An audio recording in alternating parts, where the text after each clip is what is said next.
Ladies and gentlemen, boys and girls, my name is Sorcerer Dave. We're doing another Kaiserreich campaign because, unfortunately, the last one didn't end quite as I'd planned it to. It was a bit silly, and I was a little bit disappointed at the end. It's not that I didn't have fun, because I did consistently have fun all the way through. I just wanted to... it wasn't quite as involved as I wanted it to be. I had a plan for that campaign, and the game laughed in my face. Nothing in that campaign went according to plan. So we're going to play another campaign. And hopefully this one will go a little bit more according to how I hope it should. Well, I don't know. I don't really have a plan for this one because, ladies and gentlemen, this time we are playing as Glorious Nippon. We are playing as Japan, as voted for by the viewers. I put a straw poll up on Twitter and on Discord and basically let people vote on what the next faction we played was. And the end result was a very close two-horse race between Japan and the Commune of France, interestingly enough. I didn't expect the French to get so much love. But apparently they did. I guess it might be because not a lot of people stream or do Let's Plays of the Commune of France, and therefore people are a bit curious to see what they're all about. Because I've noticed they're a very, very unpopular faction for some reason. But Japan did win it in the end. But by a whisker, but they did win it. So we're going to be playing as Japan this time, although I suspect if we do another campaign after Japan, it'll probably be the Commune of France. Because it was a very popular choice, it seems. Anyway, it's Japan this time, ladies and gentlemen. If you're new to this, you haven't checked out my previous campaigns, this is Kaiserreich. It's a mod for Hearts of Iron 4, which asks the question, what if Germany won the First World War? So we have the German Empire led by Kaiser Wilhelm II, who has, it must be said, somewhat screwed up the world. A world run by Kaiser Wilhelm II was never going to be a very well-run world, if we're honest with ourselves. France and Britain have had socialist revolutions. I say socialist rather than communist because they've gone syndicalist rather than communist, which is sort of a trade union-based ideology that is definitely left-wing, but it's not like it's not quite like the Bolsheviks in Russia that we got in real life. It's a bit different and weird. But there they are, nevertheless. They're kind of the aggressors in this scenario, a bit like the Germans were in real life. We've got the Dominion of Canada, who they're Canada, obviously, but they're also home to a bunch of British exiles, including the royal family, who fled Britain after the Revolution. We have the United States of America, who we played as last time. We have the Russian Republic, which is probably not going to be a republic for much longer, because boy, are they about to have some problems. And we have the Empire of Japan. Now, Japan, on the face of it, isn't much different from Japan in the real world at this point in history. Because, of course, they were on the winning side of the First World War. Japan did actually fight on the side of the Allies in the First World War. In fact, a lot of people often forget. But some certain subtle things are different. I must confess to not knowing an awful lot about Japanese history in this period. I'll be honest, it's a bit of a blind spot for me. But suffice to say, it is slightly different. I believe the post-war period kind of went a bit differently for Japan as a result of Germany winning. So that's a thing. And China is very, very different. And China and Japan are very closely linked, of course. So that's a thing. Let's have a look at their stuff down here and read their brief history. While the peace with honor guaranteed Japanese rule over the colonies, not all was well in the Empire of the Rising Sun. After a period of economic upheaval culminated in a syndicalist attempt on the life of Prince Regent Hirohito in 1926, unstable governments followed one another in a year of crisis. First General Tanaka, then the Democratic Coalition Cabinet, and an intervention in northeast China. In 1936, Japan is poised to extend her empire. With Germany's dominance appearing to be in decline, the Japanese look hungrily at the remaining Qing territories and the German Pacific possessions. Yes, Japan's great antagonist in this, their opponent, their chief opponent in Kaiserreich is actually going to be Germany, not so much America. America's going to have its whole host of other problems. Depending on how things in America go, we may end up having to deal with America, we may end up not having to deal with America. That's very much up in the air. What isn't very much up in the air is the fact that Japan wants Germany's colonies in the Pacific and in East Asia. That's pretty much non-negotiable. So when the Second Weltkrieg breaks out, Japan will be getting involved against Germany, oddly enough. So that should be interesting. I'm keen to see the focus tree and see how the game will let us tackle these various issues. Let's see what we got here. Imperial Glory. Surrender limit plus 10%. We can't call in allies unless we are at war with a major or losing a war. So we're a bit proud and arrogant, I guess. Sort of we can't call in our allies unless we're actually losing or unless we're against someone who's a bit bigger than ourselves. That's interesting. Japan has not always received the respect it deserves. While things have changed over the last 30 years, much remains the same. In light of this, we trust that every citizen will do their patriotic duty. None shall stop us. We are the most powerful nation in Asia, and the fruits of war should be ours and ours alone. To ensure that this is the case, we can only call in allies if we are at war with a major or losing a war. Narrow gauge railways. Resource gain efficiency minus 10%. That's a bit shit. Infrastructure construction speed, though, plus 10%. Japan's railways were built using an unusually narrow gauge inherited from the British Empire during the Meiji era. While it does make construction easier in Japan's mountainous terrain, its speed limitations have negatively impacted our industry. Experts argue over whether conversion is worth the government's time. That's funny, isn't it? Japanese trains being extra slow versus today. What an ironic twist. Poor land use, minus 30% stability and war support. Land use is highly inefficient in Japan. A deadly combination of over-regulation in some areas and under-regulation in others has led to a sky-high rent for agricultural land, but also large barriers to creating new agricultural land, a problem I'm sure that we will need to solve somehow. Defend democracy. These are some available national focuses they can do. This one is, after receiving the offer from the scheming army officers, General Hayashi Senjuro has rejected to back their coup attempt, citing his responsibility to the established regime.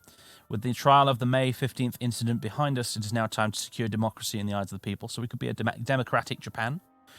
Military centralism. The emperor has refused to support the government, and now a coup is certain. The question is no longer if, but when and who. And the Showa restoration. After being left out of key governmental and administrative positions in the new Japanese government, the restoration faction of the army is disgruntled and is planning another coup. If they are to gain the support of the emperor, they are likely to succeed. Okay. You didn't even know that Japan still had an emperor? Oh yeah, they do. They definitely do.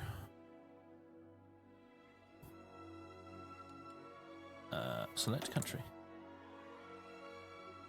So, there they are, folks. The Empire of Japan, which includes Korea, Taiwan down here. They have the entirety of Sakhalin, I think this island is called over here. In real life, the Soviets had the top half, the Japanese had the bottom half. But of course, Russia had some issues, shall we say, in the 20s in this timeline. So they also have Trans-Amur here as a puppet, which is led by Alexander Kolchak. And it's a little Russian republic that's, I think, a puppet of Japan, I believe. Or at least they're very much aligned with Japan. What else? Let's see. We've got, of course, I forget the name of this island, actually. Damn it. What was it? It wasn't Saipan. Saipan's down here. It is... It's there, but the text is so tiny I can't read it. It's not Iwo Jima. Iwo Jima is... wait a minute. Maybe it is Iwo Jima. I thought Iwo Jima was over here somewhere. Maybe it is Iwo Jima. Yeah, maybe it is. I'm not sure. Good point. Does Kaiserreich change the map much? Like the physical map? There's no Channel Islands over here still, so I'm guessing it probably doesn't.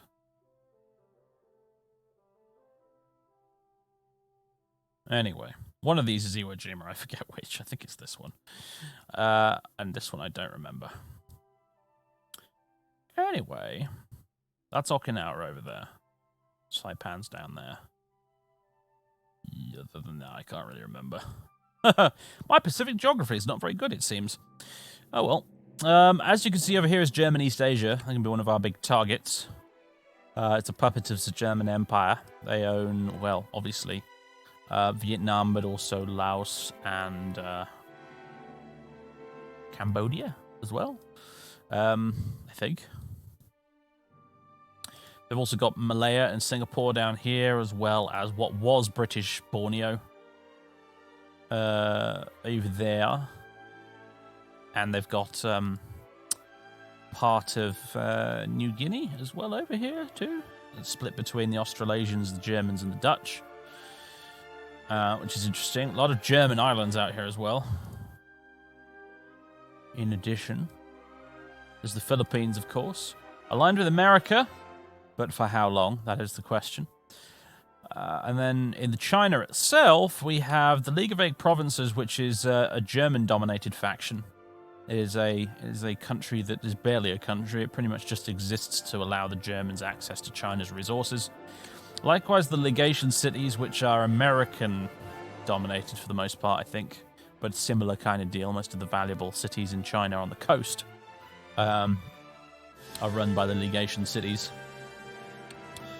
Shandong Clique up there. We've got the Qing government here. We've got Fengtian, which is not a puppet of ours, but they are kind of loosely aligned with us, I think. And, yeah, obviously still in Europe, you've got the German Empire, Commune of France, Union of Britain, blah, blah, blah. We've seen all this in the previous campaign.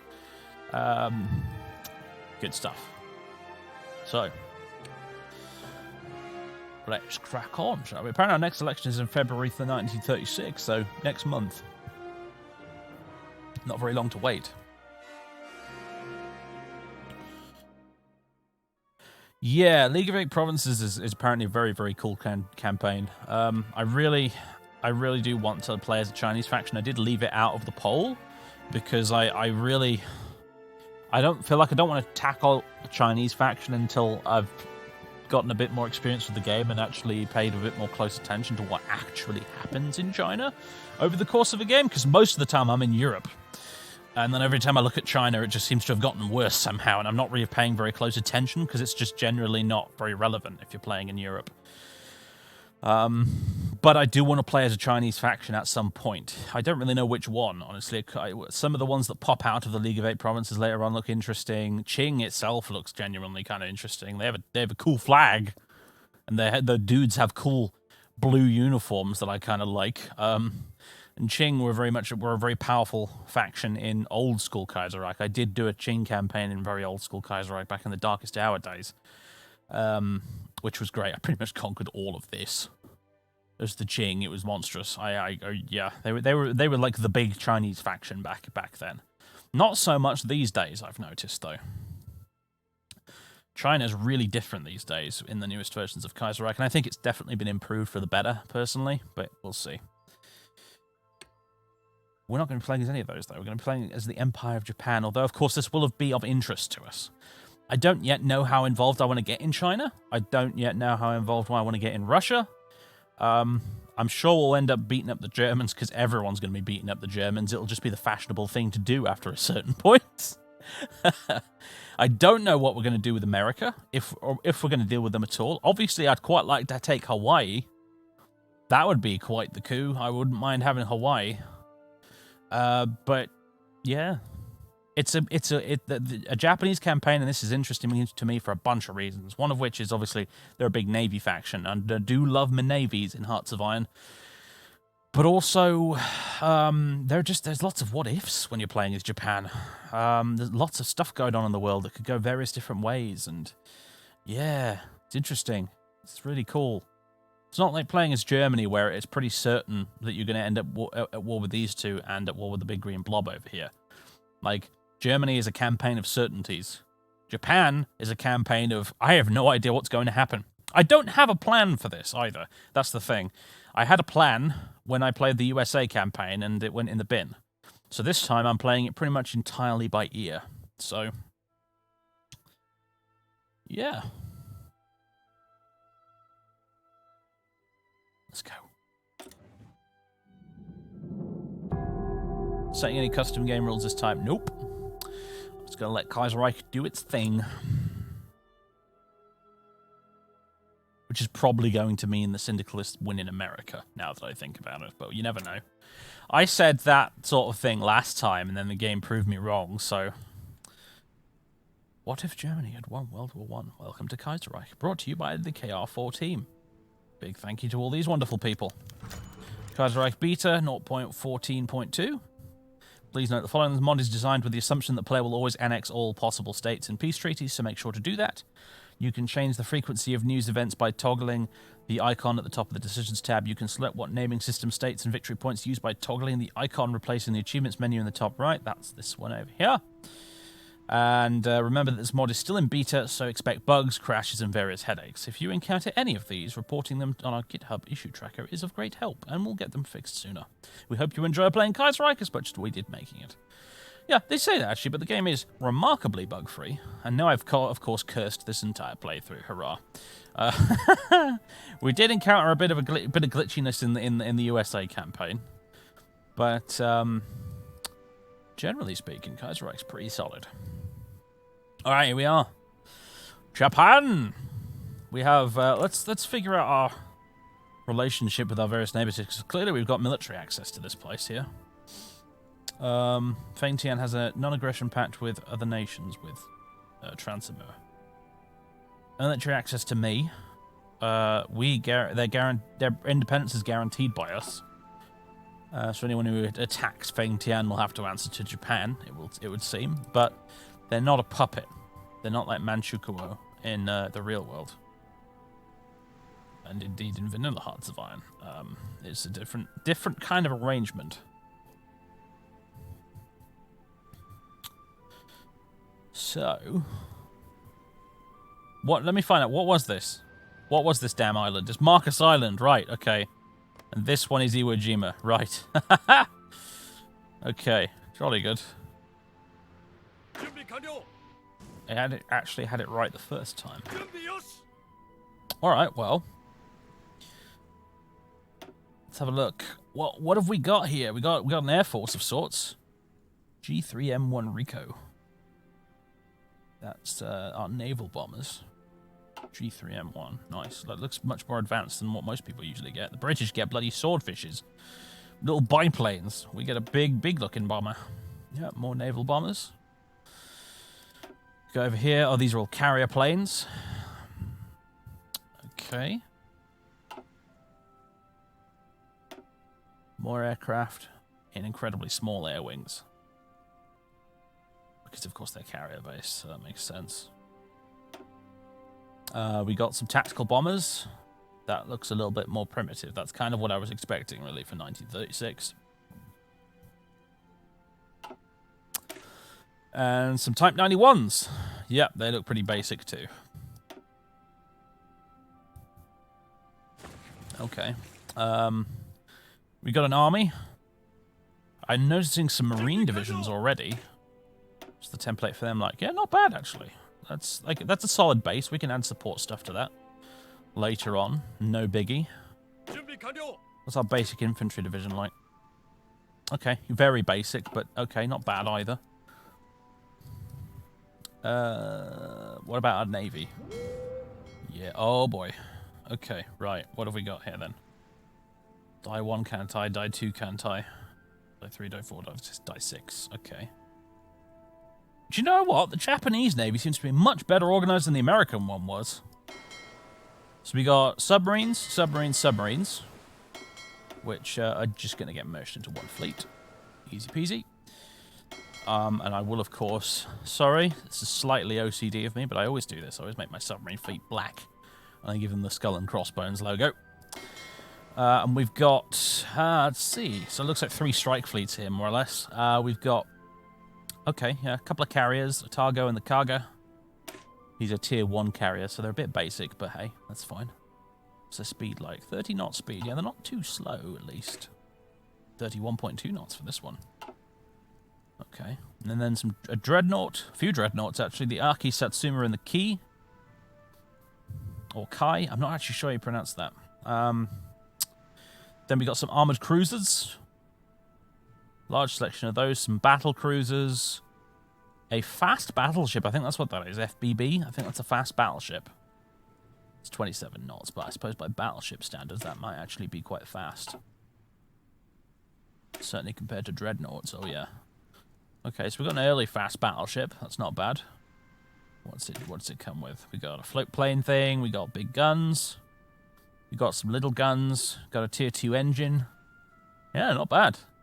That would make a fine little convoy raider. As would some of these carriers, actually. I've learned from my recent UK campaign from Vanilla that I've been doing that carriers make really good convoy raiders. Really good. Key in Japanese is pronounced K? Oh, okay. Pun not intended. Yeah, Japan won the poll. Japan won the poll. France was a very close second, so we'll be doing France next time. But Japan did come first. Let's see. What else we got? Alright, I think that's what I was just looking at. Oh, we got escort cruisers as well. That's good. That's good. Mine laying rail's not so good. I never bother with mine laying, really. I hear it's quite easily abused, actually. But if you really want to. But I never tend to bother with it myself. And then destroyers. They all seem to be the same class, Fubuki classes. You know what? I recognize some of these classes of ships because I've been playing Silent Hunter 4 over the years. So occasionally I do recognize a few names here for Japanese ships because I remember seeing them in the Silent Hunter 4 ship identification booklet thing. What do you got? You got some depth charges, some torpedoes, a little tier 1 engine. Very basic destroyer. Extremely basic destroyer, but not too bad. I mean, it's tier 2 torpedoes, actually, and a couple of slots of them, so not to be, you know, underestimated. We get the enemy, if we catch the enemy with low screening efficiency, all those torpedoes are going to make such a mess. It's going to be kind of fun. Ah, different class of destroyer here. These, what are these called? Momi class. Similar deal, fewer torpedoes, basically. Looks like it's slightly older. Cool beans. Lots of upgrades we can do here, really. In fact, we could pretty much just straight upgrade all of these to Fubuki classes. It's the same chassis and everything, so we could just straight up upgrade these all to Fubuki classes. No problem. Probably quite cheap to do as well. Let's see... Okay. One dreadnought, armored cruiser, some battle cruisers. What are the battle cruisers like? Okay. What about dreadnoughts? Wow, actually not that much stuff on them. I'm a little surprised. Couple of super heavy cannons, batteries. That's sort of it, really. Some AA guns, float plane catapult. Tier 2 engine, at least.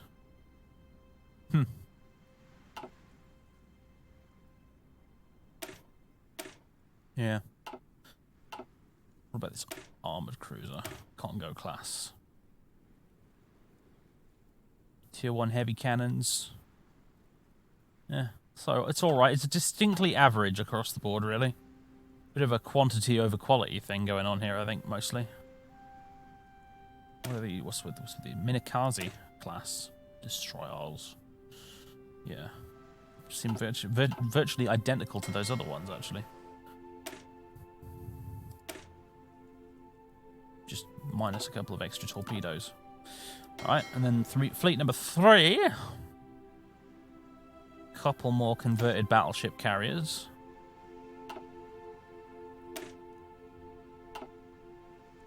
Few more dreadnoughts. Nah, this one's a bit chunkier.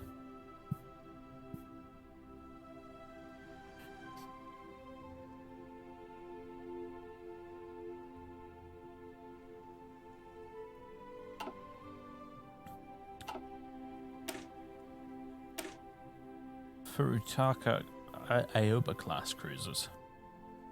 What's the dealio with these? These are a bit odd, aren't they? We're watching you.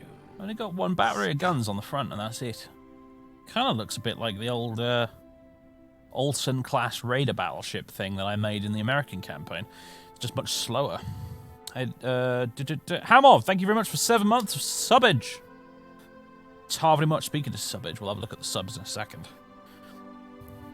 22 knots, bleh, yeah. Very slow. Man the Guns is awesome, dude. You should definitely pick it up if you've got the cash. Man the Guns is a fantastic update. I love it. My favourite World War II era ship? Oh. I'm not sure I have one, if I'm honest. Yeah, I'd be hard-pressed to pick one.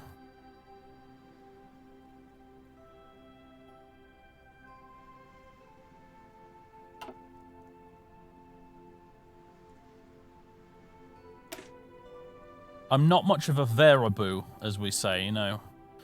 I'm not much of one of those people who's all about, oh, yes, the Germans, oh, it's German militarists, oh, God, oh, my God. I want to lick your feet, Daddy Kaiser, oh. But actually, I have to admit, the Bismarck was quite a piece of engineering, as World War II ships go. You know, loath to admit it, but actually the Bismarck was a heck of a ship. You know the kind of people I'm talking about, alright?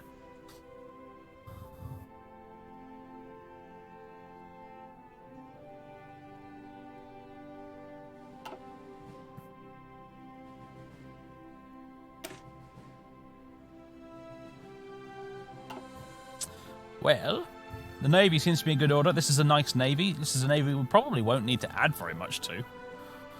I suspect.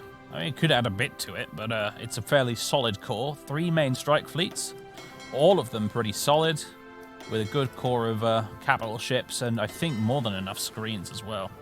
I mean, how much have they got? So we've got 1, 2, 3, 4, 8, 11 capital ships. Probably just not enough screens in this one. So you got 8 capital ships. Wait, no, 11 capital ships, so you'd want 44 screens for that, ideally. We've only got 26 here, plus these escort cruisers. So need some more screens by the looks of things, I would say. This fleet is 1, 2, 3, 4, 5, 6, 7, 8, 9, 10, 11. Again, same deal again. They're actually, with those cruisers and these destroyers, they probably have enough, this fleet, but still. And then this one, 2, 3, 4, 5, 10, 14, 17, yeah, 17, yeah, 17 capital ships, that's a lot. Whoa. Yeah, basically we need more destroyers. That's priority number 1. Way more destroyers, because I'll tell you what we don't have. We don't have recon fleets, we don't have enough screens for our strike fleets, and we don't have anything to escort our convoys with right now. So destroyers, destroyers, destroyers, and even more destroyers, frankly, is what we need. And probably also more submarines, too. Because that's a decent amount of submarines, but it ain't nearly enough. Let's have a look at our subs, actually. What do we got here? Kaidai class. I mean, it's alright. It's very, very basic. Tier 1 submarine, couple of Tier 1 torpedo tubes and a Tier 1 engine. Nothing to write home about. It's often a case of quantity over quality with submarines, though, really. Well, I mean, that's what the Japanese did, really, Dr. Fat. Like, when the British used their aircraft carriers to strike, was it Taranto? I forget. That famous battle involved the Royal Navy against the Italians, that involved aircraft carriers, and the Japanese military attaché at the time quite literally was like, write that down, write that down.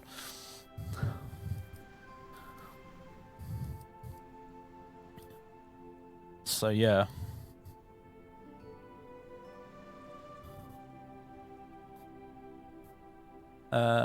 Interesting. Yes, so basically, we need to build lots of little ships.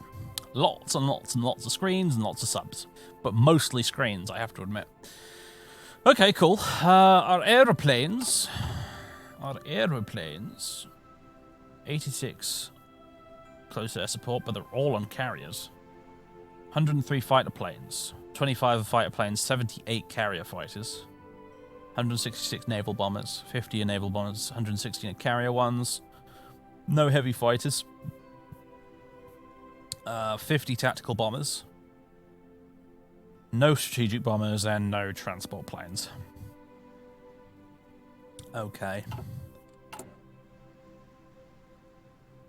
Our army's not insignificant. I actually find it sometimes easier to go on the intel screen for our own damn country, actually, look at this stuff. You have some factories, could do with a lot more, though. Some dockyards. We have 56 divisions in total of infantry. Not brilliant. Even as the UK in vanilla, I tend to end up having more divisions than that, so that'll need fixing. We got a bit of cavalry, and we got two types of infantry division. Now that's interesting. What's that about? Ah, you're like garrison infantry. Yes, you've even got military police. Now that's funny, because a lot of countries don't start with access to military police. But apparently it's Japan we do.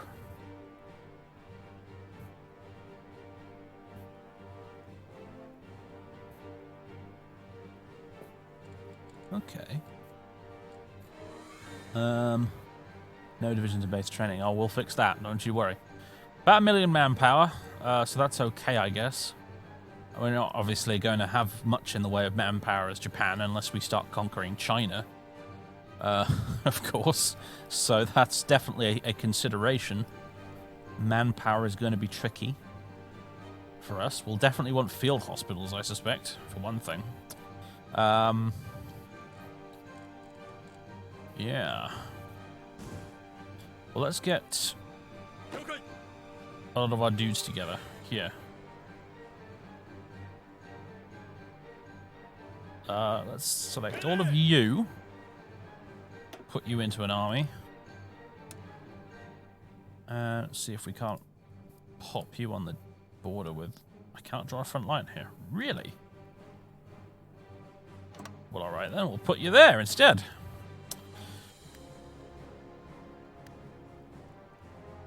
In fact, we'll just take all of yours.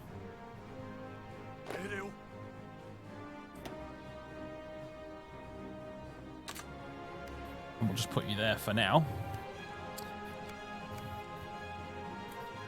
All these guys in the home islands. Get you guys grouped together in another army as well. I'll just have you do area defense for now. Across Japan itself. Cool beans. And, right, and then we got the random divisions out garrisoning islands in the Pacific. Cool. Right. Research. Straight to the industry tab as always. Basic machine tools, boosh. We've got 4 research slots as well, which is nice. Construction 1, boosh. I wonder whether oil historically was a big problem Japan had to deal with. Are we going to want synthetic oil, or are we just going to take the oil from someone else? Where can we get oil in the Pacific? Resource map mode. Who's got all the oil? We're gonna have a big fleet. We're gonna need oil, and buying it all from the Americans isn't necessarily going to be an option. Ah, the Germans have some oil. Got a lot of rubber too, actually.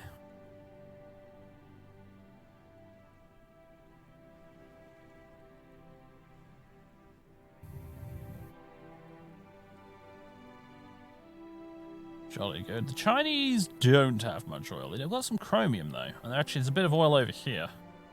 In Tibet. On the whole, though, not much. Whoa. We are going to want chromium, too, actually, if we're building capital ships. That's a thing, too. So. And the Philippines have got a ton of chromium. So, guess where we're headed pretty soon. Dutch East Indies have tons of rubber, a little bit of oil. Here and there.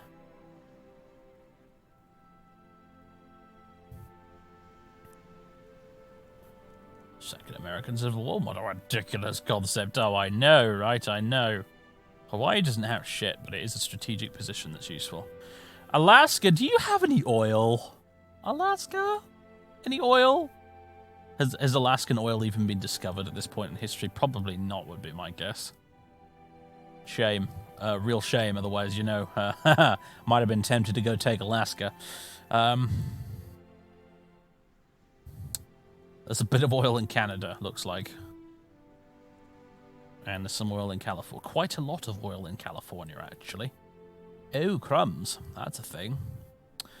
It's the Japanese. I wonder if are we able to interfere much with the Pacific States of America? Because I remember the Pacific States of America in old school Kaiserreich basically being a glorified puppet of Japan. I think they're a bit more of their own thing these days, but still. That's a lot of oil just sitting there in California.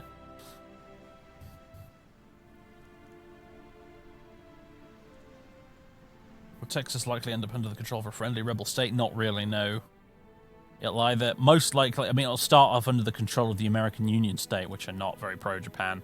And more than likely, it's going to end up, in the long run, under the control of the syndicalists, who also are not very pro-Japan. So, yeah. There's always good old Venezuela we can trade with for oil. And Colombia. Well, a lot of South America, really, actually. They got loads of oil. Peru. Venezuela. Colombia. They would probably be alright with them. Although, probably South America is an awful lot of it tends to go syndicalist. But, I don't... Colombia usually doesn't, I don't think. I mean, Venezuela did in Alaska, and we saw what happened there. The Entente and the Reichspakt immediately teamed up to take it back over again. I did get some Lend-Lease from the Japanese last time, yeah, when I was playing as the Americans. It's true. Well, yeah, basically, the immediately accessible oil is down here. So it looks like we're going to be going to war with the Dutch, and, well, definitely the Germans, possibly also the Dutch, however. Which will be interesting, because I don't know if the Dutch are part of the Entente. Especially the Dutch East Indies. That'll be something worth keeping an eye on, because I don't know if we want to fight the Entente. Does Australia have any oil? No. Okay, well, we definitely aren't interested in fighting the Entente in that case.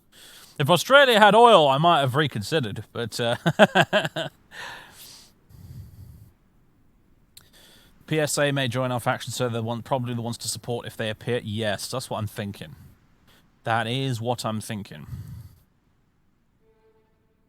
I mean, in an ideal world, I might just, you know, conquer California.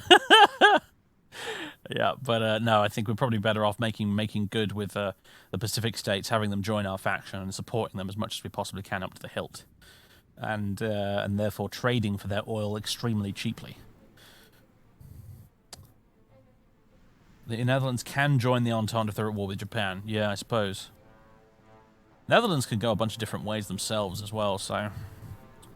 If they... Because they can align with the Reichspakt, in which case... Ha-ha! They're fair game.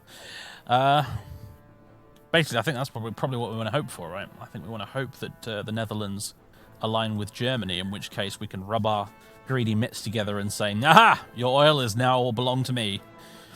And your rubber while we're at it, too.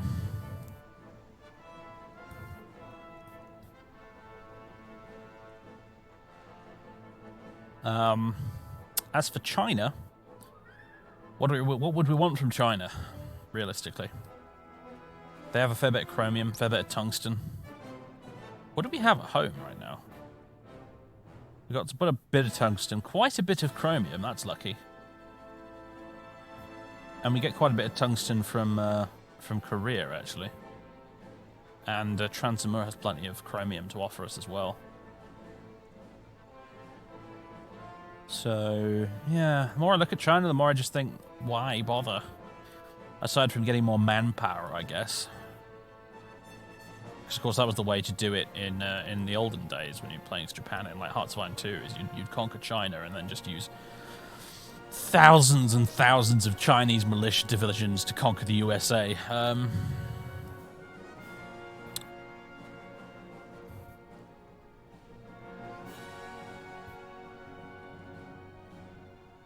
Yeah. The only certitude, I think, for me in this one is that German East Asia is going to be ours. Oh, we're coming for your rubber and your oil, German East Asia. I'm going to get ya. But aside from that, I have no idea what else is going to happen. Probably we'll grab the Philippines as well, because, I mean, that's 76 chromium. I can't just ignore that. That is ridiculous. That's a ridiculous amount of chromium. So, all right. Unassigned division still. Right, I'm thinking what I need to do here is actually create a sort of garrison army. Like all you guys.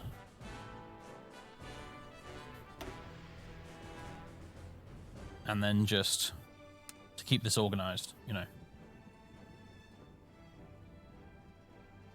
Click all of my islands that I need to garrison. And then just let the AI figure it out. This is what I do as the British when I'm playing. And I need to garrison like Gibraltar and Malta and stuff like that.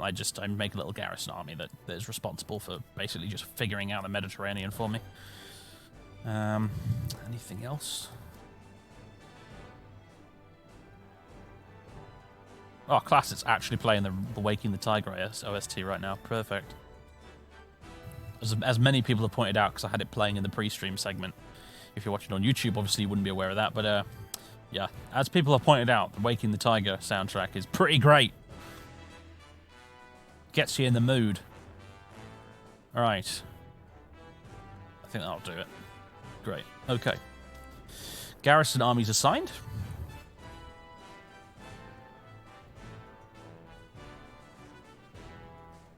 If the Dutch go Cindy, the colonies become their own country. I mean, they technically are their own country right now. They are the Dutch East Indies. But yes, if... Look at that fella. Why does he look familiar? Can't remember the name of that actor now. He looks like him, but with a moustache. Oh, English actor. He's in a bunch of stuff, but I can't remember right now. Anyway. Weird doppelganger that. That's pretty crazy. Anyway.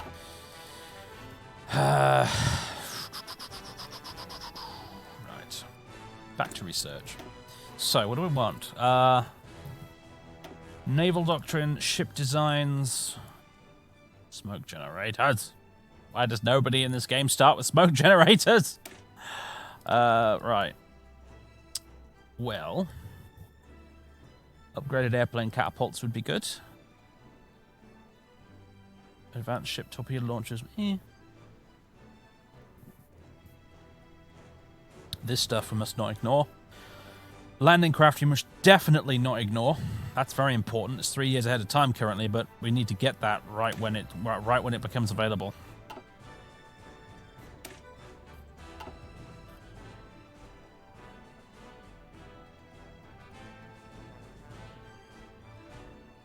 Playing by ear, not year.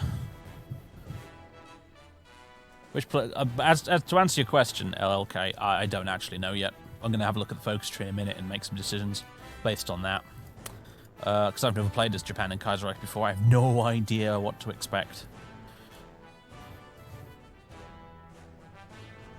Okay, there's nothing really on here I want to grab right now, except for probably passive sonar, smoke generators, and depth charge throwers, and maybe improved airplane catapults.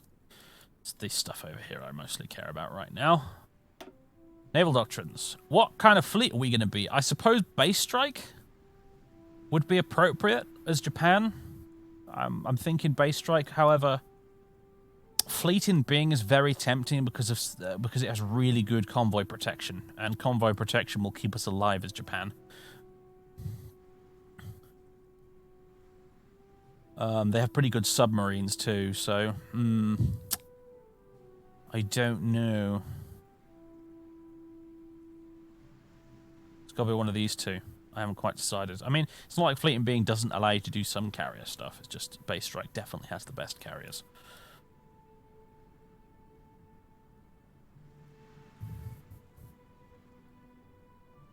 Yeah, it's playing it by ear, as in, you know, like playing an instrument by ear and not using notes on it.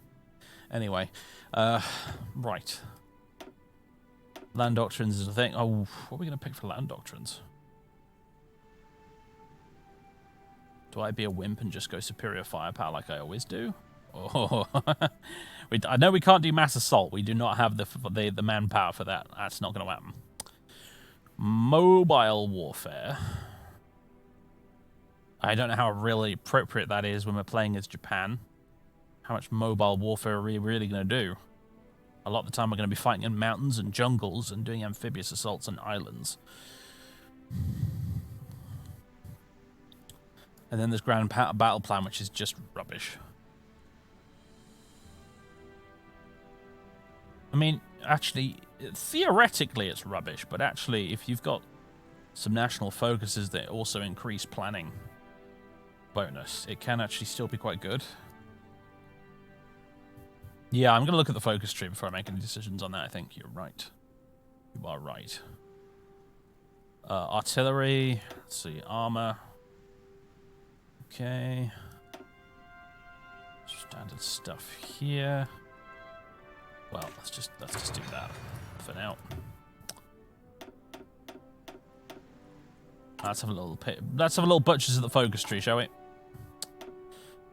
Okay, right. Here we go. Here's the Japanese focus tree. The National Security Act. Right, some sort of narrative event is going to happen before we can start on that, clearly. Which goes all the way down here. Interesting.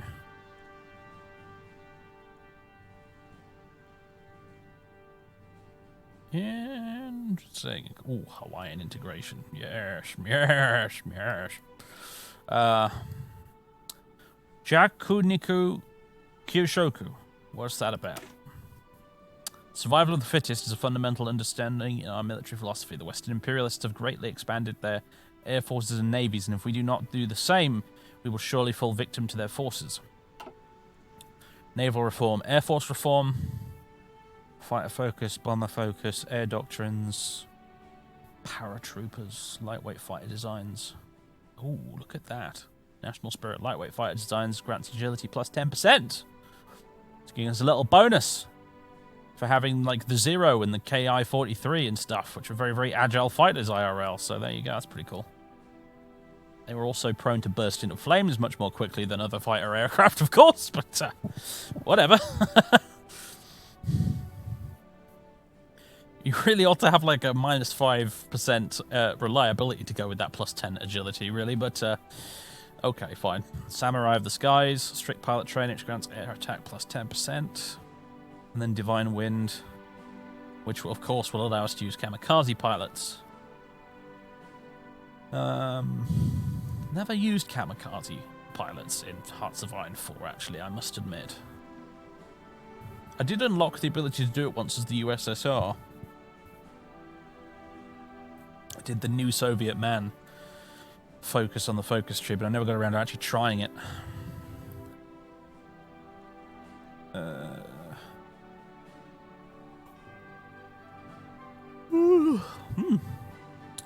Yeah. Glorious Nippon fuel tanks, folded 1,000 times. Explodes if you cough on them wrong.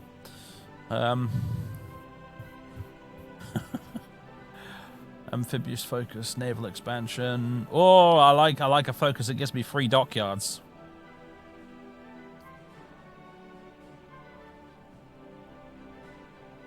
Research bonus for battleship models and dreadnought dreadnought models. Oh, we do get one for carrier models as well. Okay, cool. Carrier effort is a thing as well. The more I look at it, the more I think we probably ought to go to base strike, really. We got all this stuff over here. The Rising Sun. Which we can only do once the American Civil War begins. Right, yes, of course. American Civil War kicks off. America is no longer the dominant power in the Pacific. Japan rubs its hands together and says, right, okay, I think I'll be having all this. Thank you very much.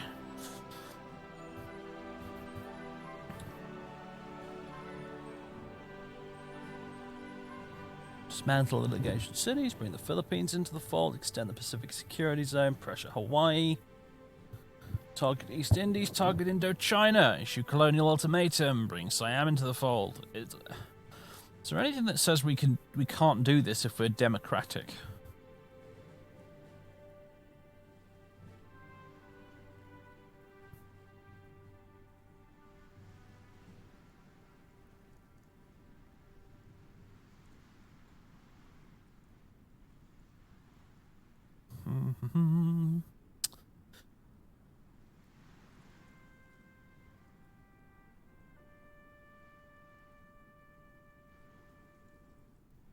You always can. It's not bound to ideology. That's what I wanted to confirm. Yeah, thank you.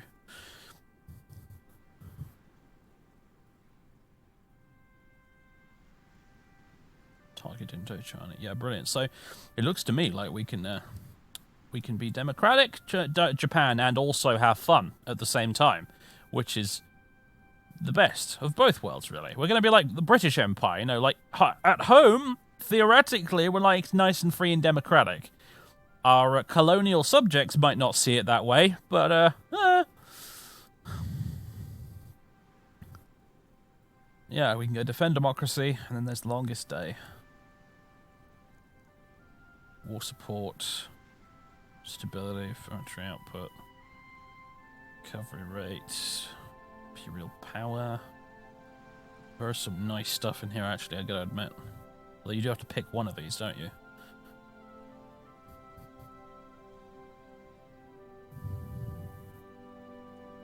Ah, there it is, planning speed. Okay. Plus 25% planning speed. If you combine that with the planning doctrines, that might be alright. However, if we got defend democracy, we have electoral reform or military centralism. Political blueprint.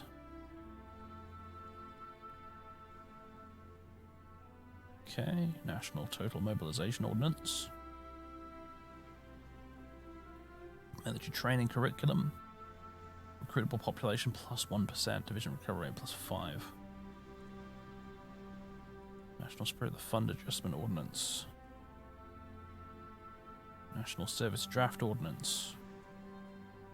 One corporate state. I am definitely thinking that these are probably the more efficient and, you know, air quotes, better options. Women's... Okay, so this is, like, very liberal over here. Electoral reform. Gains you a bunch of stability. Enact women's suffrage, which gains you stability and factory output.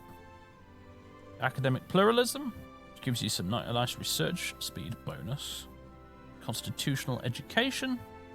Local power game cultural golden age. Damage to garrisons minus 20%. That's not... That, don't underestimate that. Because we're probably going to end up with a lot of garrisons. We'll bring our enlightened Japanese cultural golden age to Indochina and the East Indies. That's what we'll do. We shall be liberating them. Oh, yes. National R&D Institutes gains us a research slot. Sweet. The narrow gauge railways. This is all stuff. This is all common to whatever comes up here. We don't need to worry about that yet. Yeah, these are quite clearly better, I think, in terms of, like, pure crunch, but I think I'm going to be going this way, just to be different. And then you got army direction over here.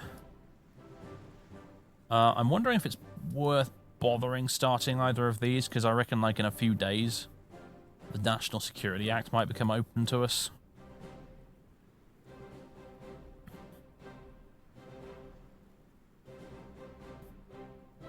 Maybe this game will finally see the invasion of Hawaii. I know, right? We couldn't even invade Hawaii. It was so annoying. We couldn't even invade Hawaii because the Australians beat us to it. It's very frustrating. I mean, it's not much consolation, but the main consolation, I suppose, would be that Cold War era USA in that timeline we created was mega strong.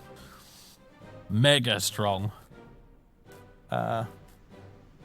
Less European influence, for sure, but, like, wow. Quite the economy and military we set them up with. Military centrism game would be fun to see. No one ever really goes for that path. I don't even know what that really entails, narratively speaking. I'm kind of curious. We'll get to it when we get to it. Army direction. Gets event disagreements within army leadership. And then this. Jakuniku. Kyoshiku. Is it silly that all this Japanese is making me want to play a bit more Persona 4? That is a bit silly, isn't it? But I can't deny it's true. How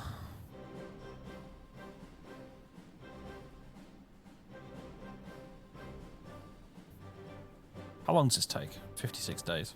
Fuck it. Insufficient resources. Aluminium and rubber. What are we producing right now? Gotta love this. This is like the typical Hearts of Iron paradox. Let's spend the first entire hour and a half of gameplay just with the game pause, setting everything up. Believe me, it used to be worse in Hearts of Iron 3. Infantry equipment, artillery, support equipment, fighters, some light tanks, close air support, tactical bombers, naval bombers, heavy fighters.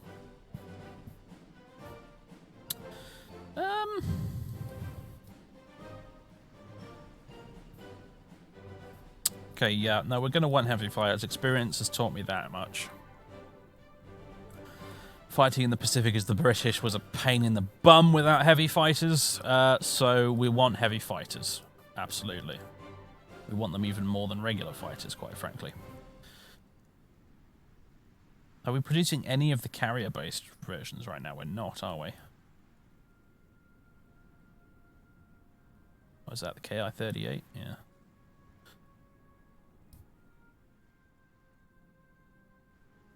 Good to spread the wonders of Persona games by force.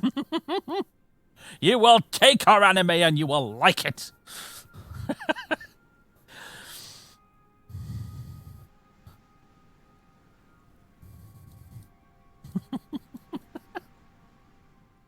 Oh dear. We are introducing you to the golden age of JRPGs. Please do not resist.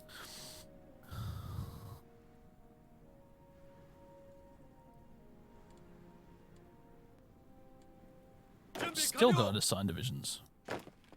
Ah. Anyway, this is the main army. I'll make them red. There we go. I'll need a commander. I'll figure that stuff out later.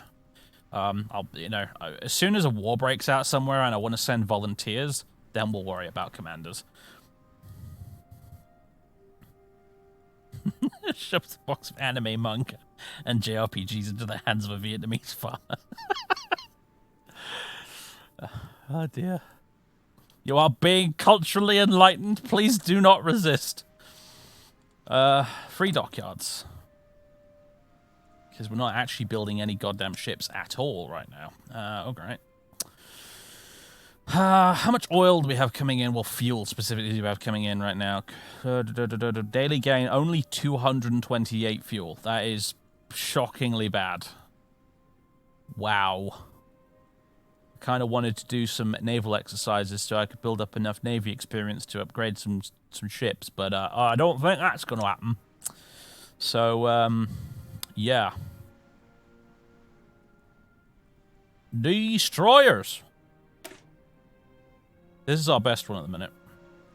By far. The Hatsuharu class? Well, there's the Fubukis as well. They seem to be virtually the goddamn same to me, frankly. Where's the difference? This one's a bit more expensive. Clearly it's got something the other hasn't. Ah! It's faster. That's the difference.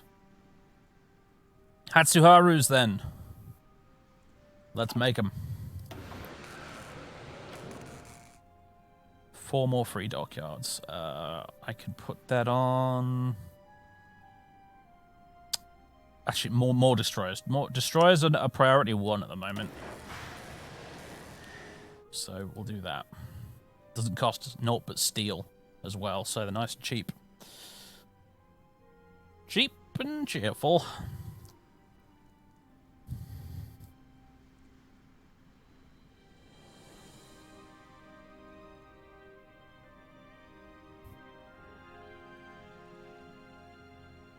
Convoys. Good point. Convoys as well. Let me just... Boosh, there we go. Convoys are there. queued up. No dockyards working on them currently. In fact, you know, I tell you what. Boosh, there we go. I'll have one dockyard continuously working on convoys. Good shout. The artillery's a bit old school, isn't it? Yeah.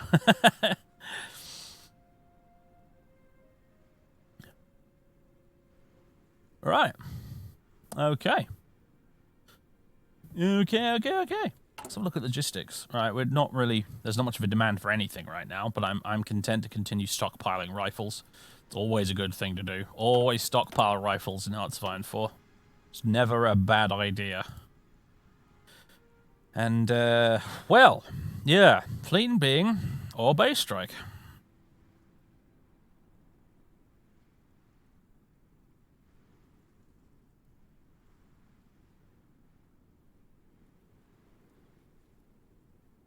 That is the question.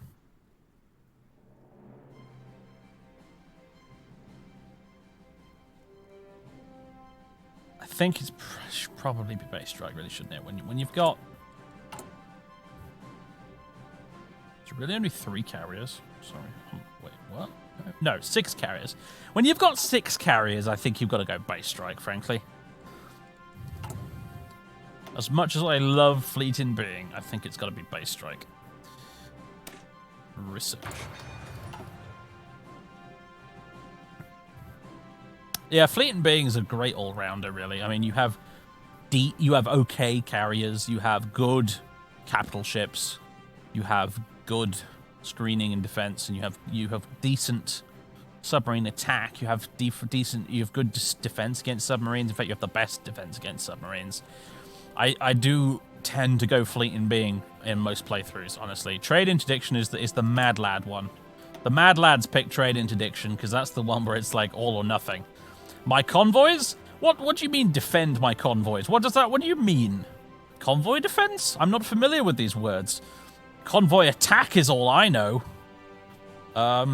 Yeah, you pretty much only pick this if you're playing as Germany and vanilla. I don't know who else you'd pick this with. Maybe the French. Maybe if you're playing as the Commune of France, you might pick this, actually. That could be a giggle. French U-boats. That would be funny.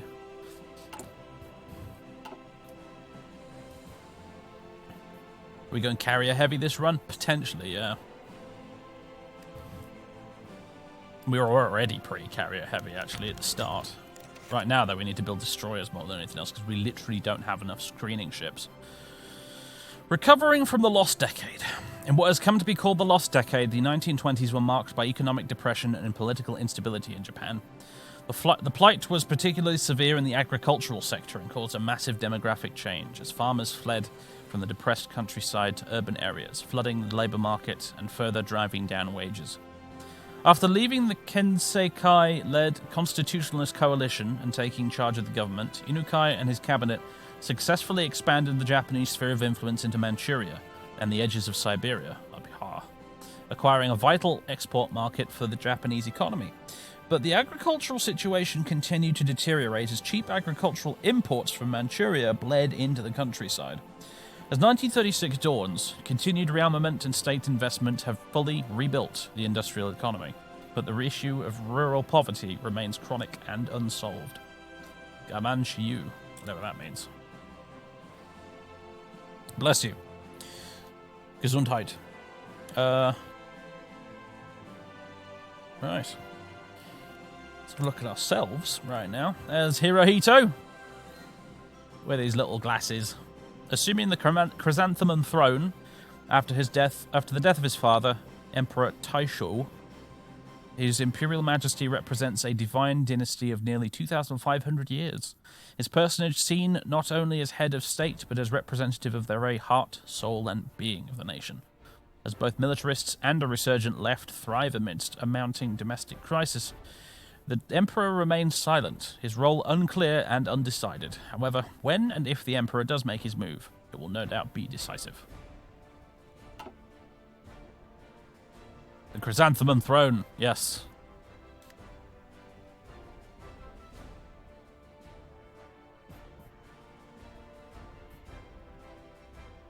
I believe it's a type of flower, the chrysanthemum.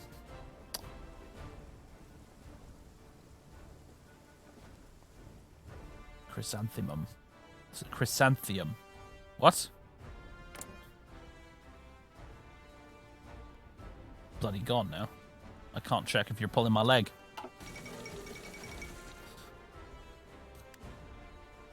Assassination of President Kerensky. Oh, Kerensky. You poor fella. Never gets off the hook, this guy.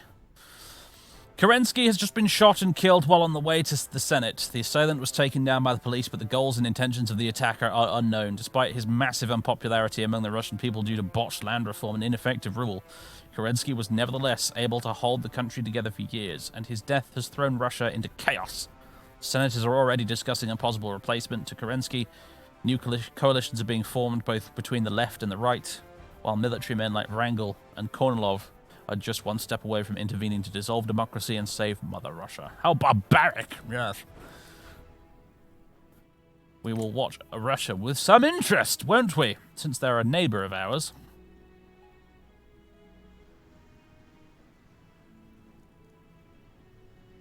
You always read it without that extra M? Yeah, I'm pretty sure it's chrysanthemum. I don't know how to spell that, but hold on. Google, help us out here. Chrysanthemum. Chrysanthemums, yes. Well, they're a very pretty flower, actually. They're a sort of bright pinkish purple colour.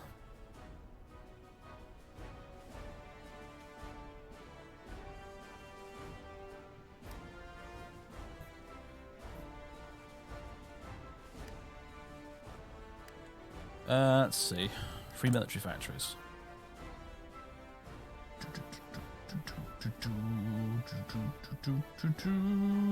More of that.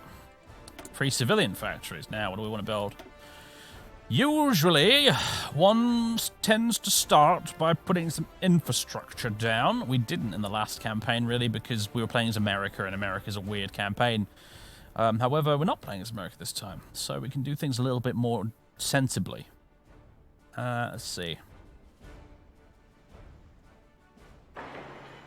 Let's upgrade that completely. Same with this. Upgrade this a bit. Upgrade this. Get it to at least 50%. Yeah. That looks good to me. I'll keep our civ factories busy for a while.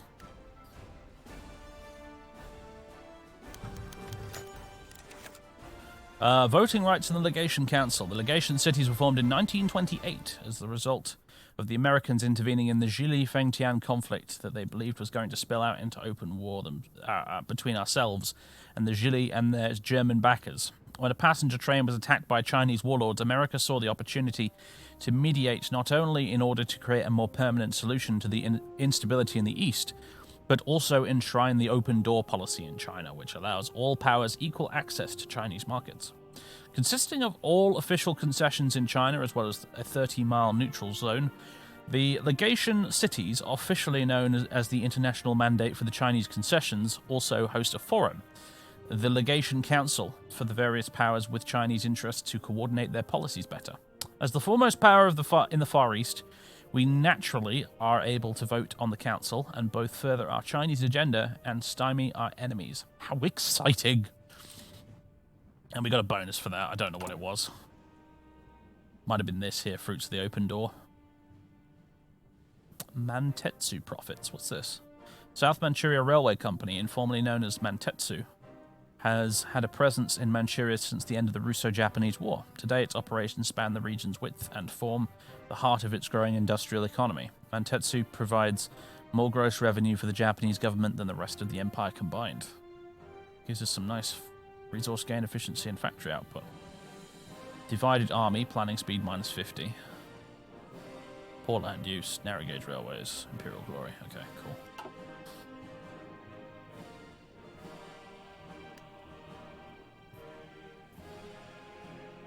Japan's pretty bad. To be fair, so does America. To tell you the truth, in fact, even Britain, you would think Britain has fantastic infrastructure, but it really doesn't.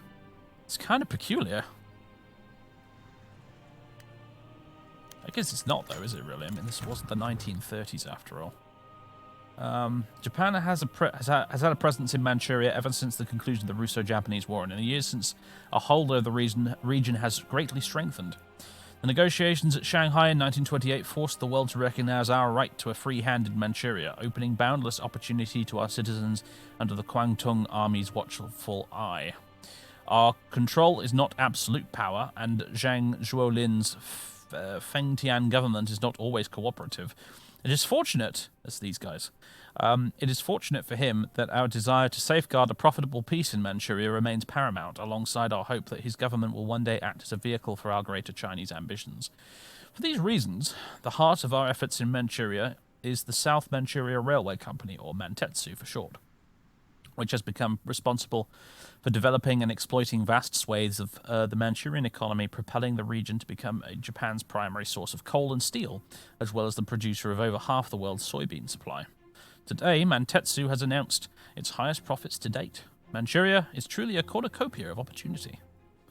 Some political power, and Fengtian gets economic exploitation, which makes them like us less. Yeah, that's the thing. Worst comes to worst, I think I'd quite like to do with Fengtian what the Japanese did with them in our last campaign, which is let them go on conquering China, and then as soon as they decide they've had enough of us, we'll just quickly grab Manchuria and then puppet them. So someone else can conquer China for us, and then we'll swoop in and take all the gains at the end.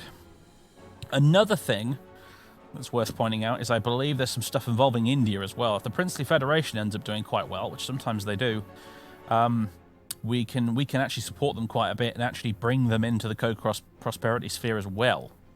So we can potentially find ourselves with access to India too without much of a fight. Although we'll probably want to send them some volunteers at the very least if war breaks out in India. I mean, if? Like when?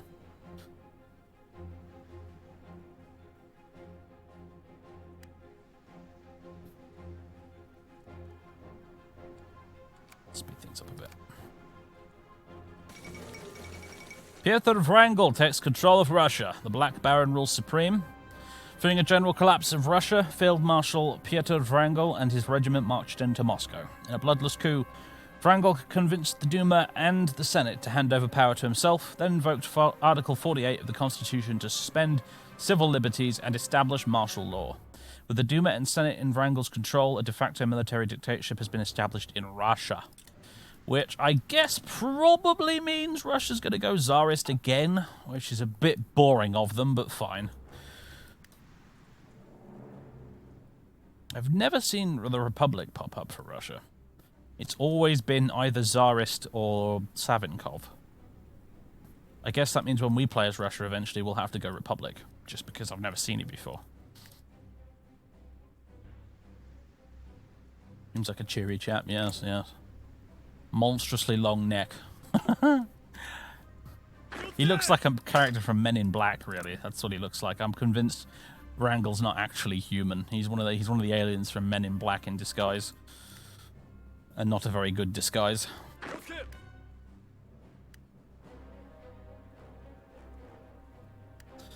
Right, maybe we should sort out this. Let's not trade with German East Asia. Let's not develop even develop a dependency upon them for our stuff, shall we? Let's see. West Indies Federation. Give me some of your aluminium. And Siam. They're definitely one of the more Japan-aligned factions, so this is a good idea, I think. Yeah, send me some of your rubber. And divisions. Right, let's see.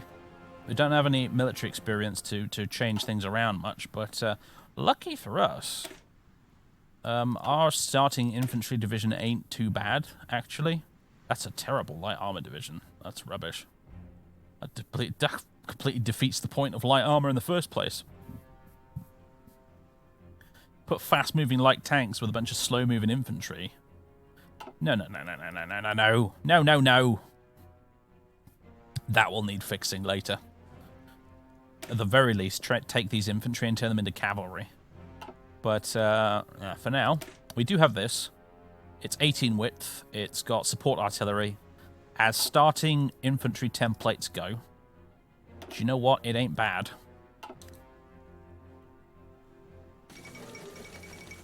Light armor at walking speed. I know!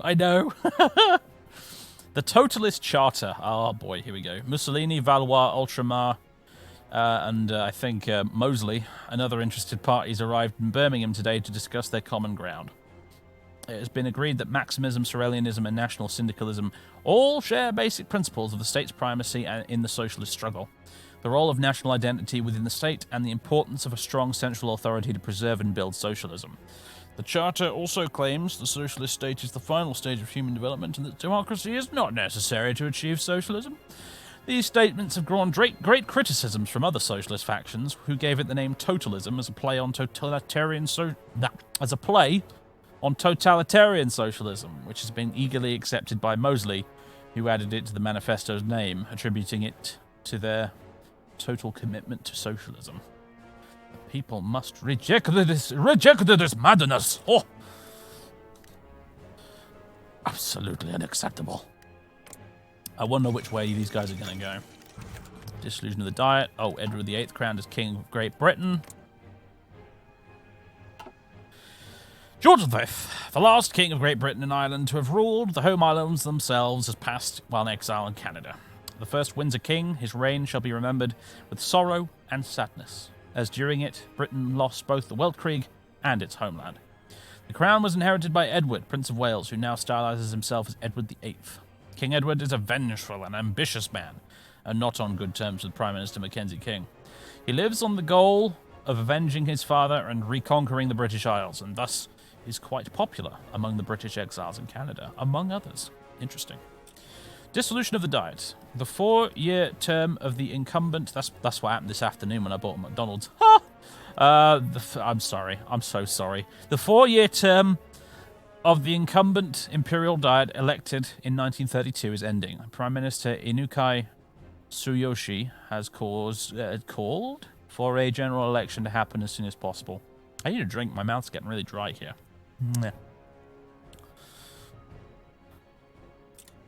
Shame for display.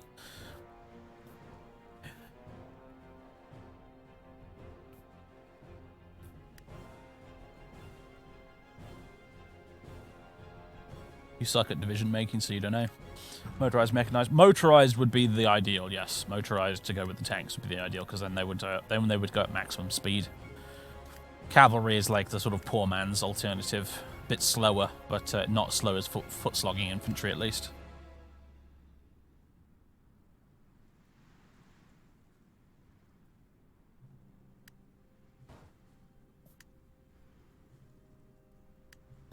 Should have been KFC, at least, if you're playing Japan. Apparently they love KFC and even have it for Christmas. Oh, dear. Well, in this campaign, I will make it my mission to avoid Japan falling into that particular cultural black hole.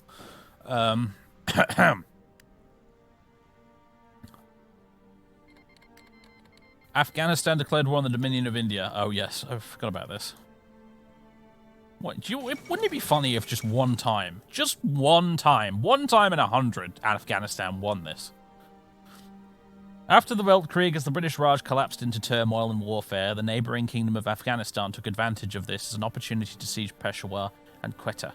Both border the regions in the Dominion. However, the Afghani government's attempts to modernise over the last decades have been met with fierce resistance from the conservative elements within the country. King Amanullah Khan now hopes to use the turmoil in Delhi following the death of George V to his advantage. By repeating the success of the Fourth Anglo-Afghan War, the king hopes to silence the conservative opposition and bring new lands into the crown. However, international experts do not put many hopes on the tiny mountain nation winning this conflict. I do not consider myself an international expert, but even I don't think they're going to win somehow. Yeah, KFC is rubbish these days. It really is. I had one a few months ago. The chicken was like okay. The chips were dreadful. Absolutely awful. Let's see. Black Monday. On the 3rd of February 1936, the Berlin Stock Exchange stopped sinking. It plunged. Fueled by the instability of the market, panic selling erupted as soon as the stock market opened on Monday morning. It took well into the night for the teleprinters to stop sputtering out the results of what became known as Black Monday. When the results had been analysed, it was clear that the situation had only gotten worse. The shock of this unprecedented economic catastrophe will, no doubt, be felt all over the entire world. The German Golden Age has ended, for now at least. My God! Sorelians elected in France. The Commune of France is the world's leading syndicalist nation. It is a federation of city communes directed by the Comité de Salut Public, the chief executive. Since its inception, the Second Commune has not been uniform in its policy. Numerous factions with their own distinct direction for France have vied for power. With revenge against Germany and the World Revolution approaching, the election of 1936 was set to be very important. The disgraced Marceau Piver's replacement arose from the Sorelians, who now hold the majority of the CSP. The Sorelians are orthodox syndicalists and advocate centralization with the Bourse Générale du Travail, the Parliament, as the chief institution. Okay, interesting. So France hasn't gone berserk in this one. They haven't gone totalist. They've just gone... Oh, never mind. Slightly different flavour of totalism, I guess. Ignore me.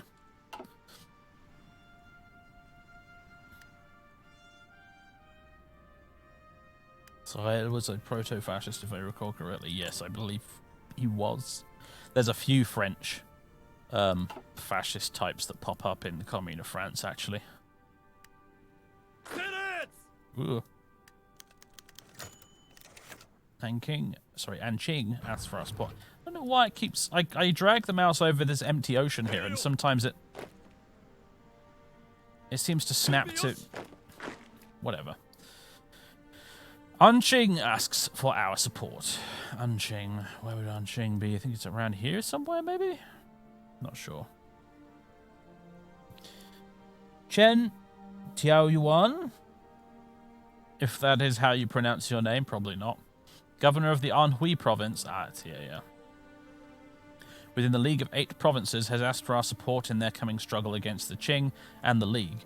Whilst Chen takes a strong anti-concessionist viewpoint and receives most of his support from this movement, he also recognizes the position he's found himself trapped in. Either he sticks with his ideals and loses his land, his army, and likely his life, or he reaches out and comes knocking on the door of the most powerful nation in all of East Asia. Urged by the governor of Zhejiang,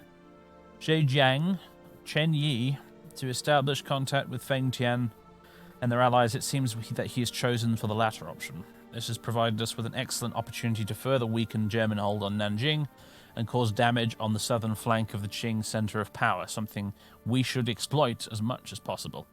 Caution should still be advised, however, as pushing ourselves too hard on Chen may yet cause him to reconsider, or worse, have his support and by extension his chances of victory evaporate. Another piece has entered the board. They get an event meeting with Japan, and the Qing gets an event called Another Offer to Chen.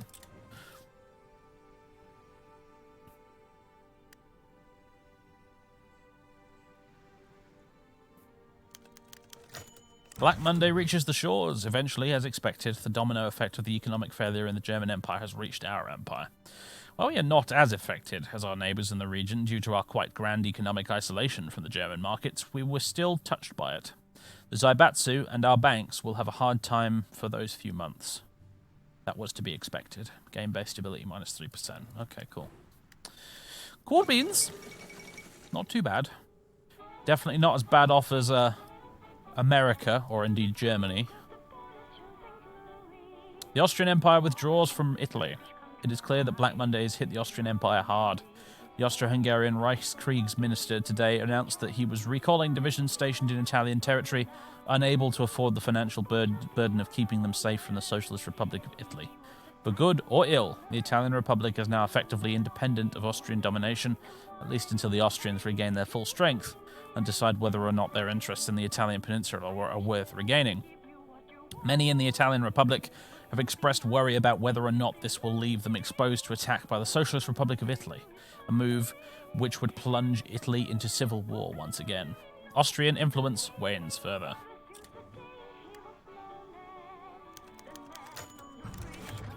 Mission from Norway. We recently received a trade delegation from the Kingdom of Norway. The country seeks new trading partners as it is not a part of the German Reichspakt that dominates trade on the European mainland. They seek to trade, among other things, dried fish, and have offered us they're going to send us lots of lutefisk. That's not dried fish, is it? But still. Have offered us very favourable rates on Norwegian merchant shipping. Most of our trade experts are in favour of accepting, while a few oppose the use of foreign shipping in moving Japanese goods. I mean, that's interesting, because, I mean, Japan surely has no shortage of fish. I mean, look at it, it's an island. But whatever. Oh, God.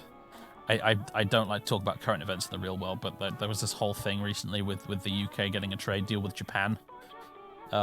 And there was a government thing about it saying, oh, we're going to be able to increase our cheese exports with Japan. It's going to be great. And, of course, 70% of Japanese people are, in fact, lactose intolerant. So that's a thing. But hey, whatever. We won't refuse a good deal. Political power minus 20. 75 units of Japanese convoys added to the national stockpile. Ooh. Free convoys. Politely decline. Political power plus 20. I mean, it is damn good cheese. You know, English cheese is pretty good. If you like your cheddars and your hard cheeses anyway, it's pretty good. Although I've no idea what the kind of cheese we export is like, because you know how it is with a lot of countries. You know, they keep the good stuff at home and export the rubbish. Politely decline. Oh, no. Free convoys. Yes, please. What decisions do we have? Anything interesting? Ooh. Okay, so the influences in the Legation Cities thing I pretty much completely ignored as the Americans because we had our own problems. But that's probably going to be a lot more relevant playing as Japan, isn't it? So you've got the Legation Council stuff here.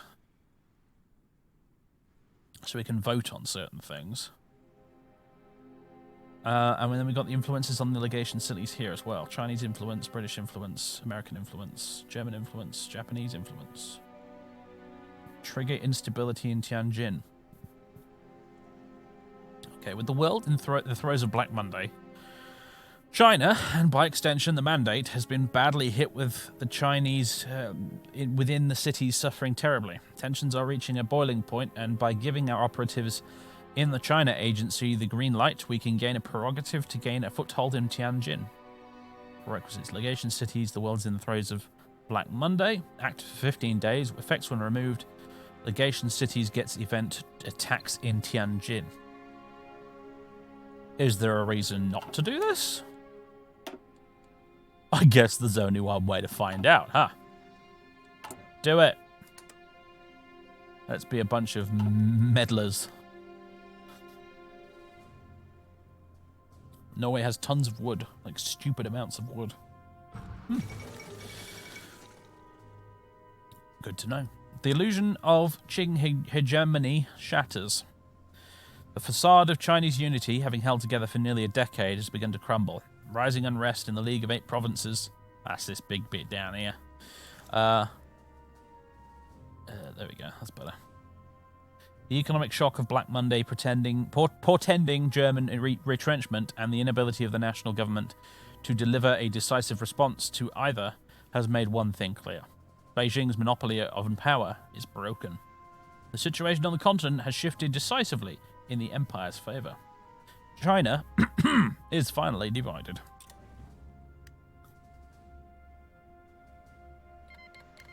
League of Eight Provinces declared war on the left, Kuomintang. It's this guy again. Hello, Wang. Wang's back, everyone. Interesting thing. Apparently, he was part of the KMT in real life, in the left-wing part of it. But I think in real life, I did a little bit of basic Wikipedia reading about this guy. Apparently, in real life, he tried to work with the communist Chinese, and they basically repeatedly told him to piss off. And eventually, he ended up collaborating with the Japanese, and he died before the end of the war. I think he was executed or something. Yeah, his life story was not a particularly pleasant one. In Kaiserreich, I don't know if it's going to be any more pleasant, frankly. The old left Kuomintang don't generally tend to do very well under AI control in this. General election 1936. After the constitutional restoration of 1926 and subsequent political realignment, two parties came to dominate Japanese politics. The conservative Rikken Seiyukai, Association of Friends of Constitutional Government, and the liberal Minsaito Democratic Party. The Rikken Seiyukai has an absolute majority from the general election of 1932, but support in the countryside, their traditional voting base, has been declining. These guys sound like Tories to me, basically. As the political atmosphere turned against the ruling party, the Minsaito, known as the Kenseikai, Constitutional Government Association before 1927, solidified its electoral base throughout the cities and began to expand into the countryside, hoping to break the Seiyukai's absolute majority in the Diet. A new third player in the general election of 1936 is the Shakai Taishuto Socialist Masses Party, founded by Social Democrats and the Syndicalists in 1933. It is now time to see if the Seiyukai have retained enough seats to keep an absolute majority. The Seiyukai have defended their absolute majority, political power plus 50. The Seiyukai have lost their absolute majority, political power minus 50. Change in the popularity of social conservatism, minus 15%. Well, this seems like an objectively bad option. Why would you pick it? Anytime something like this comes up and there's like an option that is just clearly awful, it makes me wonder if maybe you should pick it anyway. Because maybe there's some Kaiserreich shenanigans going on. Maybe by picking the bad option now, it is the only way to get to the goodest option later. It opens up the more interesting paths. Yeah. It sounds about right. Like, you see an option like that in Kaiserreich, I feel almost inclined to pick the seemingly bad one, because I feel like it'll probably lead to something more interesting, and chat seems to be confirming that that's probably right. Let's do it. It's only political power. We've got a decent income of that anyway. Marshal Wu Peifu backs Nanjing. Following the death of Marshal Sun Chuanfang earlier this year and the subsequent collapse of Qing authority over much of China, few expected Imperial Minister of the Army Wu Peifu, the real power behind the throne in Beijing, to take overt military action. Yet this morning he and Assembly President Cao Kun approached their formal support of the provincial government of Nanjing, the remnants of the old League of Eight Provinces. The League of Eight Provinces is slowly not becoming the League of Eight Provinces, isn't it? It's more like the League of Six Provinces around about now.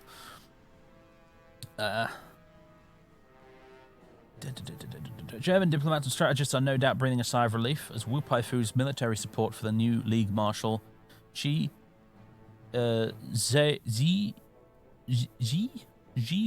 I'm not sure. May be the deciding factor in his war against both the resurgent KMT and Anhui province, aligned with Fengtian and by extension Japan. That was a paragraph and a half. The German order in Asia may, unfortunately, still hold.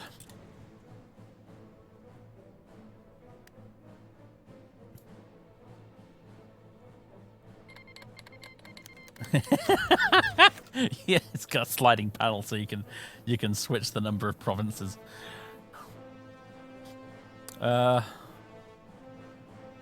Anhui declared war on the Nanjing clique. That's what they're called now, the Nanjing clique.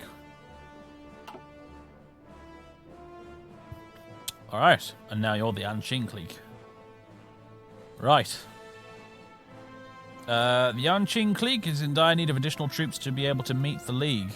Should we send a large training mission to them? While victory for them would be an enormous boost to our influence within China, this training mission would constrain our own training abilities for at least a while. Let's do it. Training time increases our training time for 200 days. They get some stuff. Do it. Let's make a big old mess. Tempted to can we send volunteers or something? That'd be even better. National focus completed. The Jakuniku Kyoshoku, Kyoshoku, or Survival of the Fittest is... We've already read this anyway. Naval reform, Air Force reform. Let's go naval reform. Allow me to make some better destroyers. We can't just focus on our army. Our navy needs reforming as well. Start. Can we send volunteers? We can! Send air volunteers. And we can send 1 division. If we want to. I'll just send air volunteers for now. I forgot to check how many we can actually send, but I'm sure this will be fine.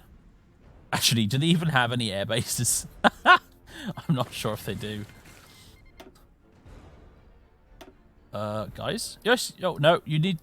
Right, guys, you should hurry up and capture these air bases, mates. If I were you, I would do that. French loyalists restore monarchy, as they always seem to do. After a brief French civil war, the old government of France and its supporters fled to North Africa to escape syndicalist wrath. There, the nation eventually devolved into a military junta under the Lion of Verdun, Philippe Pétain. However, a big question arose in this defeated nation. What should its future be? Retaking France is the priority, yes. But what should be the government? It appears that the French have answered the question themselves, though, as the national French state has accepted an agreement to restore... It appears that the French have answered the question themselves, though, as the national French state has accepted an agreement to restore the monarchy in France. Will it change anything? Who have they gone with? Again?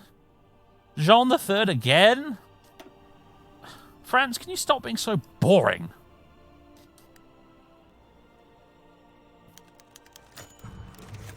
The assassination of Katayama Sen. Born in 1859, Katayama Sen was one of the most senior syndicalist leaders in Japan, known as the father of Japanese syndicalism. Exiled to the USA after participating in the early social democratic movement, Katayama witnessed and was influenced by Jack Reed's syndicalist activities and the development of the IWW into the CSA. Katayama returned to Japan after the constitutional restoration of 1926 and founded the first legal syndicalist party in Japan, the Rodo Nominto Labour Farmer Party. And after the party was declared illegal in 1932, he formed another party called the Shakai Taishuto Socialist Masses Party, an amalgamation of social democratic parties and syndicalist movements.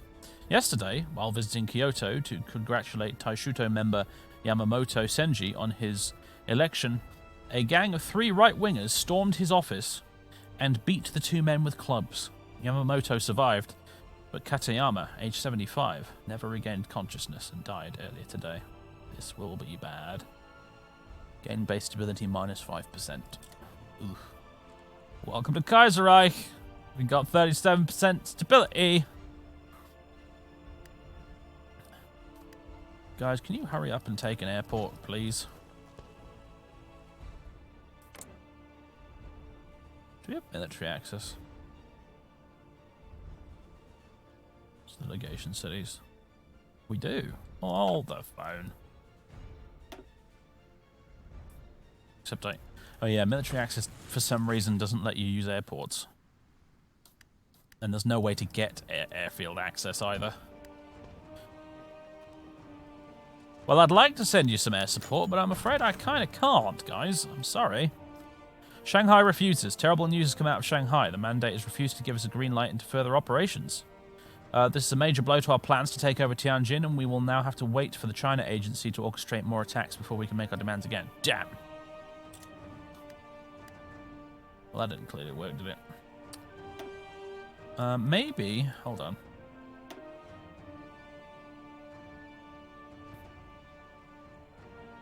Man, these are some crap tactical bombers, aren't they? They do not have a lot of range at all.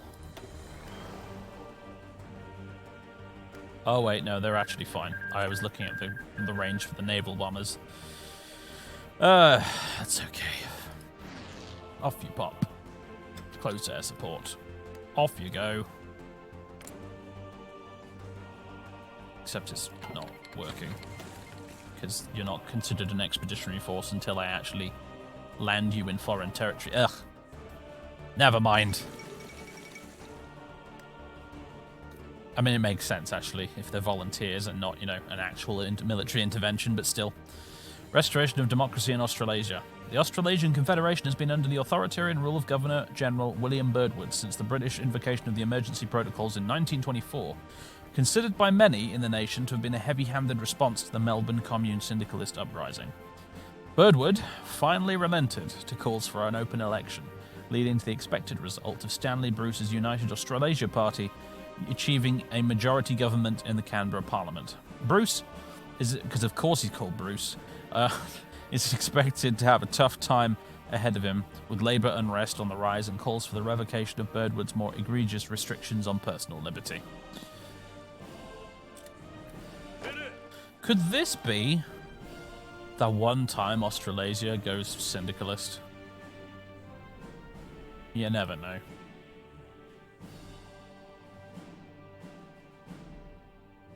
Good morning / evening, Offshoot Gordy. How do? You've never seen the Nanjing clique win without volunteers? AI never defends the capital. Yeah, no, they really don't. I've seen a human player do, successfully play the Nanjing clique / League of Eight Provinces before. But a bit like the KMT, the AI just doesn't seem capable of, doing it successfully.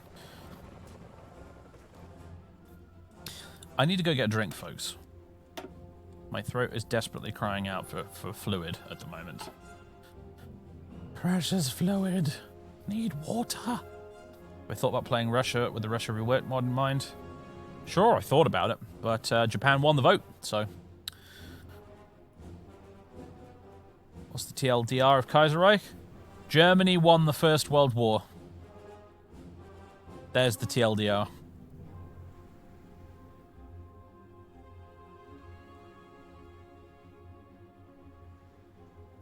Right, guys, I will be back momentarily. I just desperately need to wet my whistle. I'm going to get a big pint of water or something. Be right back.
I'm back.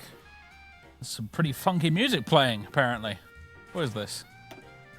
Snooty Fox! It's Snooty Fox again. I like that tune. It's probably my favourite one of the radio tracks from the DLC. Alright, welcome back everyone to Jazzy Japan, apparently. We did elect the Liberals, I suppose. Jazz music for all!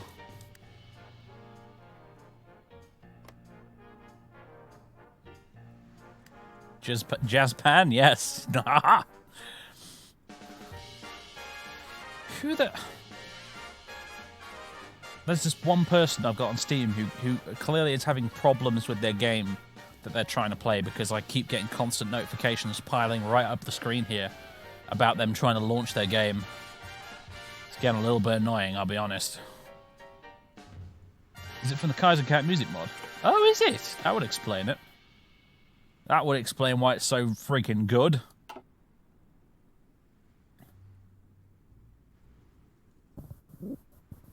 So let me adjust my microphone here slightly. Anyway, I've got a big pint of water now. So, and I've just drank another pint of water downstairs. Basically, I'm probably going to have to take another break to go to the loo in a bit. But hey, it's good to be hydrated.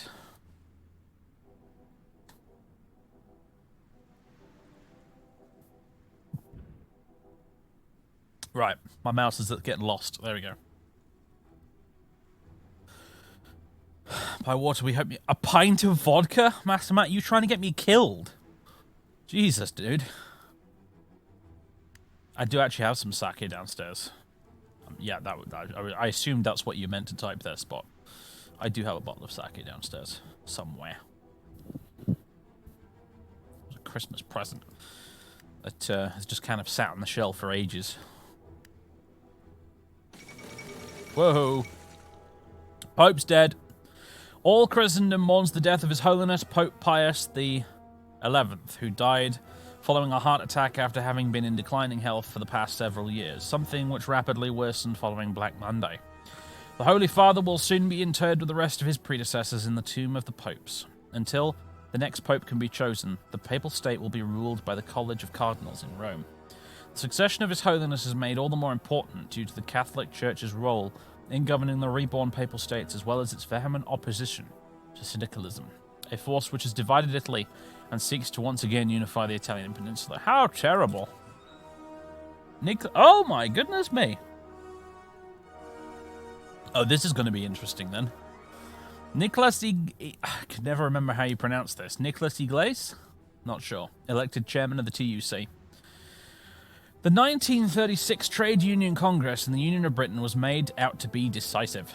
Longtime chairman of the TUC, Philip Snowden, declared his resignation, causing the four major factions in the Union, the Maximists, Autonomists, Federationists, and Congregationists, to butt heads over the position. And as the dust settles, quite unlikely as it may seem, Welsh poet and leader of the Autonomists, Nicholas Igles, has been sworn in as the new chairman. The Autonomists support further decentralisation of the Union of Britain and an even greater autonomy to the Welsh and Scottish nations, perhaps even full independence. That's why this is an interesting result. Okay. Alright then. This Nicholas Igles in real life, he was big trade union. This fucking person, I don't know who they are. Still doing it. In the bottom left of my screen, it's pissing me off. Anyway, Nicholas, in real life, he was a trade unionist and a Welsh nationalist who, because it's a whole interesting thing. Like, British socialism of the period was quite markedly different from, say, the Bolsheviks in Russia. There was a lot of like regional nationalism and also religion wrapped up in it too. A lot of British socialists of the period were actually Christians, ardently so. But Nicholas Igles, he was a Welshman and a trade unionist. I believe he was involved in the founding of the Labour Party, actually. But he was he opposed.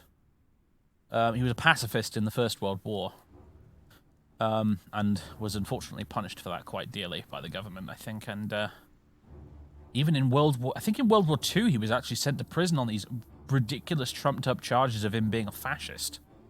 And he was only let out after a few months, after basically half the country and Parliament itself basically complained about it to the government. Said, what the hell are you doing? This man has done nothing wrong, and he was eventually released. But like a lot of left-wing folks of his era in Britain, the British government treated him very harshly indeed for basically doing nothing wrong at all. But I guess he's running the place now in Kaiserreich. There he is. With his flat cap and his mustache. Nicholas Igles and the poetry, both in English and Welsh. He penned regarding the Start again, shall we? Nicholas Igles and the poetry, both in English and Welsh, he penned regarding the struggles of the working class, inspired many typically conservative and rural labourers to embrace the British Revolution. His Welsh translation of the British anthem, The Red Flag, is sung by Welsh socialists of all stripes. Despite fierce opposition, Gleis advocates both on the floor of the Trade Union Congress and through his poetry the devolution of power from the TUC to workers' assemblies in Wales and Scotland. The people of these regions, he argues, are both culturally different from that of England and currently politically underrepresented. With Gleis as chairman of the Trade Union Congress, power is likely to be increasingly decentralized. So, what's interesting here, basically, is France has gone down the mega asshole path, and Britain has gone down, arguably the least asshole path. I doubt it will cause any kind of split in the international, but, yeah. They've gone quite different directions. That's interesting. So why does it do that? Why does it do that? Just, I drag the mouse over here, and it selects something over there. Whatever.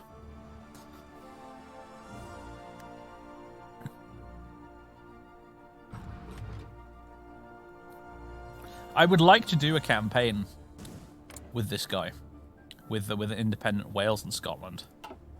I reckon it'd be quite a challenge just to survive the Weltkrieg with that setup.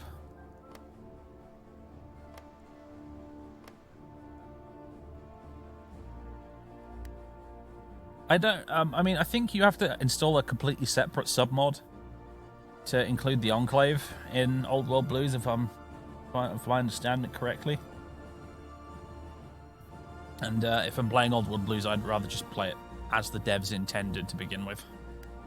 I don't know why everyone has such a hard-on for the Enclave in Old World Blues, but I kind of don't, personally.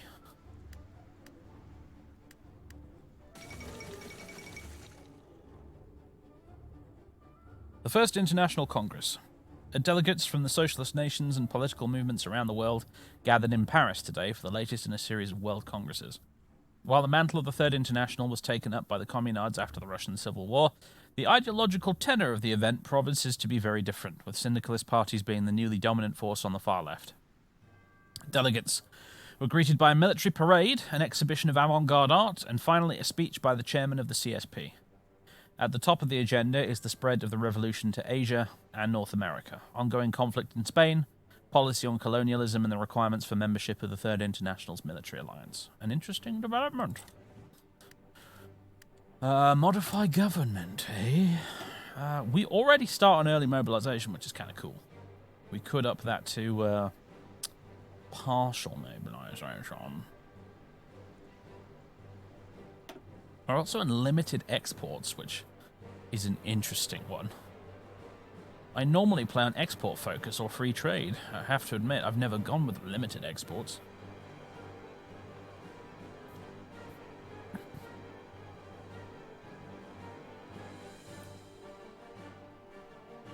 You can't devolve until the Krieg is over? Ah, that's a bit of a shame. Never mind then. Still. That would have been kind of fun.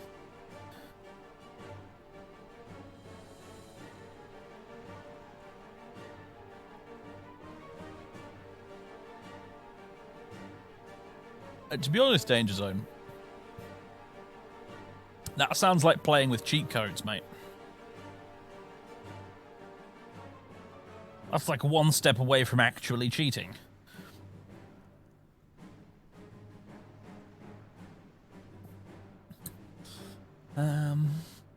As far as I'm concerned as well, when it comes to Fallout lore in general, as far as I'm concerned, the Enclave fucking died in Fallout 2. I don't care who those weirdos were in Fallout 3 calling themselves the Enclave. The Enclave died in Fallout 2 when the oil rig got blown up, and that's the end of that. Thank you. Stop trying to bring them back.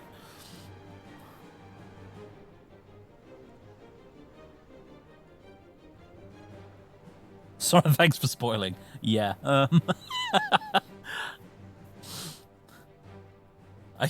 Does it count as a spoiler if it was basically retconned later? I don't know.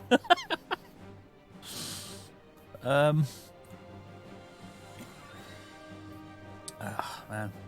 We should probably play the old Fallouts on here at some point, eh?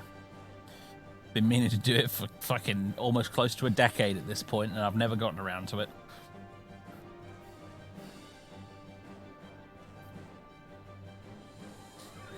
Maybe this is worth switching.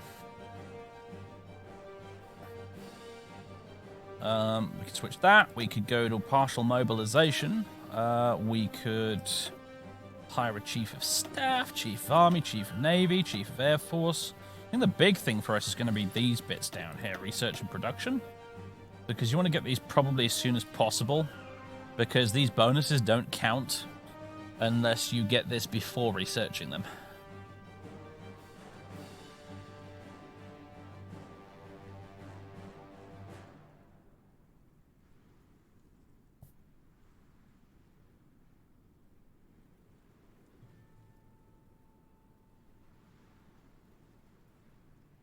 We Japan now? Yeah, we finished the US campaign. We playing as Japan now. There was a vote and everything. Japan was democratically elected for the next stream faction. Let's see. Carrier bonuses, deck size plus 20%, max range. And armored cruisers, battleships, and dreadnoughts get some nice attack bonuses. Cruisers get very cheap with this one. Carriers get more armor. Anti-air surface visibility goes down. Max speed goes up a little bit. Same pretty much with the heavies. Mazaru Naval Arsenal small ship manufacturer. Destroyers get a bit of a bonus. And as do submarines.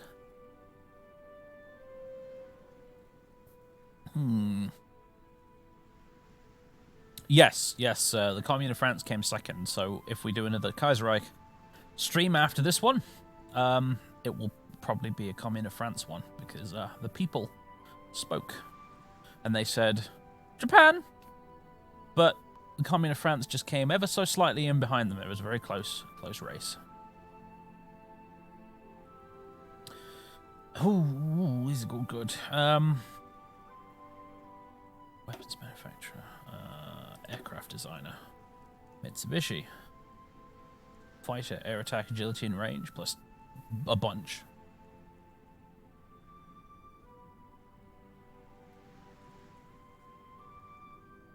Air defense, speed, and reliability. Range is really good. This will make stuff much cheaper.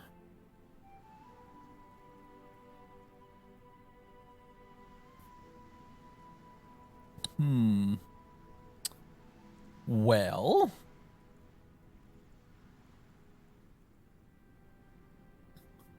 I'm thinking Mitsubishi for that one. I am definitely thinking Mitsubishi. For naval, I'm thinking possibly Yokosuka for the deck size and range and the attack bonuses on the heavies. Although extra armor and stuff on carriers is also really good. These are both really good.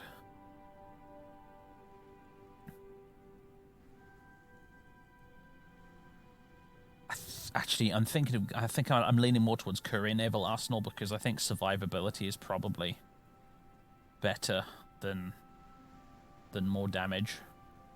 Honestly, you know, it can mean the difference between a capital ship being sunk and a capital ship being badly damaged but repairable. And considering it takes you like a good couple of years to build a replacement, that's no small thing.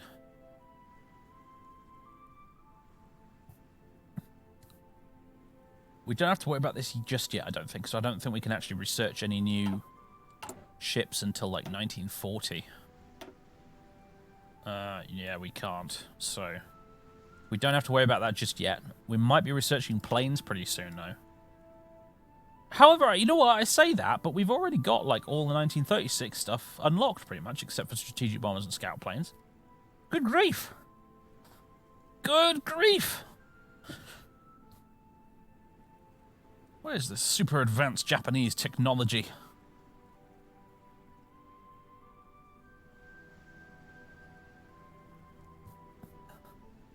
Sushi for the main course, maybe onions for dessert. Well, yes, indeed. Okay, well. That tank designs. What do we get that's good? Breakthrough, reliability, soft attack reliability, much cheaper tanks. Bearing in mind, we are playing as Japan, a country largely starved of resources. That'd make all the light tank stuff cheaper. And this one, which makes the light tanks better. So lights and mediums. Forget heavy tanks. Probably not worth it as Japan. We're probably going to want to use all our chromium on making ships after all. So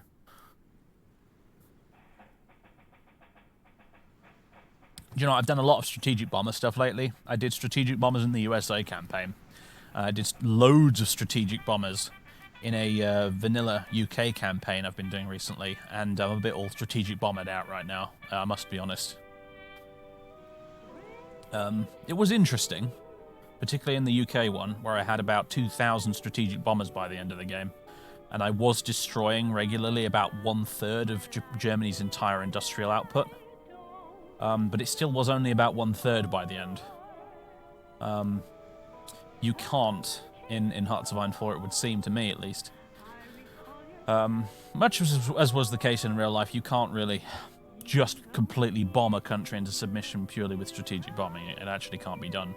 I actually reached a point when I was playing as the UK where there literally was not enough aluminium in the rest of the world to allow me to continue producing even more bombers.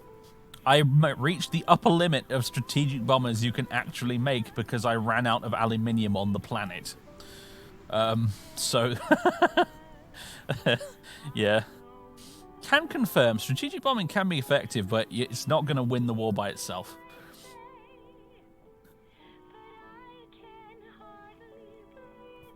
In fact, the one thing it was really effective at, and this is I was delighted at how well this worked out because it was true of real life as well. Because what actually was arguably even more effective than damaging the German industry was the fact that they had to basically pull back all their fighter forces, or the vast majority of their fighters, to defend Germany from my strategic bombing campaigns. And in the process, as soon as I was able to get long enough ranged fighters to go over there and escort my bombers in Germany, my fighters, which I was producing faster than the Germans could shoot down, just kind of like the Americans did in real life, that basically the German Air Force, the Luftwaffe's fighter force, was basically decimated just by my fighter escorts. My fighters shot down so many German fighters while escorting the bombers that the Luftwaffe just couldn't recover from it. And that's pretty much what happened in real life. So the strategic bombing was like a two-pronged thing. I was damaging their industry, but also I was just wiping out their fighter force. I was really impressed. As much stick as I give the air combat system in this game for it not being complex enough, that was fucking spot on. I was really impressed. So well done, Hearts of Iron 4 developers. You absolutely nailed that. Anyway, back to the Kaiserreich, of course. For now, Actually, getting an industrial thing would be a good idea this early in the game, wouldn't it? Is there one for dockyards? just checking. Not really. This one looks good though. 10% industrial research speed and military factory and civilian factory construction speed up as well. Let's have that. I think that's a good investment early on. Dreadnoughts of the future. Invest all you can into them. Yeah. We've got a few already, actually. Nanjing Clique took 4 states. Anqing Clique was annexed. 3,883 equipment has been seized. Anqing Clique has capitulated. The Anqing government has gone into exile and their main forces have capitulated to the Nanjing Clique, who is now in control of their home area. Yep, it didn't last very long. RIP left KMT. Yeah, they lasted a lot longer last time, didn't they? But, oh, I don't know, actually. They've just encircled these dudes. Accidental military genius! The best kind. Pius XII elected as new pope. Catholic faithful in Rome breathed a sigh of relief as the Sistine Chapel's chimney billowed forth white smoke, signifying the election of a new pope. A short time later, it was announced that the pious and popular Eugenio Cardinal Pacelli had become His Holiness Pope Pius XII, leader of the Catholic Church and head of state of the Papal States. It is anticipated that he will continue the policies of his predecessor, whose pontifical name he has taken. New pope, same as the old pope.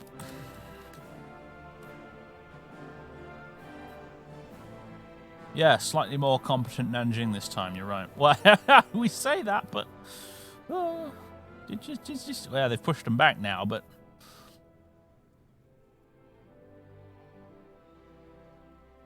what is going on over there? Oh, now they're encircled. I'm going to say it's probably not looking good for the KMT.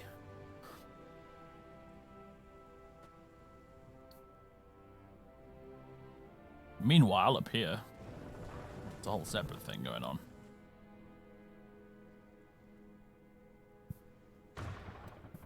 Yeah, I've been told left KMT is quite fun. They're kind of on my short list of Chinese factions I'd like to play as. Hello.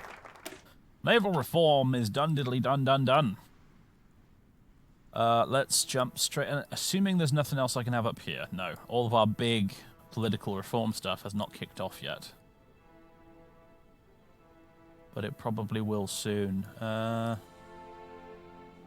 Let's go with naval expansion. It's a free dockyard. Go for it.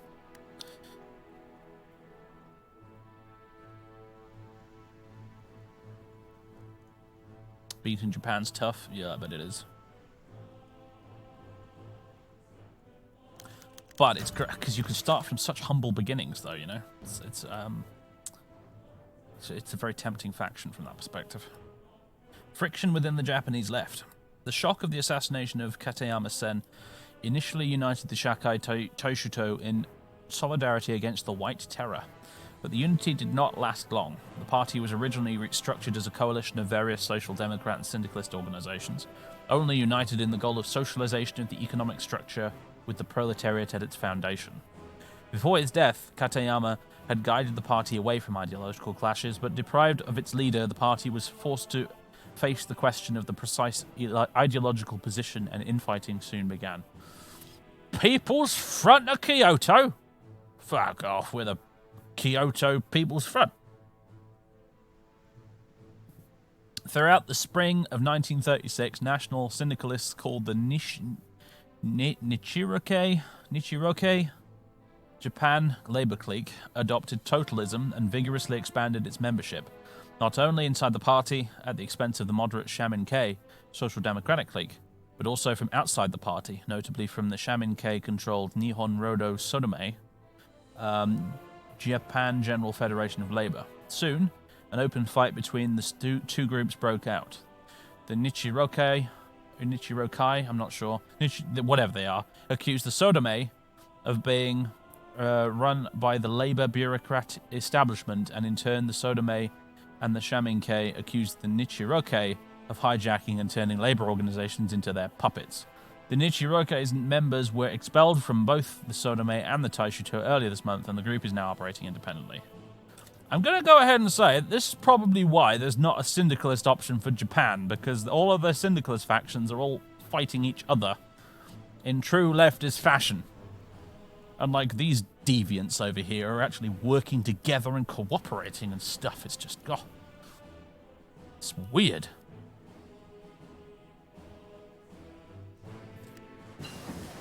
Basic machine tools is done. Now then, are we expecting to be bombed? Ooh. Now, if this was vanilla, yes. Because it isn't, I don't really know. I'm going to go with no, probably not, actually.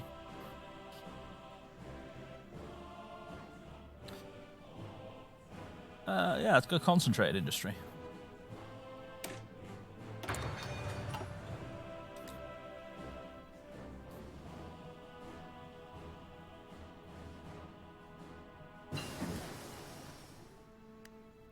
Type 3 heavy machine gun and Type 11 mortar are done.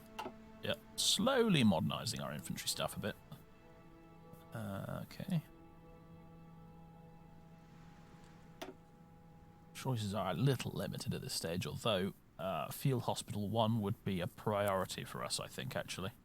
Along with Logistics Company. We're not resource rich, we're not manpower rich. Do it!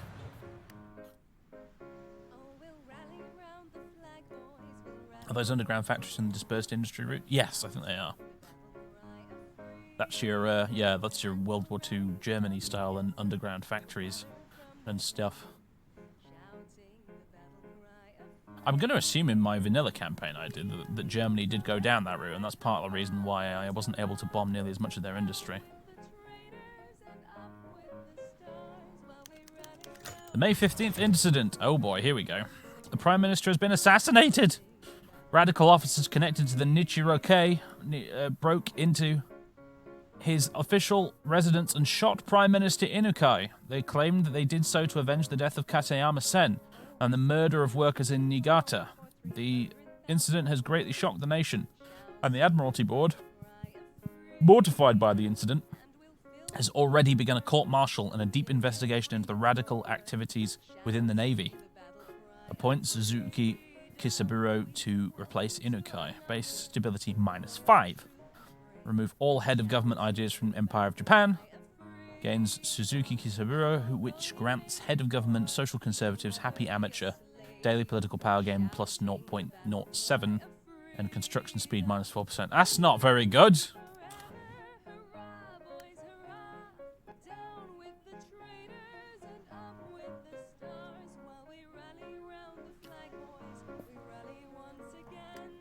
What's going on up here, then?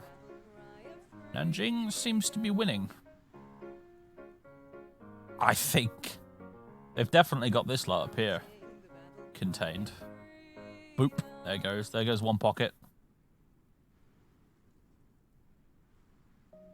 What about the others? Go on. Any minute now.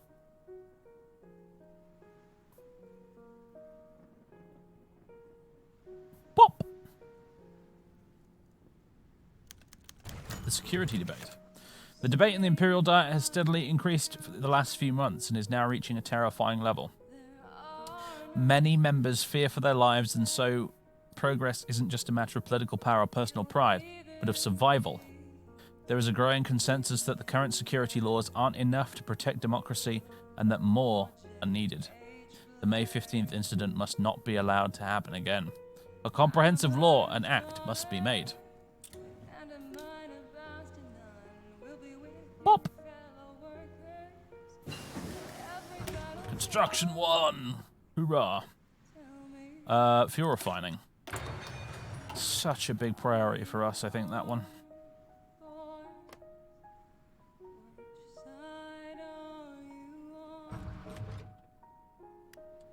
Decisions available. Nothing that interesting.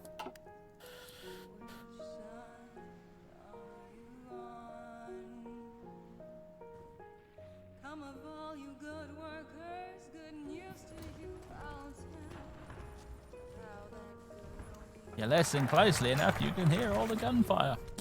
Naval expansion's done. Army leadership protests naval bias. Our recent investiture in policies benefiting the Navy have angered the leadership of our land forces. Some of the more prominent figures have expressed their disapproval in a private meeting earlier today. Tell them they'll have to wait and see. Guys, just wait, okay? We got a whole focus tree for you too, all right? It's fine. Just calm down. You just gotta wait for the patch. It's okay. Angry army nerds. Oh dear. Anyway. Capital ships. Screens. Air Force reform. Army direction. Let's do this now.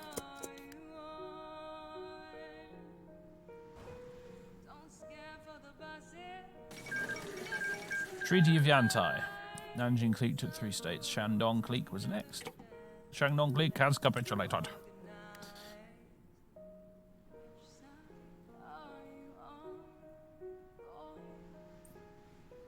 How's it going, folks? You've been gone for an hour. It's going okay.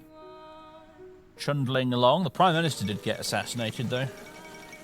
Which, of course, isn't great. Oh, no, Mussolini, not again!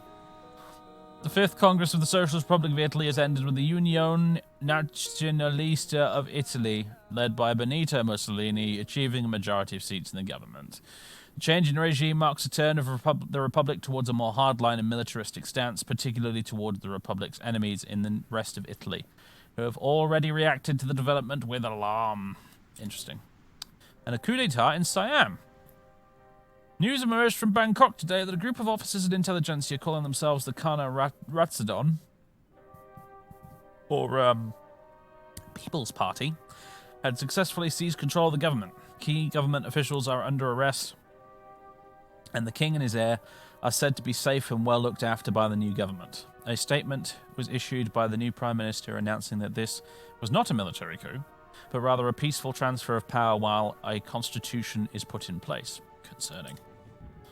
As long as they're pro-us, I suppose, I don't care. Deploy units. Oh, I got some divisions done. Hurrah.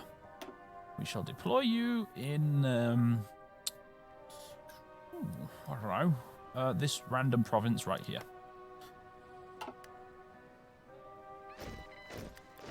Boosh, there we go. You can join the main Red Army.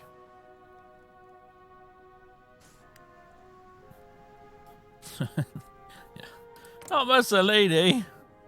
Oh no. Alright. See, the funny thing is, though, every time Mussolini seems to get elected, the Republic doesn't actually do as well. The Republic's had their best campaigns for me in the past, where they've actually gone with someone else. That's usually when they end up unifying everything before the war even breaks out, ironically. Mussolini always seems to end in failure. It might be because he was a bit of a moron. I don't know. Doesn't matter what timeline he's in. Maybe he's a bit of an incompetent buffoon.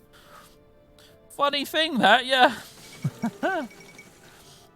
Manuel Carles assumes full control of Argentina. Look, okay. Argentina, I'm sure this is very important to you, but I'm almost gone through an entire pint of water here. Trying to keep my whistle wet, reading all these events, and right now, we'll settle for just reading the headline. If it's okay with you, Argentina. Look, I like you, but no.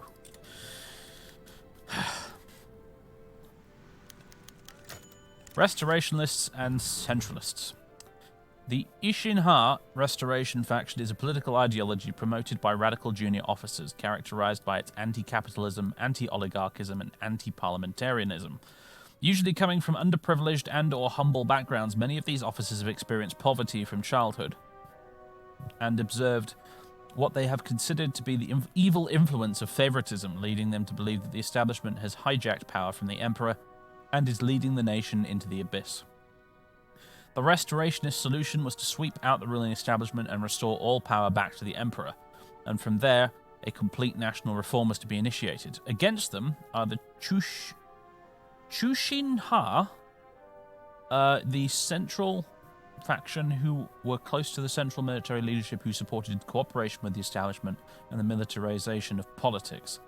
This will be trouble!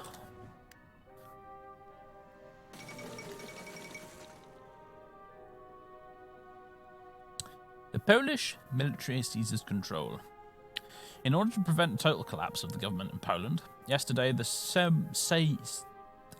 no idea how you're supposed to pronounce that, passed an emergency measure to invite the Polish military to create a new government until the economic and political situation stabilizes. The Polish military moved swiftly under the guidance of Władysław Sikorski, who has declared national curfews in the wake of this sudden military takeover. Polish military units now patrol the streets of Warsaw, and many wonder if, even after the situation stabilizes, the military intends to stay and create yet another military dictatorship in Eastern Europe. Poland could not choose for itself, it appears. The military chose for her. I have never done a Poland campaign in Kaiserreich. Maybe we should one of these days. Mongol aristocrats take Mongolia. Much like Tibet, news from the Mongolian capital Urga is sparse. For many years, the status quo of the nation has been the leadership of the Russian Baron Roman von Ungern-Sternberg. However, recently, news has come out that after a revolt in the west of the nation, the aristocratic princes, led by the Inner Mongolian prince Demchugdongrub, overthrew Ungern-Sternberg while his army fought in the west. In a press release to the few media groups in Urga, Prince Demchugdongrub stated that Mongolia is once again in the hands of Mongolians, and that now they must look out to save the Mongolians living under Chinese tyranny. The Mad Baron's rule is at an end. There goes Sternberg. Toodles.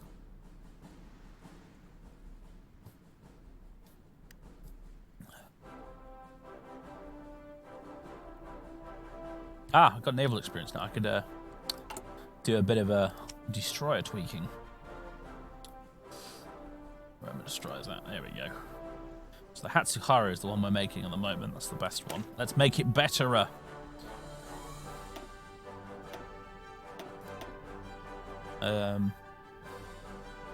How would we make it better, though, is the question. We don't have radar? Bloody hell. We need to get on that, guys.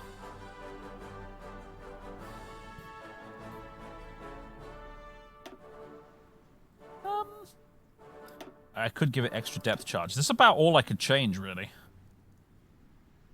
That is pretty much all I could change. I don't think it's worth it at this point. I think I'll just carry on making them as they are. Frankly, I am tempted with this playthrough to basically just, instead of, because what I often do is I try to make different specialized versions of destroyers for different tasks. Like I make one that's got radar for recon, and I've got make one with torpedoes and stuff for general screening duties. I make one with extra depth charges for submarine hunting and convoy escort. I am tempted, for the sake of simplicity, though, this time to make just a kind of all-round good, can do anything destroyer that I can shove in any fleet for any task. Because that might prevent some administrative headaches later on, and it would provide our Navy with a great degree of flexibility. See, to me, this sounds like a big, smart, big brain, clever move, actually. But, I don't know. Jack of all destroyers, yeah. Because I have discovered in past playthroughs where I've gone very Navy heavy, particularly as the UK, and I have tried to do specialized destroyers. It can sometimes be annoying when you need recon destroyers, but all you've got in reserve are anti-sub destroyers, or the other way round. But if we made a kind of jack-of-all-trades destroyer, we wouldn't have that problem. It just wouldn't be necessarily as good and as efficient at each individual task. Something worth thinking about, honestly, I think.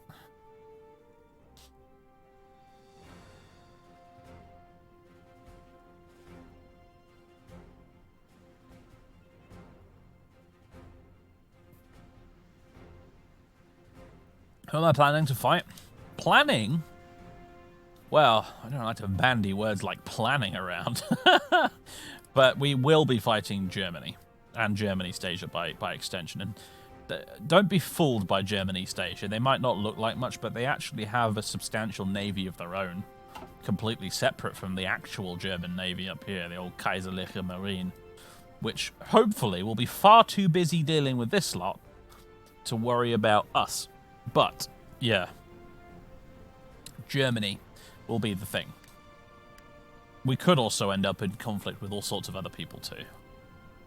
Syndicalist America, for example, might be one thing, in which case that won't necessarily bring us into conflict with the other syndicalists over here, because Cindy America doesn't immediately join the Third International usually, but still. I don't intend for that to happen, actually. My plan is to actually prop up the Pacific States of America as hard as possible, assuming they do form. So, unless German East Asia falls to the Indochina Union, I suppose. But even then, I'm going to want this slice of Borneo over here, and Singapore and Malaya over here. Oh, hello. Siam's having a little bit of a civil war over there. Parliamentarian versus Royalist Siam. Jolly good. Parliamentarian, you say? That's a very socialist-looking parliamentarian flag you've got there, you know. I'd really like it if you guys lost, actually. You don't look very pro-Japanese at all.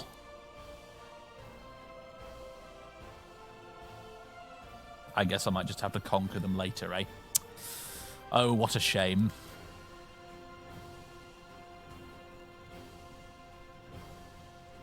And also, I'm hoping, fingers crossed, really hoping, that the Dutch decide to join the Reichspakt, in which case the Dutch East Indies in all their orange glory will be mine. Along with their oil and rubber. The Bauwaradet Rebellion. The recent Siamese revolution, while outwardly successful, has seen its popularity plummet. Taking advantage of the controversial Yellow Cover dossier, the nickname for a proposed plan to overhaul the nation's economic systems and nationalize many industries, a Red Scare was whipped up. While the chief of the army,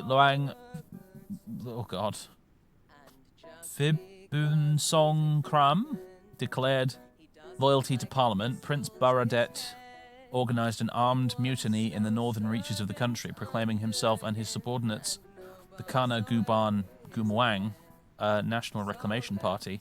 He began a march towards Bangkok. The swift mobilization of government forces led to a 2-day standoff that quickly escalated into all-out war between both sides. The Siamese Civil War begins. Welcome to Kaiserreich, the mod that's all about civil wars. I'm not sure the New Order even has this many civil wars.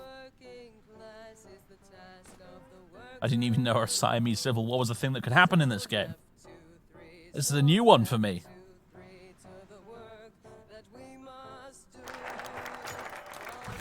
Army direction is done. Jolly good. Disagreements within army leadership. The ongoing factional rivalry within the ranks of the IJA has found a new front. The military strategic debate between the two rising stars, Major General Nagata Tetsuzan of the Centralist faction and Major General Obata Toshishiro, of the Restorationist faction. General Nagata believes the Japanese economy is inadequate to sustain any kind of total warfare, and I suppose he'd be right, and thus building up an army capable of total war should be our top objective. He calls for expanding our mobilization capability, modernizing equipment, and centralizing the command structure. General Obata's analysis is nearly identical, but he has come to a different conclusion. Due to volatile international tensions, war would come to Japan before the country could ever achieve such a capacity through internal development. Accordingly, he came to the conclusion that in future wars, the IJA must seek the quick destruction of hostile forces by waging war through short, rapid, and decisive operations to avoid a long war. Both agree a centralized command structure is a good idea, and that raw manpower tactics are a poor strategy. We can never hope to compete with Russian or Chinese manpower. We may now choose how to proceed. I will choose wisely. So, strength and command hierarchy. Removes divided army national spirit. Gives you grand battle plan. Okay. Gives you enhanced communications, which gives division recovery rate plus 10%, which is nice. Grand plan. Organized chain of command, although you have to choose here, it looks like. More planning speed. Reorganized general staff. More max planning.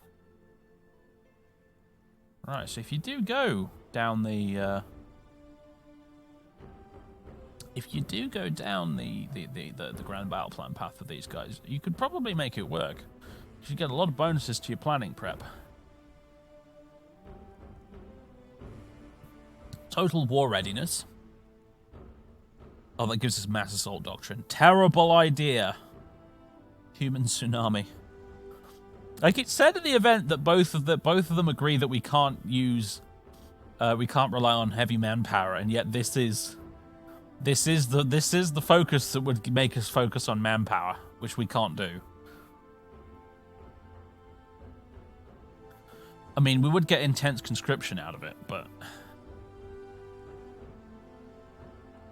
wow, yeah, you get quite a bit of conscription out of it, but I still really don't think that's a great option.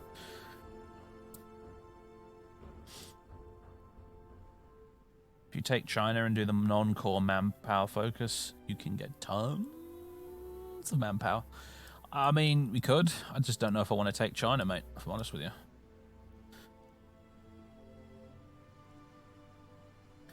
Oh, does the flavor text say we ignore them both? No. Superior firepower, Old Faithful. It's the one I'm used to. Army experience, it gives us...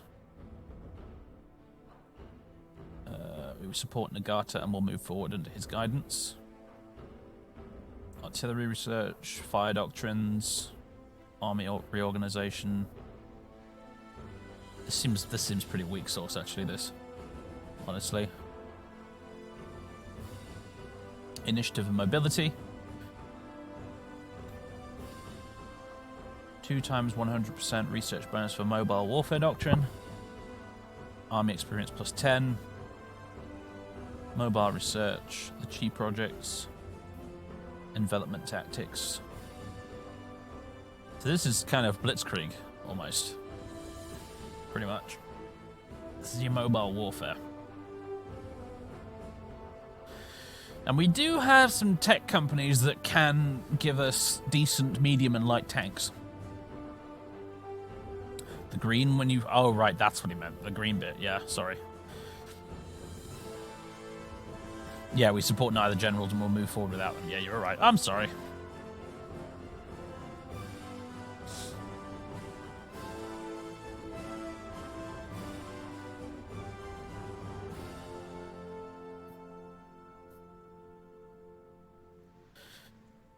Well, the strongest ones to me, I mean, this one would actually be a fun experiment, potentially, but I think the strongest ones to me seem to be either strength and command hierarchy or initiative and mobility. These two seem the strongest. This one I'm a bit vague on, though, because...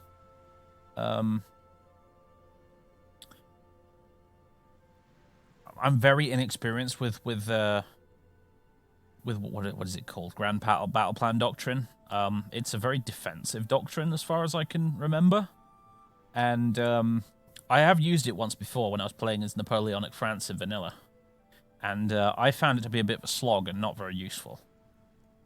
But then again, I don't think when I was playing as France I got a huge amount of bonuses to things like planning speed and max planning, so it probably wasn't as efficient. I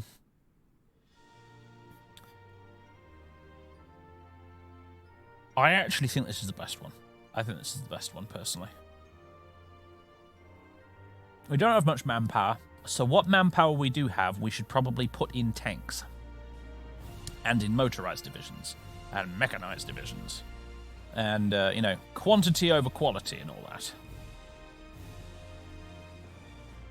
So I think...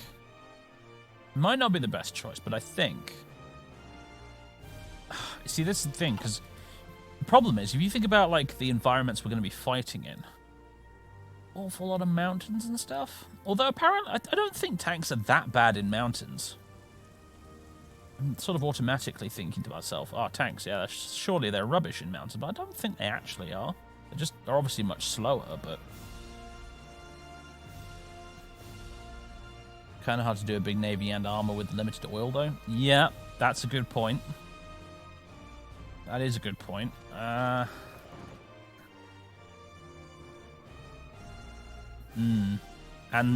we'll need an air force too.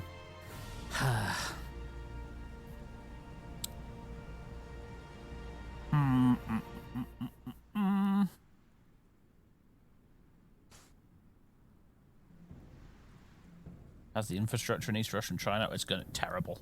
Absolutely shockingly bad. Yeah, terrible, terrible, terrible, terrible. Terrible infrastructure.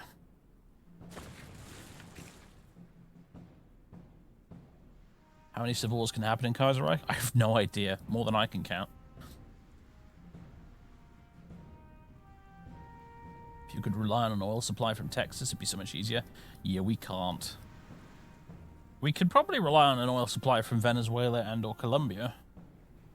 But it will require us, obviously, to defend our convoys very efficiently.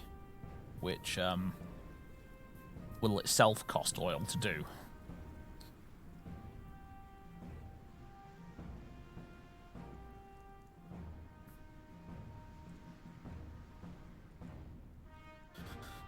Alright.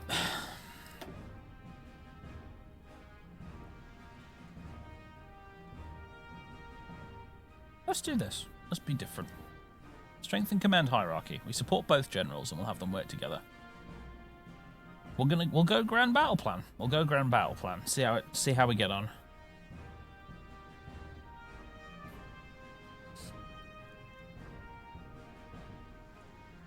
Every country a civil war, poo ye long. Okay. Yeah,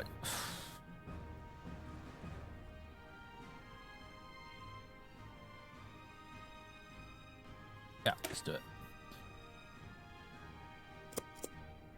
Let's do it. Grand battle plan it is. Hopefully it'll work out okay for us. I mean, admittedly, since we're going, I think grand battle plan might actually be alright for us for one very specific reason. We probably are going to do quite a few naval invasions, and I think the grand battle plan probably works quite well with naval invasions, because with a naval invasion you necessarily do have dudes sat around waiting and planning and preparing, because you have that, like, countdown for naval invasions. Like, you have to wait, like, 60 days or however long it is before you can commence the operation, and in that entire time, the army's going to be sitting there gaining planning prep. So, I bet that synergizes quite well, actually. If you're going to have dudes sat around on islands doing planning prep, waiting to do their next naval invasion, you might as well give them the best planning prep available. The Kumul Khanate declared war on the Xinjiang clique. Interesting. Xinjiang clique erupts in civil war. No, it's not civil war. Sorry, it's just regular war. Ignore me. Got civil war on the brain. It seems like the western gate between China and Central Asia has broken down into violence once again. Governor Jin Shuren's recent dispute with Kumul has resulted in a large contingent of volunteer soldiers rising up against the army garrison. Rumors say that the Turks to the far west are also preparing to defy the governor, and once again, the governor of Xinjiang, should he remain Chinese, represents a potential ally to the southern democratic cliques. The Kumiliks, however, seem to vary greatly in between respect for Beijing to restless xenophobia. The Eastern Turks doubtlessly would separate from China entirely, I should say, should they win. Yang Zenjin's final failure. It doesn't help that is a really rubbish font to try and read. Just want to try something here. Ah, never mind then.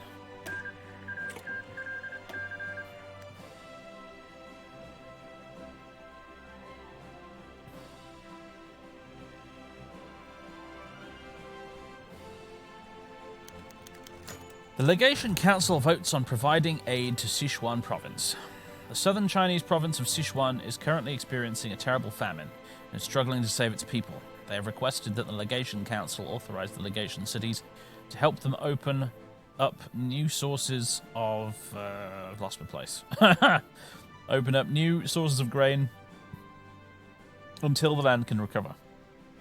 Many experts on Chinese politics, however, warn that the money we send for famine relief could just go directly into Sichuanese warlords' pockets. We shall vote fairly. And there we go. Again, I ignored this completely as the Americans because I had other problems to deal with, but there is currently 1 abstention and 1 no vote. Vote yes. Vote no. Abstain.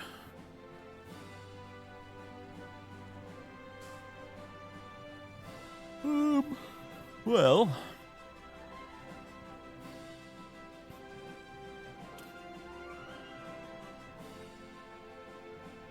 Who's the no vote?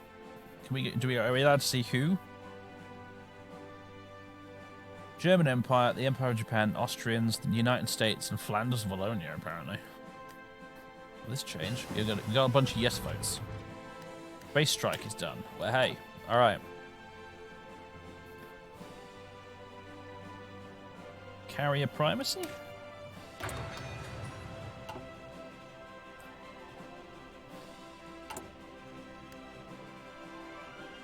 You 2 yes votes, 1 abstention, and a no vote.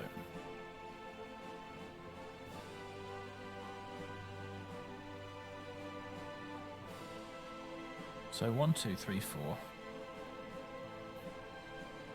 So somebody hasn't voted yet, except for me. Aside from me, rather.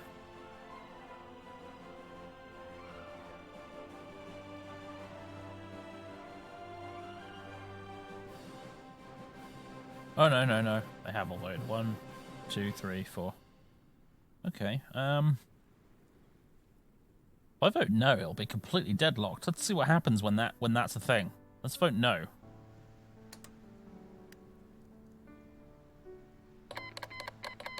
Jabal Shammar declared war on Ned.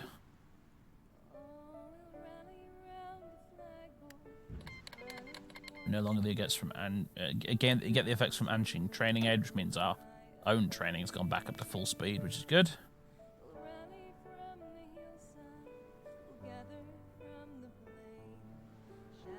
I guess nothing happens if we... Ah, the vote fails. It's failed by a narrow margin. Cannot be proposed again. Let's see.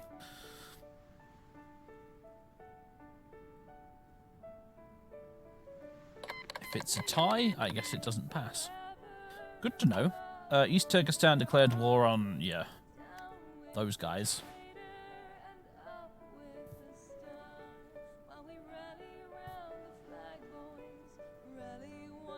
Why is Flanders on the council?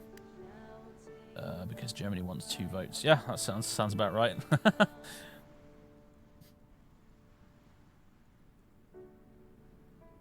They're so outraged. They decided the only way they could vent their frustration was by declaring war on their neighbours. Concentrated Industry 1 is done! Hooray! Excavation 1. Do it. Excavation, like, by itself, it doesn't look like much. It's like plus 10% resource gain efficiency, and you kind of look at that and you yawn slightly. But what it frequently does do is open up decisions in here to develop the raw, like, resource amount in certain provinces, which can actually be really useful, so... I totally neglected that in the American campaign, but let's try not to do it this time, since we are going to be a bit more reliant on our resources. Also, we can make another change, I think.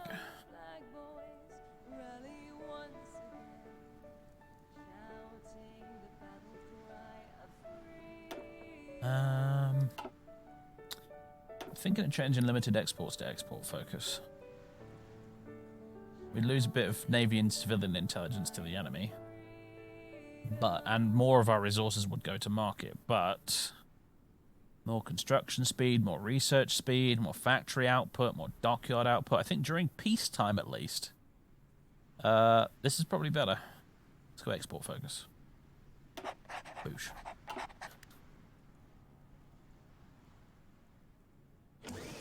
Said any abstaining votes counted as no votes in the event of a tie. Oh, okay. I just didn't read the small print, I guess. The creation of the International Avant-Garde. A combined effort by the Commune of France and the Union of Britain a few days ago has birthed the International Avant-Garde, a program that aims to create a united art style for art and genre for music, as well as new literary techniques, each of them encouraged to be socialist, unorthodox, anti-traditionalist, and anti-religious.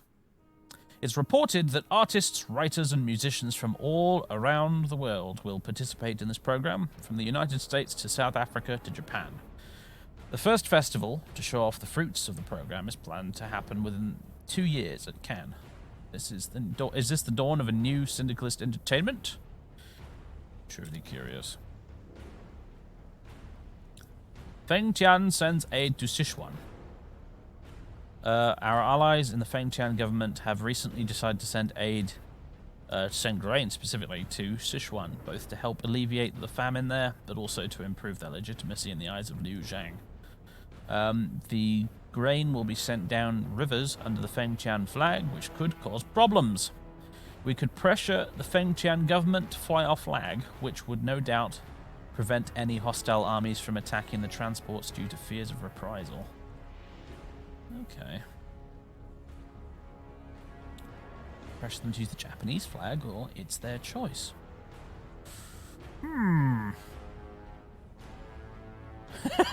yeah. Take credit for their humanitarianism after refusing ourselves. That's quite funny. I'm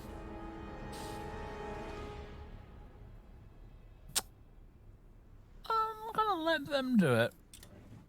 I kind of want to see what happens, honestly.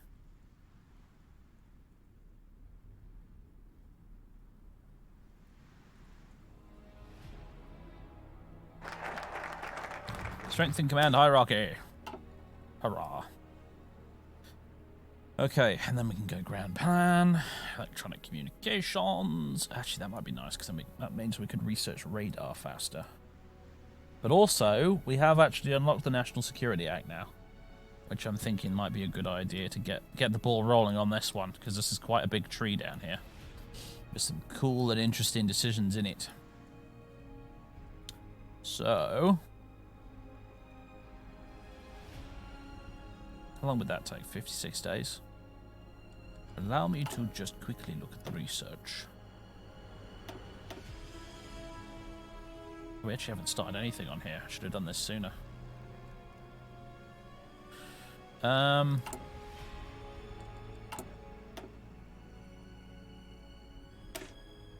Let's do that.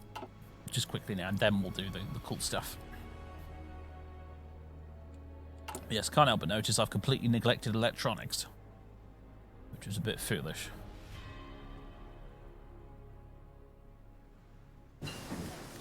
Field Hospital 1 is done. Right, straight into mechanical computing. I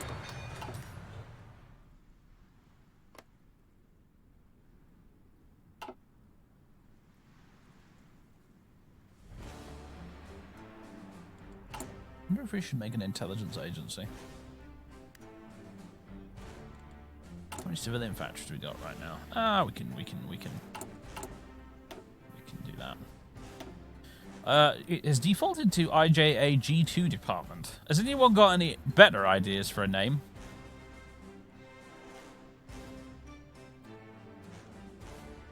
Suggestions in the chat.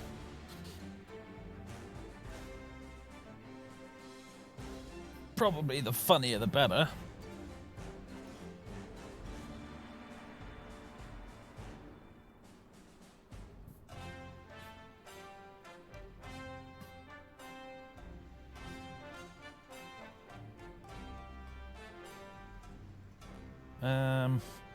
Super secret society.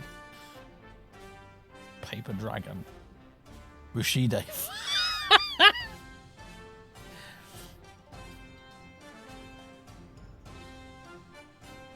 Doritos big lads.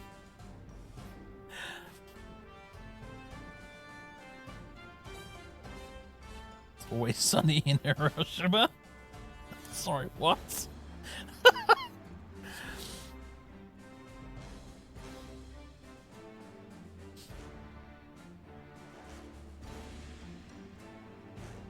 Bushi Dave.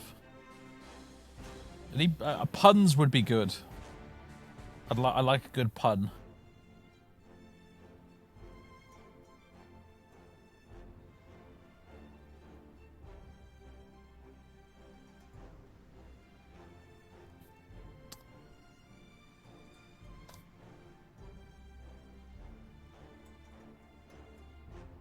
Bushi don't.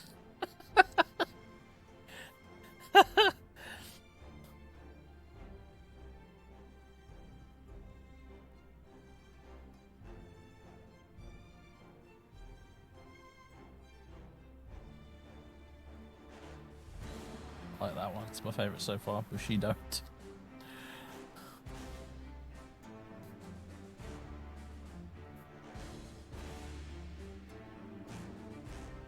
Yeah, it's gonna be Bushi don't, I think.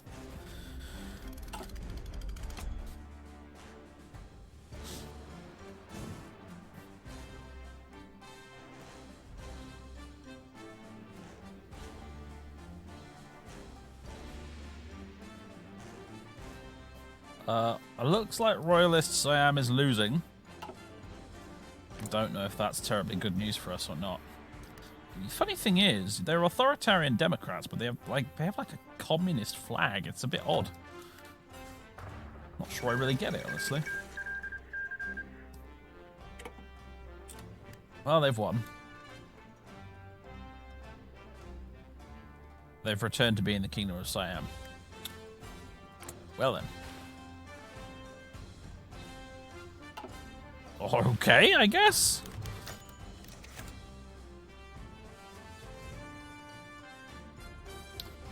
Fengtian requests small arms. The Fengtian government has long possessed an advantage against its Chinese rivals thanks to our frequent material aid. In this particular case, we are being asked for infantry equipment. We could send the best we have, which ought to make a significant difference in such a backwards country, but we could also provide a greater number of cheap, obsolete weapons at no real cost to ourselves. Or we could always send nothing at all. Send the latest equipment? How much is in our stockpile right now? Oh, plenty. Send the latest. Arisaka Type 99s. There you go. Do we actually have Arisaka Type 99s? Yeah, we do. That's the current ones.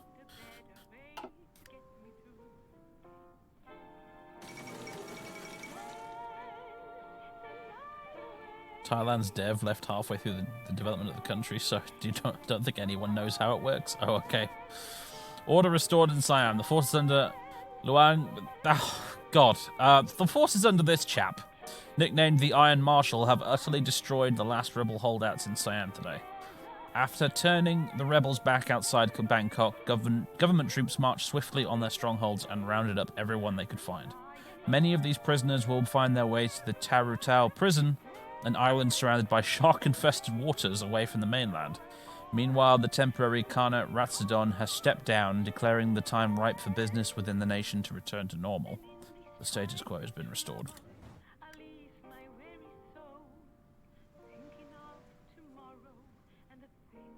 Send obsolete equipment, don't trust Zhang. I think you're a bit behind us, Turtle of Happiness, I'm afraid, mate. We've moved on from that. Just in case you want to refresh your stream. Jack Reed elected president of the USA. Oh boy. Oh boy. Oh boy. Alright, we're going to have the... Right, ladies and gentlemen, if you watched the previous USA campaign I did, where we got the very limited civil war between the Longists and the Federals, guys, you're in for a treat now, because we're about to see the most utterly screwed up version of the Civil War available. Despite the massive instability rampant in the nation ever since the Great Depression in 1925, the presidential elections went forward, and the voting results are clear. Jack Reed of the Socialist Party of America is the 31st president of the United States. Jack Reed turned into a savvy political operator during his time in Russia and is a dedicated proponent of syndicalism. This stance has made him many enemies in American society, but the Association of Trade Unions that he leads remains strong. The AFP already contests the election results, though. Let's see what this jumped-up journalist can do. Ha, boy, here it comes.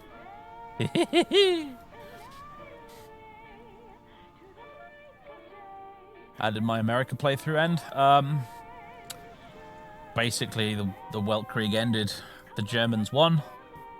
And, yeah, there wasn't really much else for me to do at that point.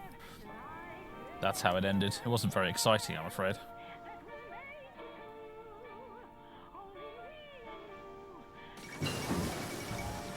Usually don't.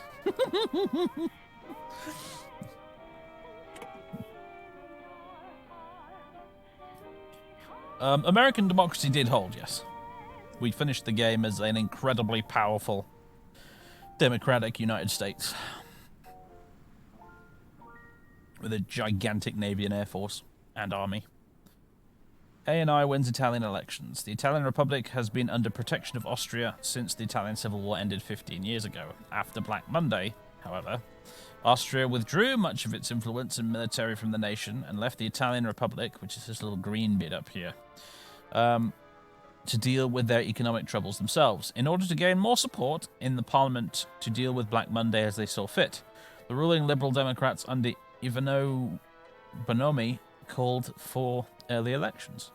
These elections have concluded in the election of the anti-Austrian Associazione Nazionalista Italiana. The new Prime Minister, Italo Balbo, stated today in a speech in Milan that nothing shall ever stand in the way of Italy's greatness, and if Black Monday was the direct cause of vile Austrian interference and colonialism, which will be eradicated by the new legions of Italy. Fuck is he smoking? Look at the... Balbo. Okay, we got Balbo and Mussolini now. Fucking fantastic. I'm pretty sure this is going to lead to, like, independent Venice again.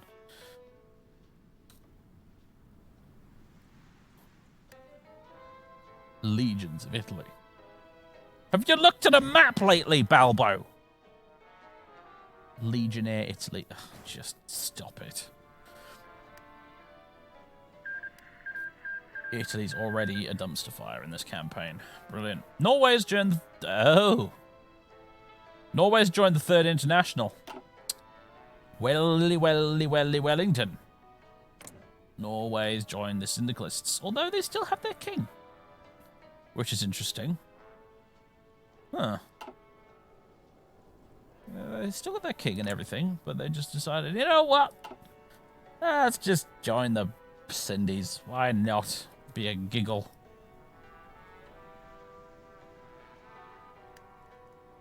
Anarcho-monarchist Norway. Hey, look, the left KMT are still there. Still holding on very, very desperately. Unassigned divisions. Oh, we got new stuff. We have got new stuff. Alright, that's the Red Army full. Jolly good. Although I might want to start kicking out the garrison divisions. Actually, let's have them. What should we do with them? Let's have them join the Brown Island Garrison Army, I suppose. Which means they will now shuffle off to wherever. Okinawa and Taiwan, and etc., etc. Could always upgrade the garrison divisions to regular infantry templates. I suppose I could. Electronic communications. Done. Brilliant. Okay, so we got that electronics research bonus. National Security Act. A debate in the Diet regarding the National Security Act has been raging for the past few weeks, and it's time for us to decide which course our nation will take. Some conservative members of the Diet fear that if the act isn't passed, the radical elements in society will try to seize power. The future of Japan is in our hands. Boop.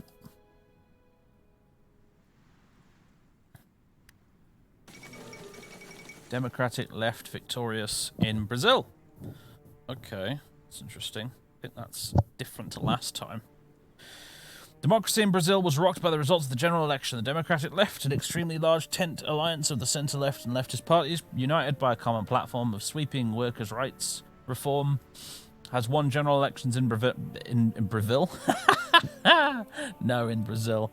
A surprising result to many observers. Others claim that the wide appeal and clear goals of the coalition gave it a broader base than its opponents.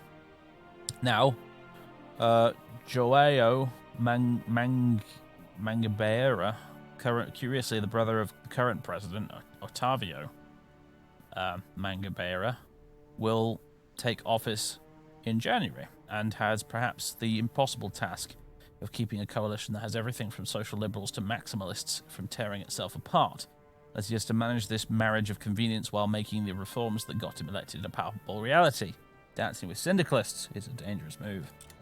Yeah, I'll be honest. I'm military coup in 5, 4, 3, 2.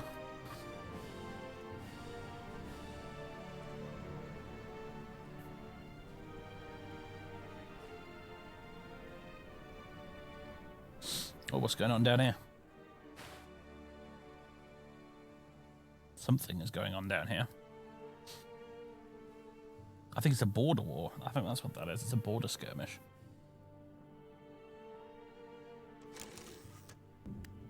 Border skirmish mechanics are weird in this game.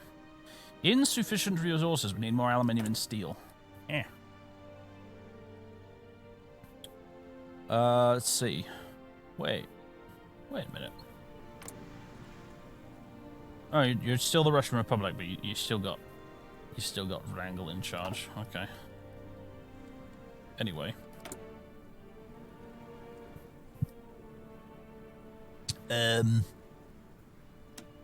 Russia. Need some stuff. Need some steel as well. I'm happy to trade with Russia, because if I'm completely honest, I'm not sure I really fancy fighting on my way across Siberia. Seems like a bit of a poor idea. Assuming Transimo doesn't drag me into it, which they can do. East Turkestan has capitulated. R.I.P. East Turkestan. They actually did well in the last campaign, if I recall. The Guangdong clique declared war on the Guangxi clique. That would be you and you.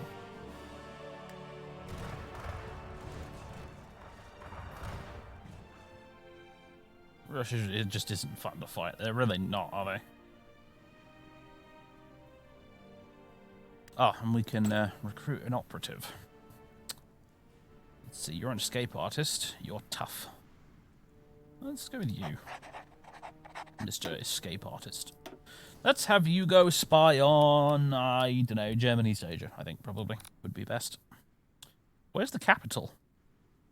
Is it Singapore? Yeah, it is. Boop. There we go.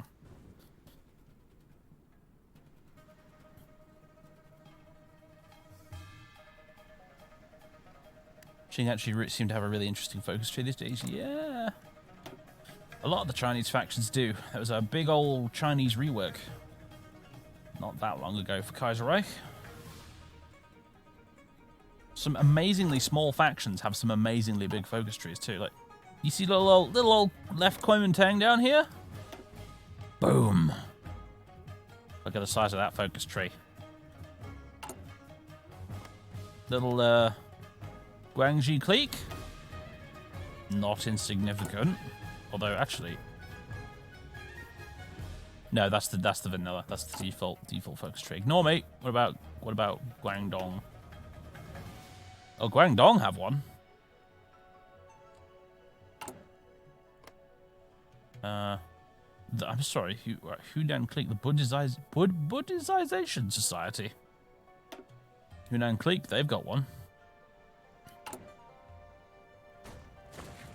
These guys are a huge one, I think. Oh yeah, it's quite big. Fairly safe to say it's on the large side.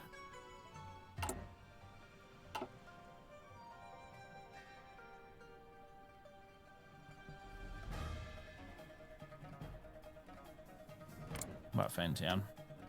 Yep. Yeah, China's a cool place to play a game these days.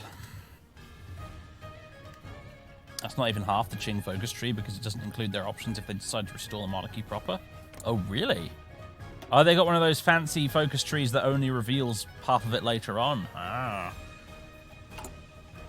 I know that a lot of the New Order does that. The mod, the New Order, does that a lot with its factions. I wasn't aware that that Kaiserreich had started doing that though. Interesting. Fengtian and Qing, yeah, I think they're the two big beefy factions. I guess maybe them and Nanjing. Yeah, these are your main three, I believe. Under the AI's control, typically it seems to be Fengtian that does the best. But I really wouldn't mind playing as Qing at some point.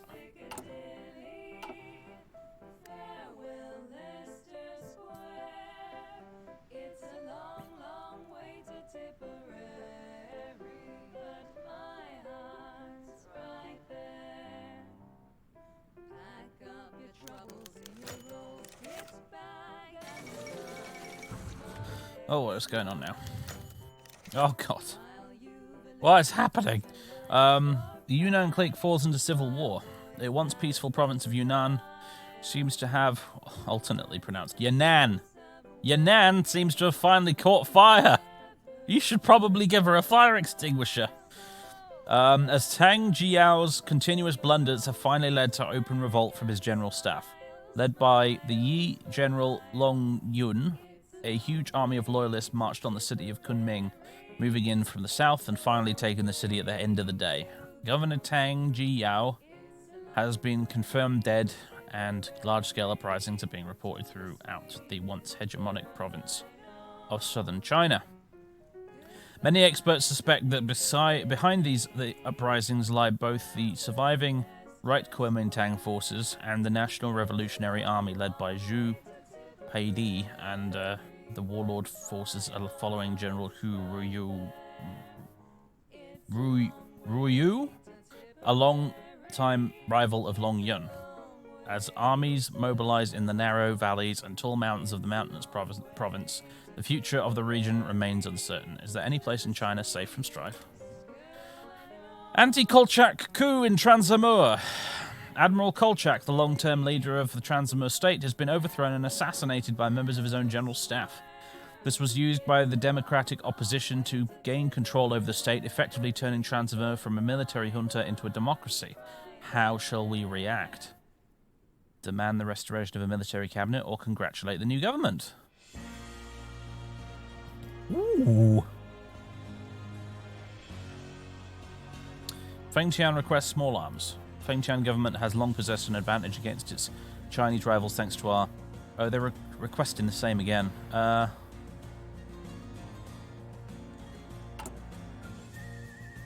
Look, mate, I gave you the good stuff. You can have some obsolete stuff this time. Alright.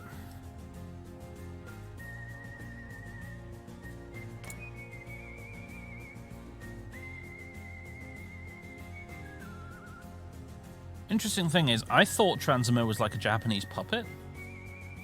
But, it doesn't look like they are, actually. Got a non-aggression pact with us. And, military access. And we guarantee their independence, but then we're not... It's not actually a puppet. Look at that lad's moustache. Yeah. Who's this fellow? Victor Pepelyev.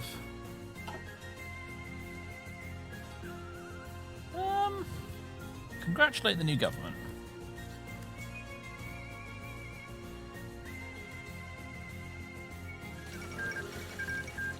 Kumal Khanate has collapsed, apparently. Not sure where that actually was, if I'm honest. Probably around here somewhere. Fuel refining. Hey! Excelente. Is it 19... It is 1937 officially now. Alright. More construction. How is construction coming along anyway? Yeah. Quite well. Getting that infrastructure done. Gonna want to work on civilian factories soon, I think. Guangxi Clique took 6 states. Guangdong Clique was next. 4,271 equipment has been seized.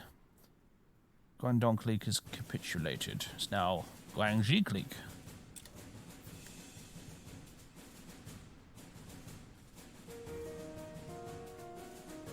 RIP unique focus tree.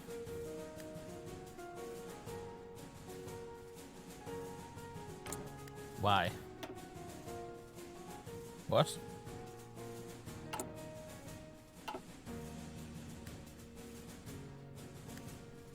Oh, I see what you mean. The generic dudes one, right. I was confused there. I thought you were talking about up here, and I was like, what? What did I do wrong? What did I do? But no, yeah.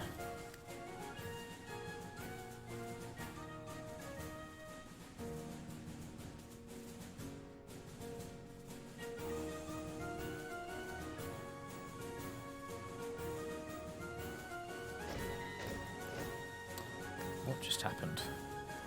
Available planes and reserves. Modify government. Should we go partial mobilization? I think we should.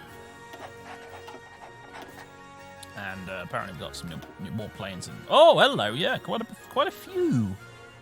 As a matter of fact, you know what we'll do? Instead of just deploying new air wings, we'll just do what I usually do and make all my air wings plus 200. So eventually they will reinforce to a fairly decent size.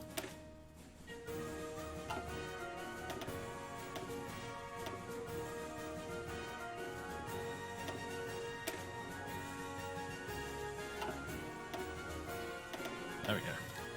That should sort us out. Yeah, they really did a fantastic job with China. Can't wait to get stuck in there one of these days and play as a Chinese faction. Just get in all amongst all the muck and infighting and stuff. It really is its own whole separate little world over here, isn't it? Completely isolated from the wider Weltkrieg, isn't it? Like, if you're playing as a Chinese faction, you really don't give a toss what's going on in Europe, do you? At least I don't think so. I mean, actually, I suppose if you're playing the League of Eight Provinces, you probably do care about what's going on in Europe, because Germany. But even so.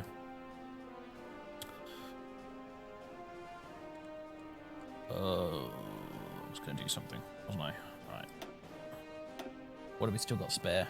Close air support and heavy fighters. Ah, right, okay. Yeah, we don't have a wing of either of those, do we? So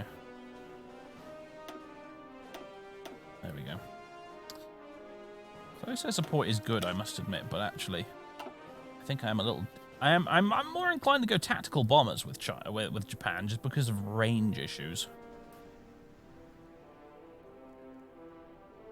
Asia is huge, in case you hadn't noticed, compared to Europe. It's freaking massive.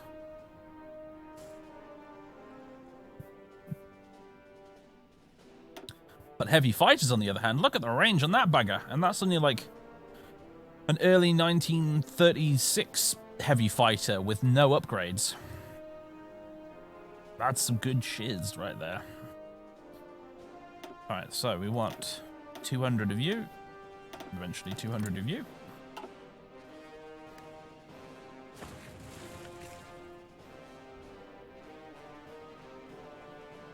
Of course, the problem typically with heavy fighters in real life is that they were a bit shit. They had range, and they had usually some pretty good firepower too, but range and firepower in a dogfight are, you know, they're not as important as agility and speed. Which is accurately reflected in the game, to be fair. National Security Act is done. Right, here we go. The National Security Act. The notorious Peace Preservation Act was introduced in early 1924 by the Tanaka regime amidst the Red Scare following the Kanto anarchist uprising in September 1923, and a syndicalist assassination attempt on the then Crown Prince Hirohito in December of the same year. The act drastically limited civil rights and symbolized the draconian rule of General Tanaka. It was repealed when the regime was brought down by the constitutional restoration of 1926. But the Prime Minister Suzuki Kisaburo now wants to reintroduce the act, albeit heavily moderated and renamed the National Security Act. He has met strong opposition, even within his own cabinet, and public opinion has dropped to a new low. But Suzuki believes its reintroduction is a necessary step to counter the rising tide of syndicalism, and he is not alone in his opinion. A cross-party parliamentary group led by Nakajima Chikuhei of the Riken Seiyukai and Adachi Kenzo of the Minsaito have declared the act as the last bulwark of constitutional government and support its passage. The House of Peers and the Privy Council are also in favour of the act. We must defend our democracy by any means necessary. The act is forced through. We get the National Security Act, which grants stability plus 10%, or public opinion and the opposition defeat the act. Minus 100 political power. Let's do a bit of homework here, shall we? Let's figure this out.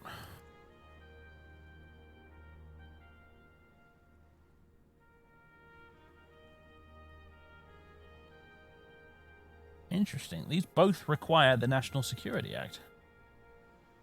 So what the heck happens if you don't have it? Does it get bypassed?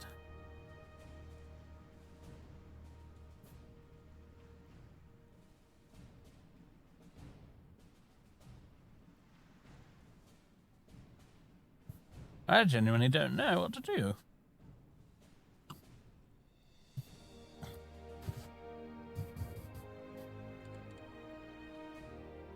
Why does Twitch insist on telling you this is an adult stream? It has your date of birth.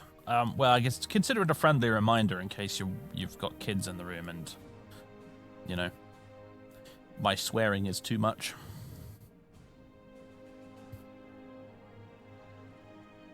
Longest day seems to happen if the app fails. The National Security Act failed to pass mutually exclusive with Defend Democracy. Oh, when it says requires the National Security Act, it means this event. It doesn't mean the actual act itself. Yep, now I understand. And then Defend Democracy is the act passed. And as discussed, I want to be nice democratic Japan. I mean, nice. I wouldn't necessarily say that nice, but definitely nicer than real Japan was in this period of history, shall we say. So yeah, we must defend democracy. Lose a bit of political power, and we gain some stability. Boosh.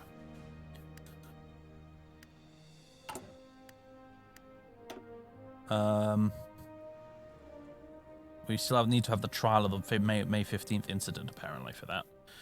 So in the meantime, what should we do instead? We can't have this until the American Civil War breaks out. Grand plan, enhanced communications. Favoring too many projects for the army might be seen as unfair bias by the Navy's leadership. Oh, there's a whole little balancing minigame thing here going on. What is this? This is pretty cool. This is like, the New Order is usually the only mod I've played which has that kind of thing going on, like internal politicking type stuff. All right, okay. Well, we'll do a naval focus then in that case. Amphibious focus. Capital ships, screens, Air Force reform.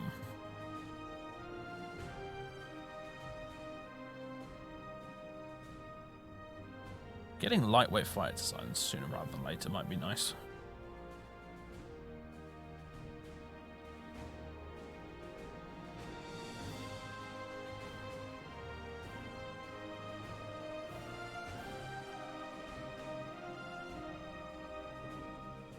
Although, That would allow us to get better marines slightly ahead of time, which would also be quite good. Although, arguably, same deal with these. In fact, I'm going to do that. Because if we can get... where is it? Over here. If we can get advanced carriers slightly ahead of schedule, that means we can build an advanced carrier a bit sooner, and that would be good. For what should be obvious reasons, really. We get advanced carriers much sooner. So I'm going with that one. Feng Tian is fun because you have to balance the interests of the various factions. Oh, I see. One of the factions is just straight up Japanese influence in the country. Right. Cairo Congress. Leaders of many countries within the Middle East from the Socialist Republic of Iran. I'm sorry, what? That's new. That's a new one on me. Interesting. From the Socialist Republic of Iran to Arabia to Cyrenaica have gathered in Cairo to discuss the Ottoman issue. Many predict that Egypt will dominate the Congress as she lays out a plan for the Middle East without the Ottoman Empire. However, time will tell if this will just be sowing the seeds for conflict or peace. Probably gonna be conflict. Just saying. Excavation is done.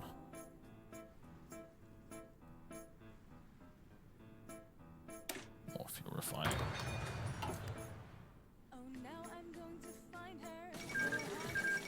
Feng Tian is train sim. On the left, Kuomintang have finally given up the ghost.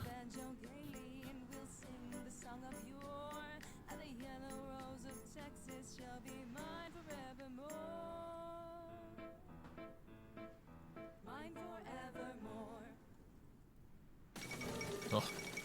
Ah. I was about to say something big probably just happened, and yes, it did. Standoff in America. A tense standoff has erupted in the United States as democratically elected President Reed fled to the city of Chicago after being forcibly removed from his position by General Douglas MacArthur. Here we go, folks. From Chicago, Reed's supporters have declared MacArthur's government illegitimate, as have the Southern supporters of Huey Long, based in New Orleans, and the Pacific governors under the leadership of Governor Frank Merriam. All have been given a deadline by General MacArthur of 30 days to either stand down or face arrest and execution. Considering all sides are rapidly raising forces, the idea that America seems headed into a second civil war seems almost certain. Here we go. Here we go. Here we go. Here we go. This is the mega epic Gigantico Civil War in America, although the only thing that's missing so far is New England. But there may yet be time for that. Okay, yeah, so we got Dictator MacArthur with his military junta. We've got the Pacific States of America over here in the west with a rubbish flag. They used to have this whole thing with it was like the California flag with a bear and stuff. Now they have this instead, which I'm not terribly impressed with. Then you got Mr. Long down there in the Union State, and then you got the combined syndicates up here with Mr. Jack Reed. So, MacArthur's almost certainly screwed. It takes a human player really to make MacArthur actually win in this scenario. The AI can't do it. The AI will frantically try to hold this corridor here and get squished by the Union State and the CSA on either side. The Pacific States will probably advance virtually unopposed all the way across the Rockies, and then these two will start fighting it out, along with the PSA from the west. And my money is on what usually happens, which is the Combined Syndicates of America winning. I think primarily because they get a ton of support from these two over here, including like volunteer tank divisions and stuff. So they can all choose a flag when the faction forms, so there are a few options for each. I didn't know that. Huh. They always seem to choose the same one with me.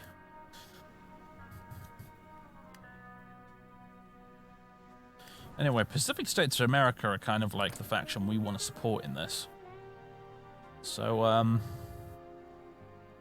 when the option to send volunteers becomes available, guess what we'll be doing?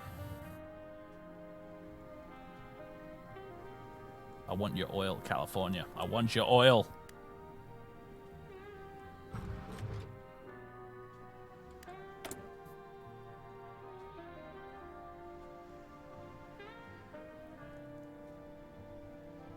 Recruit head of intelligence. Yeah, let's do that. Get an extra spy. Kingdom of Finland has joined the Reichspakt. Aha. Okay.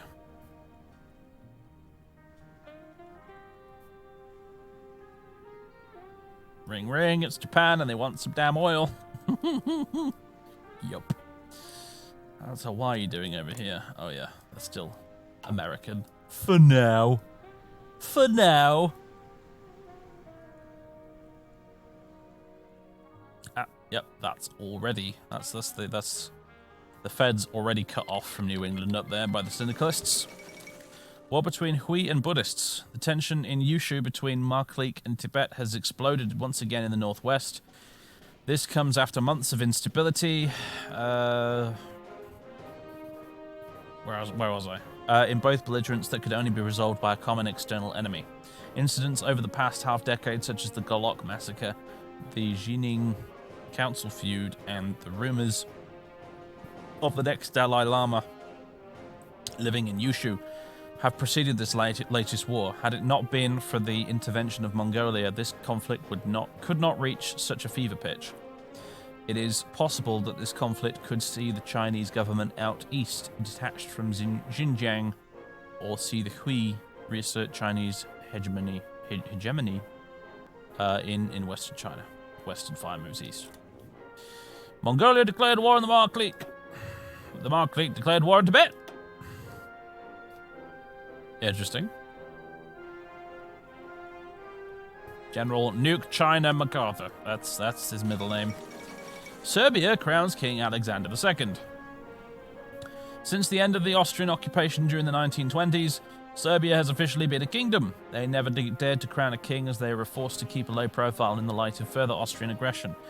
Petar Bojovic, the regent of Serbia for almost 2 decades and a known royalist, has now decided to restore the monarchy. Alexander II, the son of the former King Peter I, has accepted the crown and today was crowned King of Serbia. This controversial move is likely to upset the Austrian and Bulgarian governments. Regent or king? What's the difference? Who's in charge of Mongolia? It's not Sternberg, in case that's what you were wondering.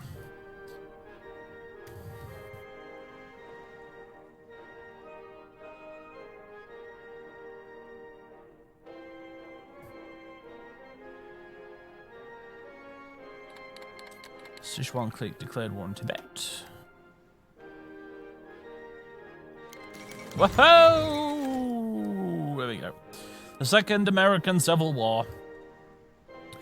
To those not in the know, it might seem like the crisis in the United States came out of nowhere.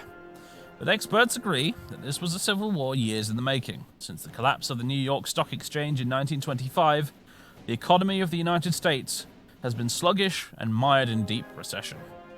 Now, the United States has collapsed into an all-out civil war between the supporters of the federal government, the combined syndicates of America, the right-wing American Union State, and the remnants of democratic rule in the Pacific States of America. Volunteers are pouring in from around the world to support one faction or another, with some characterizing the bitter ideological conflict as simply part of a wider global clash of ideals. The destiny of America is at stake. United States in disarray. The Civil War has erupted in the United States, tearing apart the last shreds of unity in the Union. This presents us with a chance to remove the American presence from the Central Pacific by occupying the island of Guam.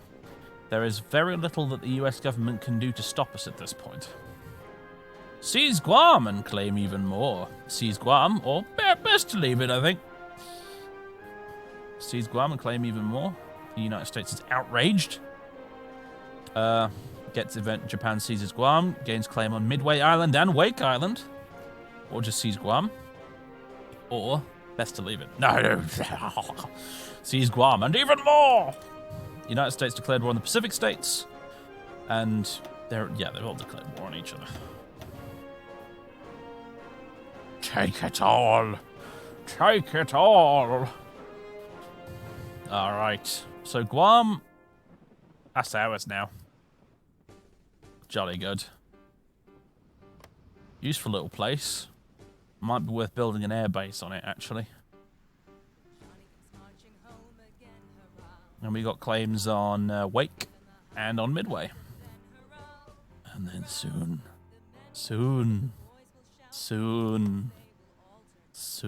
Hawaii, soon. Add it to the Island Garrison Army too. Good idea. Thank you for pointing that out. There we go.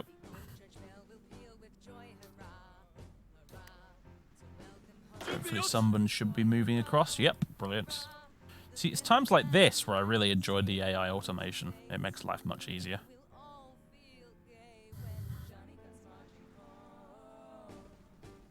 Can you imagine if Japan went the way of MacArthur and abandoned democracy? I know, right, Turtle of Happiness? What a ridiculous idea.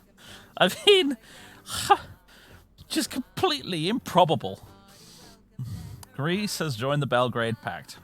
Due to a shared hatred for Bulgaria's growing power, Greece has decided to enter the Belgrade Pact with Serbia to take down Bulgaria once and for all. Once and for all, those damned Bulgarians! This could very well shake the power balance within the Balkans. Oh, it will. Believe me, it will. Cursed Johnny Bulgarian. Gah!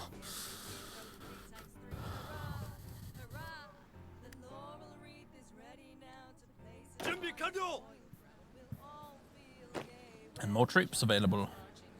Excellent. Romania's joined the Belgrade Pact. I don't think I've ever seen Bulgaria actually win this little contest, but it'd be fun if they did for once.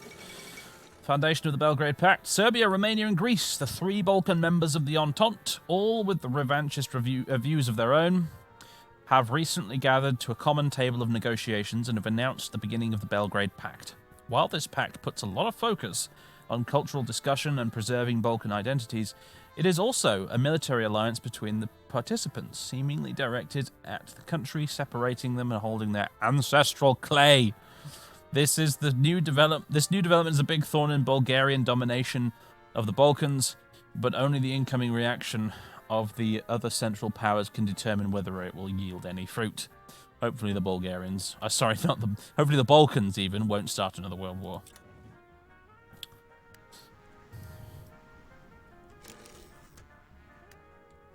An operative can be recruited. Okay, we got you. You're a safe cracker. You're tough and a master interrogator. Oh, that's a good combo, that, actually. Enemy operative intel extraction rate and... Oh, wait, no. It's not... It's not quite the combo I thought it was. Okay, I thought it was extracting intel from enemy operatives. It's actually the other way around. The torturer's fist will break before this operative does.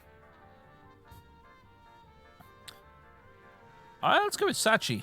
She's got Safecracker, which allows us to steal blueprints a bit more effectively. And capture ciphers. I don't do that very often. However... I don't know, it might be a decent idea to give that a try. To steal some blueprints off the Jerrys, for example. Because I bet they've got good land tech, and we kind of don't, so... You've probably got good Navy tech, actually, as well, come to think of it. Alright, Sachi. How's about you head on off to Germany?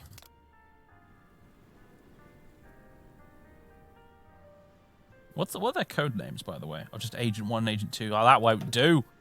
Guys, code names in the chat. What do we want? What do we fancy?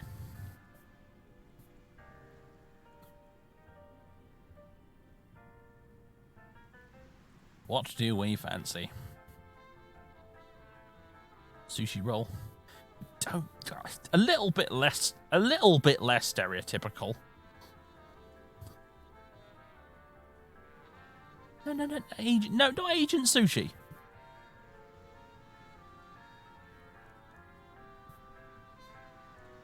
Sneaky Panda. She's not. He's not Chinese, is he?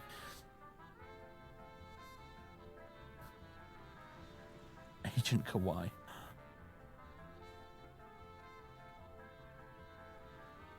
Would you consider playing Krasnacht and Kalterkrieg when they come out? I know what Kalterkrieg is, but I don't know what Krasnacht is.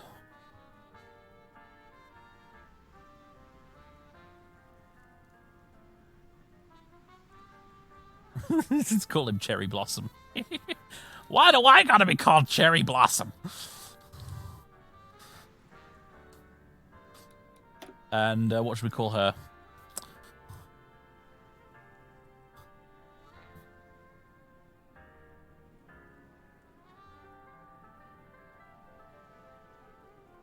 Johnny English.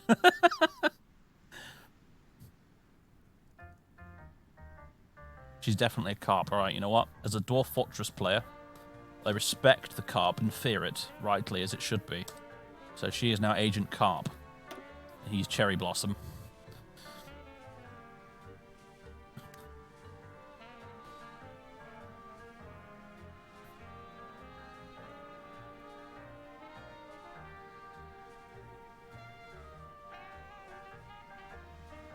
This is very, like, elevator music-y stuff, isn't it, right now?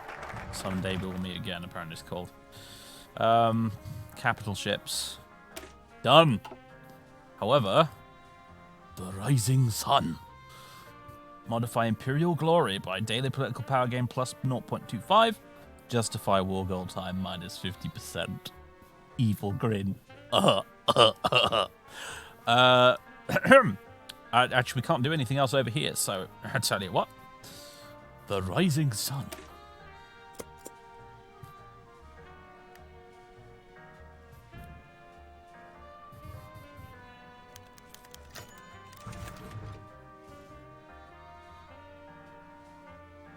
The Legation Cities unilaterally restores British rights. Excuse me? What Britain? When the Legation Council was created in 1928, the United Kingdom naturally was given a seat on the council. However, since Germany and Japan refused to recognise Ottawa as a responsible British government, the British were given only observer rights. Now, however, it seems that British influence in the cities is sufficient to get the council to reconsider restoring the British vote. The Austrian ambassador, rumoured to have been bribed by the British, today raised the issue, and it was accepted by the High Commissioner without a vote. It seems the British are back on the council. And we weren't even consulted? Even in death, perfidious Albion continues to meddle in world affairs. For heaven's sake. Oh well. Never mind. Where is the thing of what's it for right here? Send weapons to our allies.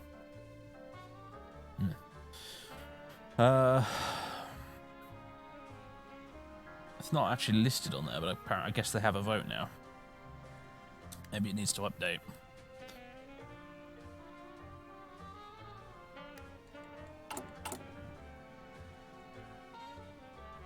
Oh, there we go. The Australasian Confederation. I guess that's what counts as the British.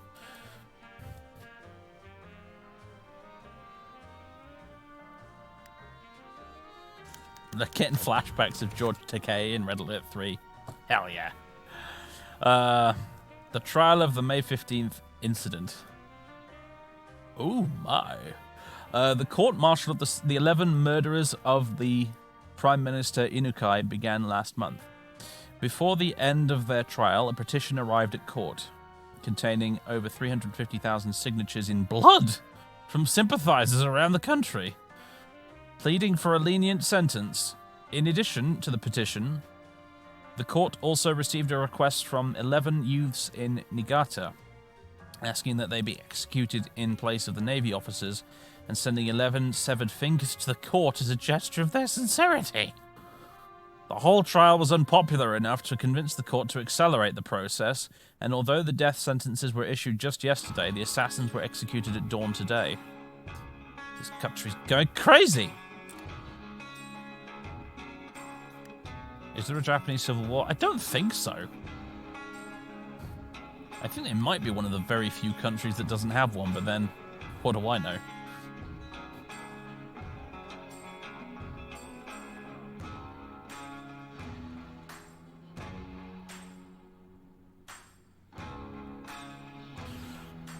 Getting some very American music right now. How are things going in America? Serbia declared war on Bulgaria. Ah, syndicalism spreads to the Philippines. Oh, dearie me. That won't do it all. Can we justify a war goal on you? We need world tension at 75%. Curses! Peru-Bolivian Confederation restored. Again, I'm sorry, South America, but I do feel inclined to skip your events because they are of basically no goddamn relevance to the rest of us. Name of song? Union State theme, New Kings, Walking, something. It's Union States music. It's these fellas down here. Syndicalism spreads to the Philippines. Having just achieved independence from the United States, the Philippines face today perhaps one of the most serious challenges any new country could face. Inspired by the combined syndicates of America and the Baratia Commune, disgruntled army officers marched on Manila to support rebelling peasants and workers. It seems the army's support for syndicalism was more widespread than expected, and the army rapidly declared support for the syndicalist movement. Now left with no army outside of a few loyalist divisions and not wanting to see the archipelago descend into another bloody civil war, the government signed power over to the syndicalist movement's leader. Even in Asia, liberalism isn't safe. I got my eye on you, Philippines. I got my eye on you and your large supply of, was it chromium? I think it was chromium. Yep. And a little bit of rubber, but mostly chromium. Chromium for making battleships with.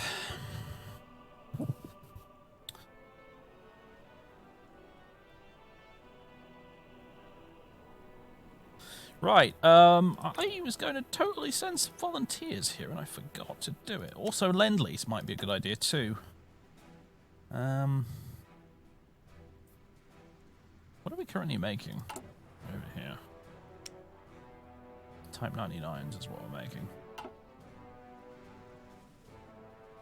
Got a fairly large stockpile of them. Let's see. We make 59 rifles a day.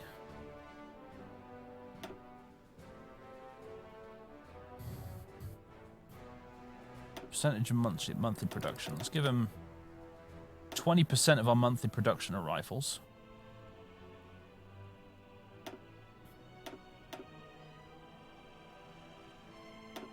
Got a bunch of stockpiled tanks, actually. Do you guys want some tanks?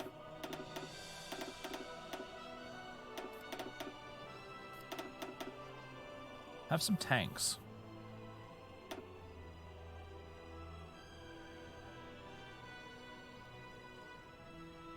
They will accept send. Jolly good. And when it's available, I'll send some volunteers as well. The Fourth Balkan War. A country was reborn in the Balkans after the Weltkrieg. Greater Bulgaria, the titan of the peninsula. Uniting all Bulgarian lands. Where was I? And beyond. This kingdom for all Bulgarians was born with bloodshed and war, though. Defeating Serbia, Greece, and Romania in the Weltkrieg, a move that these three nations are still bitter about today. This tension led to the formation of the Belgrade Pact, and this alliance of Balkan states has now declared war on the Tsardom, throwing the region into conflict yet again. Will Ferdinand I save his nation from this overwhelming force, or will his kingdom be divided once more? What's with the Balkans and war all the time?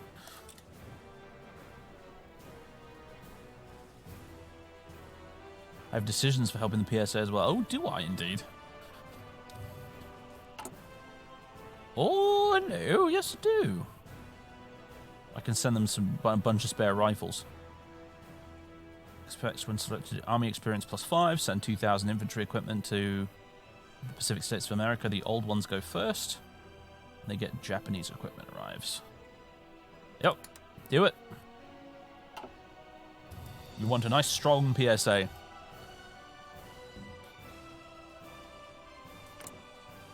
Right, send volunteers. We can send 2 divisions and air volunteers. So, who are our best? Looks like you and you will do nicely. So you guys get to go to a new army.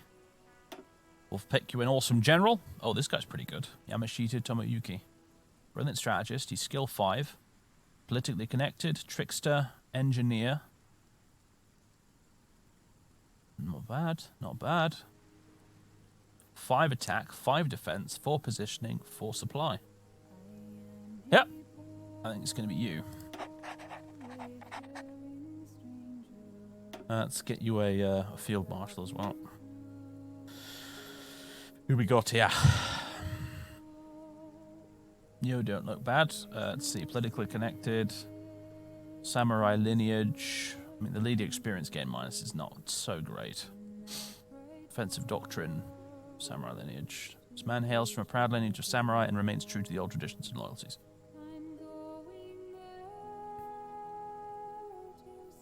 Let's go with you. Right, my dear chap, off you pop. Him and air volunteers. He's hoping they actually do join the co-prosperity sphere and not the Entente. Yeah. Fingers crossed, eh? But, hey, you know, even if they do join the Entente, it's not the end of the world. I'll still be able to trade with them and stuff. The main thing is these fuckers over here. These cunts and these cunts. These are the ones we don't want running the place.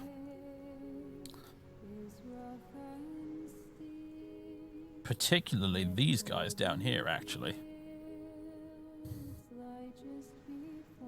Alright, what do they got? Lots of militia. It's pretty standard for the Civil War, though.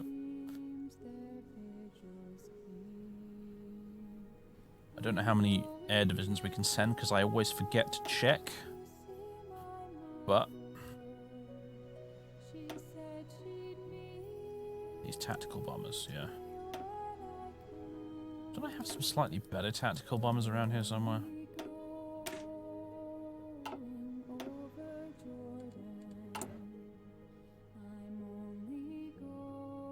Guess not. Alright, you guys. You're going to America. And my fighters, wherever they've gotten to. There they are. Just the regular little fighters, I think, instead of the heavies. Oh, can we not send them? Oh, I think I've already sent in at the max I'm allowed. Alright, fine.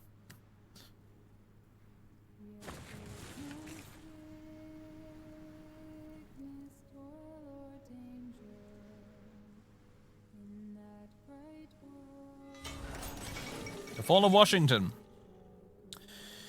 Syndicate militias have advanced towards and captured the symbolic capital of the United States, Washington, D.C. They stormed the Capitol building and met strong resistance, but eventually they broke through and the flag of the Combined Syndicates of America now flies over the U.S. Capitol.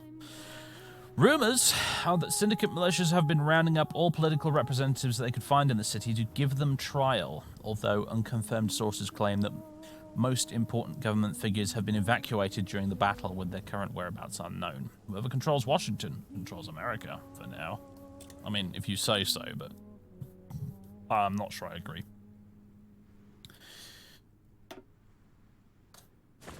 Also, we've got 3 civilian factories. Our infrastructure projects have more or less finished now. So, civilian factories. Actually, bump the Kanto ones up the list.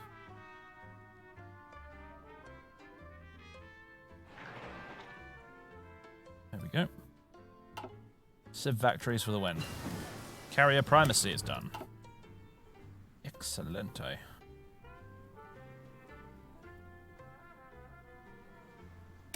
Convoy escorts?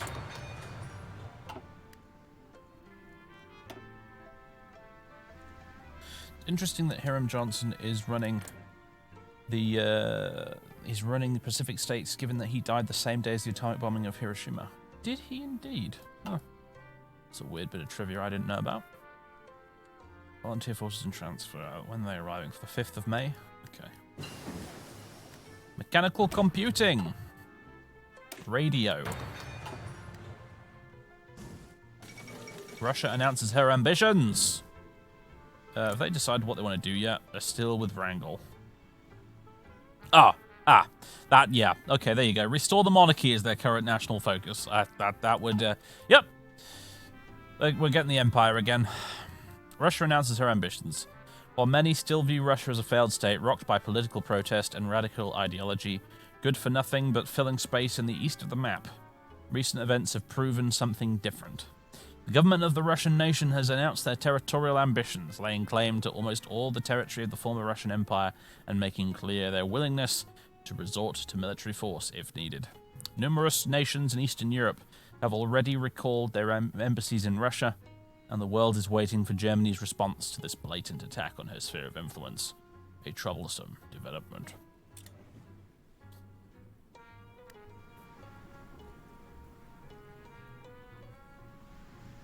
Here's hoping they can actually join the co-prosperity sphere and not the Entente or something. Oh, sorry, right. Just reading the same damn comments again.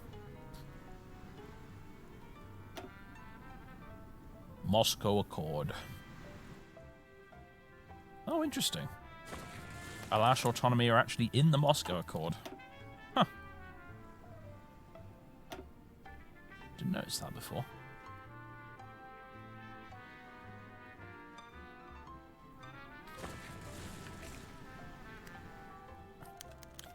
The assassination of Suzuki Kisabura again? The unthinkable has happened again! Prime Minister Suzuki and his brother-in-law Hatoyama Ichiro were attending a party rally in Kawagoe today. When Hatoyama stood up to deliver his speech, a syndicalist terrorist from the Saitama Youth Volunteer Corps for National Salvation shot Suzuki and Hatoyama in retaliation for the execution of Prime Minister Inukai's assassins. Suzuki's wound has proven fatal. Gomei Fuku wo Inorimasu, whatever that means. The election of Mizuno Rentaro. The death of Suzuki stunned the Riken Sayukai and an emergency convention was called. The bureaucratic Tokonami faction, named after Tokonami Takejiro, chairman of the pro-Tanaka Sayu Honto during the Tanaka dictatorship and its aftermath, has been crippled by the loss of their leader, leaving the reactionary Nakajima faction to take control of the party. From his new post as Director of General Affairs, Nakajima enjoys decision-making power over the entire party, though he stopped short of crowning himself chairman and appointed a current Prime Minister and Tokonami-aligned Mizuno Rentaro instead. Finally, some stability. Gain base stability +5. Remove all Minister of Interior ideas from Empire of Japan. We gain this guy instead, which is okay. And we get Mizuno Rentaro as our head of government, which gives us another happy amateur, unfortunately. We stop assassinating our prime ministers, please, Japan. This is getting a little out of hand. People abroad will start to think ill of us. The Second International, the first syndicalist international held in Paris, dealt with spreading the ideology overseas. Oh look, Brazilians. I've just noticed that. It's the Brazilian volunteers in the Pacific States. Anyway. The Second International has been called to be held in London. Representatives from the entire world were greeted by a British artillery salute, a Scottish bagpipe chorus, and an overall warm reception. As Europe rolls closer and closer to war, military and economic cooperation between the syndicalists is expected to be the primary topic of discussion. France and Britain will once again call the shots on the Internationale's policy. Interesting.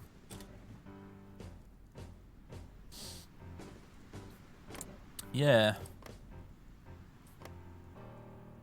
Like I said, France went down the totalist asshole route, and Britain went down like the total opposite route. They went for the autonomists. Pretty interesting.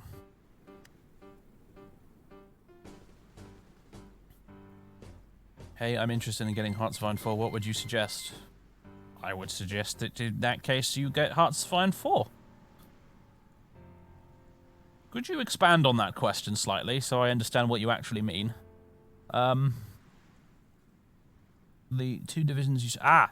Right, our volunteers have arrived.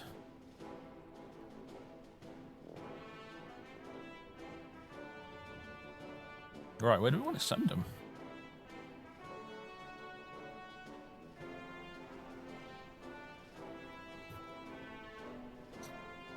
The thing is, like the unions, the Pacific states are in that weird phase at the start of the Civil War right now, where they're basically just advancing into unoccupied territory. So I don't really know where I should send my dudes. I guess down here is probably where fighting might start soonest. So, all right. Boop. My aeroplanes arrived. They have.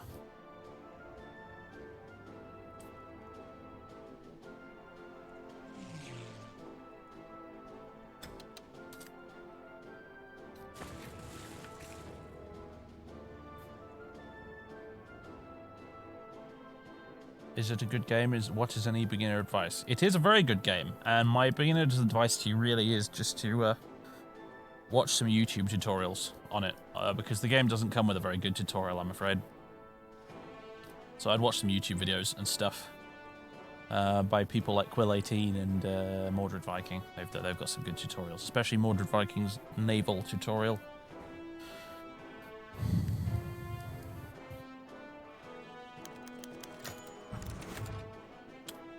Toko officers accused of torture.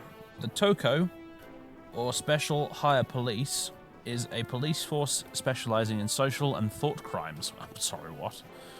The Toko is also notorious for its abusive and brutal methods of interrogation, sometimes even resulting in death. When the National Security Act was passed, the Toko rapidly expanded its size and operation, and their regard for the safety of accused criminals declined even further. Today, a major newspaper has reported that a man died while in custody and has accused the Toko of torturing the victim to death. Oh no.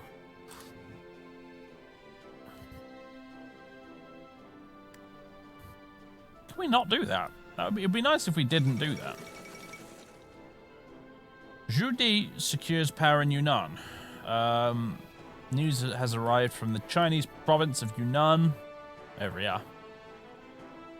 That the interim governor, Long Yun, has been successfully deposed by the National Foundation Army after a series of revolts that sprang up throughout the mountainous province. As the situation deteriorated further and further, Zhu Di assembled an army with both eager volunteers from the Kunming Academy and exhausted warlords, and then decided that it was time to strike, and managed to achieve a decisive victory against the exhausted rebel forces. However, there are reports that Kuomintang forces led by Zhu Paidi have sent a delegation over to Kunming, and Zhu Di's promises to hand back governorship to a civilian government seem compromised, with Zhu Di's loyalties to his old NRA comrades, NRA? Whatever. And his new friends of the CPWDP now clashing. The future of Yunnan remains uncertain. Truly troubling. Hey, Greg.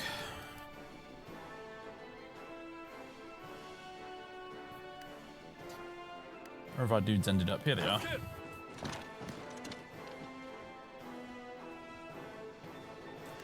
Gonna be marching into Texas. Have we captured that Arizona Air Force base yet? Almost.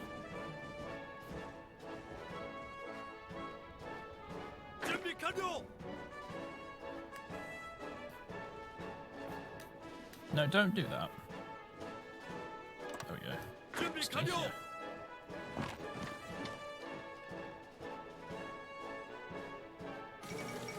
Tell you what, can we even get to El Paso? That'd be great. Tsardom restored. There you go. We knew that was coming. The Russian Republic, created in the last years of the Weltkrieg, appears to only have lasted 20 years before its end. Plagued by disorder, political agitation, and ineffective governance in recent years, the Republic has lost the support of the people, and state news agencies now report that a successor to Nikolai II has been crowned Tsar of all the Russians. While it's not known what the international priorities of this reborn Russian Empire are, or even if the coronation of the Tsar will calm the turbulent nation, numerous monarchs across the world have already congratulated the Romanovs on regaining their divine birthright. How long will they last this time? Quite a while, actually. Probably. So Kirill I is now the Tsar. Flag's changed. And yeah, Grand Duke Kirill Vladimirovich is now Kirill I of Russia, is one of the most troublesome members of the House of Romanov. Strong-willed, ambitious, and determined to seize the throne, he has caused a headache to his first cousin Nikolai II several times. It's an open secret that during the February Revolution, Kirill actively worked against the Tsar and the rest of the house, even to the point where he ordered his men to raise the red flag above Petrograd. Wow, I didn't know that. Not because of any dedication to revolutionary ideals, but because of the hopes that he would become a regent, or possibly even Tsar, after his cousin's abdication. What a tool! After the execution of Nikolai and his family, Kirill claimed his rule over the scattered House of Romanov, a claim which was hotly contested by the rest of the family, who claimed that Kirill had no right to a restored Russian throne, nor to lead the Russian royal family. By 1929, however, he was ultimately recognized. The untimely death of Grand Duke Nikolai certainly helped. While Kirill accepts his role as an unquestioned autocrat, it truly doesn't matter to him whether Russia is constitutional or authoritarian, as long as he is the one in charge. And yeah, currently looks like, yeah, paternal autocrats are the most popular faction right now.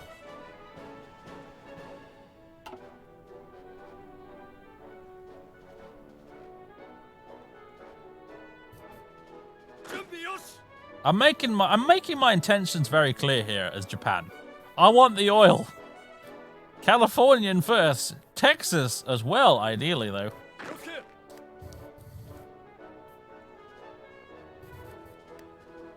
Yeah, seems like a bit of a knobhead, really, isn't he? Oh god, stop expanding the front line. Here we go, we finally found some Union State dudes. Seems no matter which version of the timeline I'm in, I'm always fighting the damn Union State. The Austrian Empire declared war on Hungary. 1937 Dutch elections. All right. See, because Holland's a surprisingly interesting faction, especially to us, because what we want is for the Dutch to actually join the Germans so that we can nick all their colonies, basically. So, the Netherlands has traditionally been one of the most politically stable nations in Europe, and the Dutch people have for years been entrenched in their own institutional pillars, which have tended to undermine radical tendencies. Due to the economic chaos caused by the Netherlands' close ties to Germany and Mittel-Europa, and the rise of the far-left Red Front and the nationalist VNH, the country's political situation is more intense than it has been in many years. The ruling CNA, an electoral bloc made up of conservative and confessional parties, won the election with a tiny minority. Unwilling to rule alone, they invited the liberal LSP party into coalition. The country now has a distinctly centrist government that might be more willing to negotiate with the far left and right. The Dutch do love their elections. Yeah, they're a surprisingly fun faction to play as in Kaiserreich, actually, the Dutch. You can really get some stuff done as those guys, especially when it comes to naval warfare, especially if you side with Germany, particularly, and you get to battle it out with the Brits. Quite a fun little country to play as it turns out. Recommend it. Crisis on the Danube. During the Austro-Hungarian Ausgleich of 1937, the Austrian delegates promised their Hungarian counterparts that the historic Kingdom of Croatia, added to the newly created Kingdom of Illyria, that's this bit down here, a decade ago, would be returned to the Transleithian half of the empire. The Hungarians soon demanded that Vienna fulfill their end of the bargain, but the imperial government unexpectedly refused. The angered Hungarians attempted to retake Croatia-Slavonia by force, but were rebuffed by the Illyrian troops. Now Austria has entered the conflict in favour of the Illyrians, vowing to end Hungary's delusions of mastery over the empire. The stability of Central Europe is threatened. Yeah, so this little war's about to break out as well.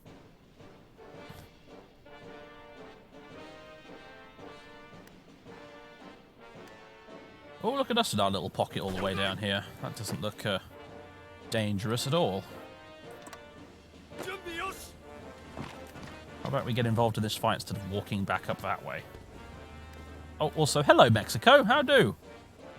Little Mexican troops meeting us at the border there.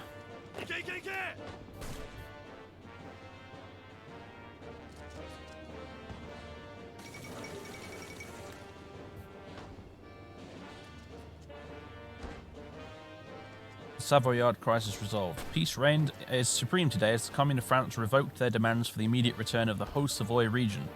It's reported that the Communards decided to revoke their claim after a pledge to do all that was necessary to defend Swiss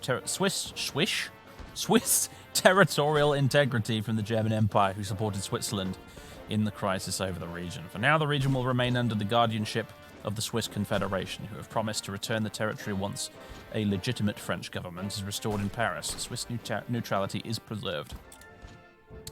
Now that's interesting. So basically, the French didn't get their kind of alternate Sudetenland scenario where they pinch a load of Switzerland this time around. Does that mean they will end up joining the Reichspakt? Because I think they did. When I played the Union of Britain, they did join the Reichspakt, and it actually was one of the things that made the fight in Europe for the Syndicalists quite awkward. Because the Swiss are not to be sniffed at, apparently, and they made quite some inroads into France at one point, and into Italy. And it was a devil of a job to push them back. So, yeah, interesting. Meanwhile, in Texas...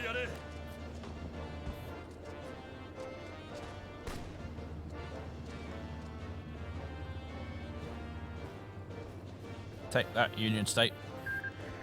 All your oil are belong to Japan. I mean the Pacific States, not Japan. That would be silly. Construction 2 is done, and Switzerland just joined the Reichspakt. Well, there we go. Okay, that's not necessarily great news for us because we want a weak Reichspakt, not a strong one.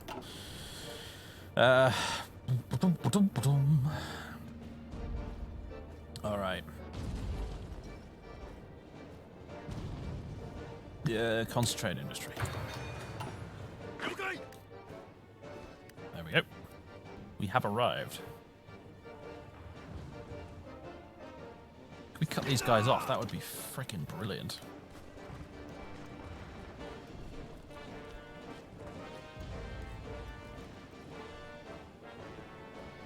I should really put like lay down an offensive plan of some sort. Oh, hello, we're in combat again. In order to get some planning prep bonus. We are winning though. Mostly probably on account of the air support and Yamashita here being basically just a badass and having skill 5 versus his skill 2. Have we taken Arizona yet? Where are my planes? There they are.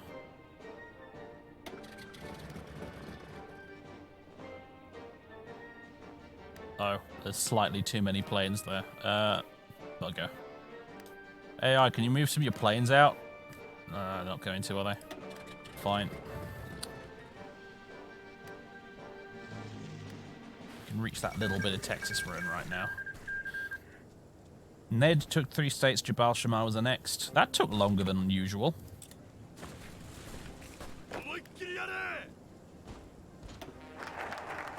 The rising sun is complete, right. Haku Ichiyu. Japan's correct direction on the world stage has long been debated between military scholars and ideologues alike, but all agree. Is all the world not better when it is under one roof? Gain base stability plus 5%.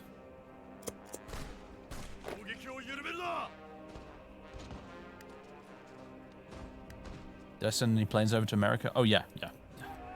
As you just saw. Oh, this is looking a bit ropey now all of a sudden. Japan announces her ambitions. Though the situation in Japan has been critical ever since the peace with honor, with numerous economic crises, unrest, and an ineffective response to the German interventions in China leading to the collapse of the autocratic Tanaka regime, the Empire of the Rising Sun managed to bounce back, albeit as only a regional power with its influence limited to East Asia. How dare you, newspaper! However, the Japanese seem determined to put this weakness to rest and have now announced their ambitions of seizing their place among the great powers once again, by force if necessary. Germany, with its own sphere in Asia, is unlikely to receive this news warmly. Wonderful.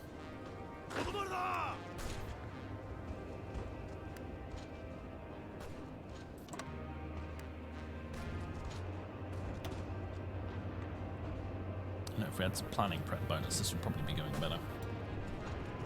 Oh, yeah, no, that's... No, stop. Stop.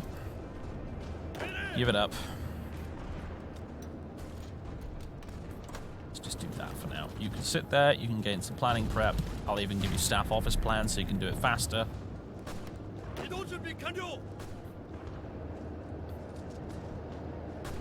Howard Hughes clogging up the airspace. Oh, another thing we could do is... oh, can't actually.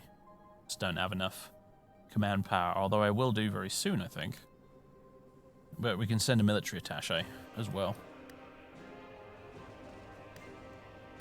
Any minute now. Any minute now. Okay. Oh, we lack the political power right now. Although that not for much longer. Like another week, and we'll be okay. All right. Let's support this little attack here, shall we? Argentina declared war on the Patagonian Workers' Front. And totalists in the Baratia Commune. So basically, the Baratia Commune's gone totalist. I could read the event, but I'm a bit distracted with all this right now, frankly. My planes reach here? I think they just about can. Russian Empire declared war on the Islamic Federation of Turkestan. Rest in peace, Turkestan. It was nice knowing you. Paraguay declared war on Argentina.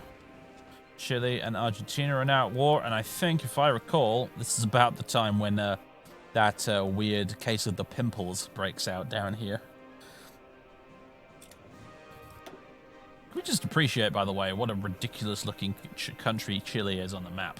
Like, no offense, Chile. I'm sure you're a wonderful country, but you're like a big, long French fry of a country. It's so bizarre. It is one of the stranger-looking countries in the world on a map.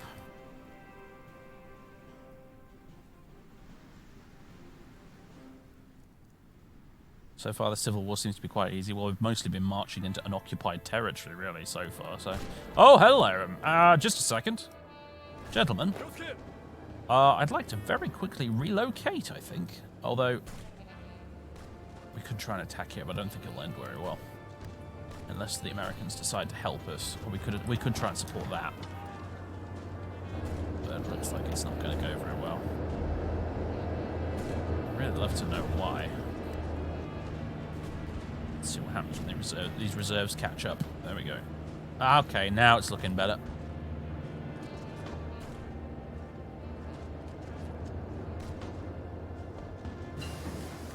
Radio's done, which will actually help us get, catch up from reserve faster, which is excellent. Radar. Radar. Very important for us as a naval faction.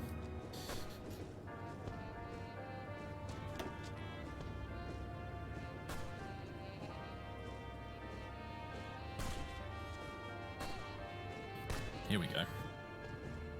798, we've done it. We've done it. Seize that territory, lads.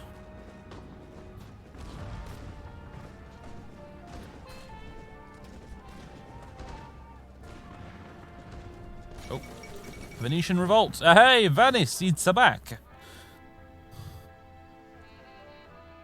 Yep. For how long, though, is the question. With the recent electoral victory of the right-wing and vehemently anti-Austrian ANI party in the Italian Republic, that idiot Balbo, There has been open sedition in the Veneto region by moderates opposed to the new government. Many regional rebels are openly calling for the restoration of the serene Republic of Venice, because of course they goddamn are. Yes, yes. Many regional rebels are calling for the restoration of a city-state that hasn't fucking existed since, like, the Middle Ages, because Kaiserreich. That's why.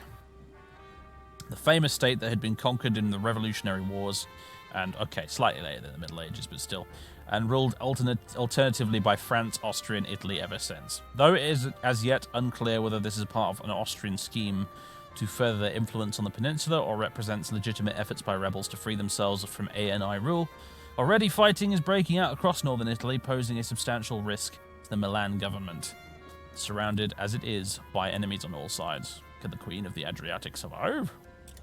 Oddly enough, she did in the previous campaign.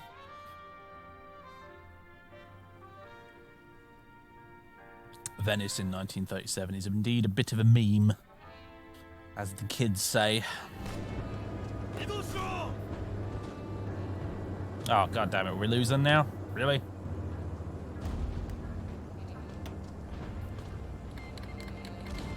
Come on, guys, banzai! Banzai! And I'm guessing that's Legionnaire idiot Balbo declaring war in Venice.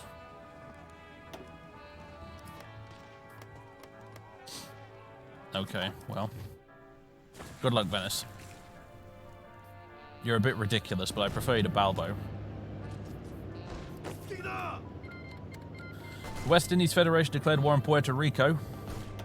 Ah! Puerto Rico went berserk in this campaign. Okay. They didn't in our last one.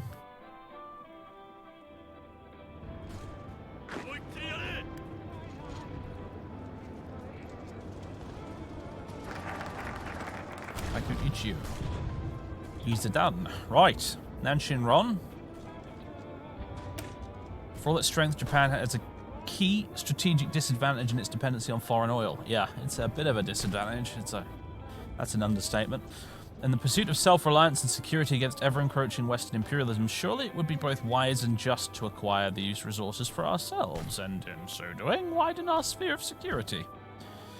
The effect of this would be that the Australasian Confederation, Pacific States of America, CSA, and 6 others would not like us as much.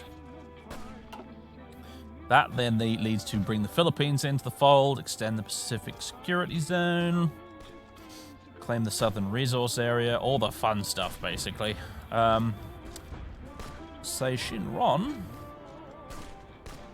looks a bit more Chinese-focused, I would say. Yeah, definitely all about China, this path here. And then host the Tokyo Conference, which is economic stuff. And also isolate Australasia.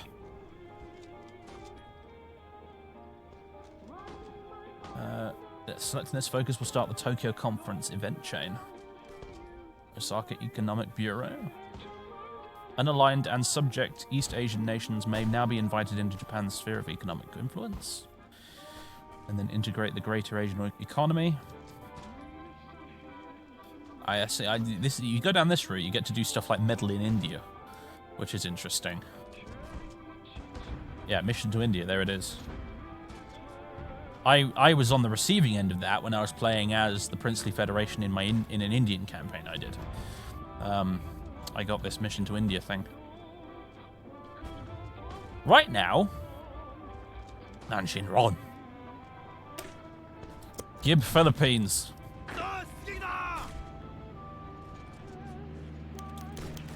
Finally, we got it. Nice. Yamashita. Oh, and he just in time. Our general falls ill. Fantastic. Let me upgrade you. We can. Give you Scavenger. Fortress Buster. Guerrilla Fighter. Fortress Buster's alright. It's not bad. Forts can be a pain in the arse. I'll leave it for now. Are we already withdrawing? Damn it. Damn it! Gotta love it when this happens. You take a territory and then you immediately get pushed back out of it again by a counterattack. It's singularly annoying.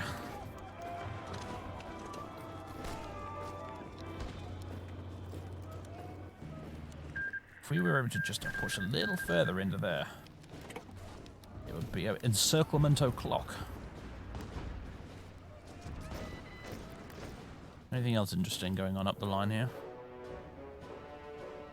Not particularly. Just grabbing all this free real estate up here, really. Tora, tora, tora! Indeed. Need to watch that film again, actually. It's a fucking fantastic war movie, Tora, tora, tora. It's really good. Political stuff on the focus tree. Ah, yes, yes, yes, yes. Thank you. Keep reminding me about that, because I will forget.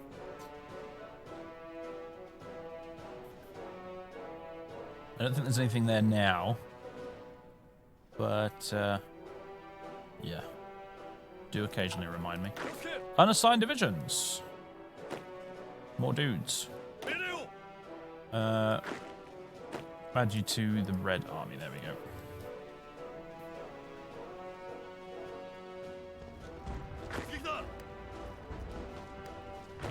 Someone did say earlier, actually, that maybe you should upgrade your garrison divisions to regular infantry divisions. Not a bad idea, but now I'm thinking about it. The thing that occurs to me is that if we did that, we would have an awful lot more manpower suddenly deployed on islands doing basically nothing.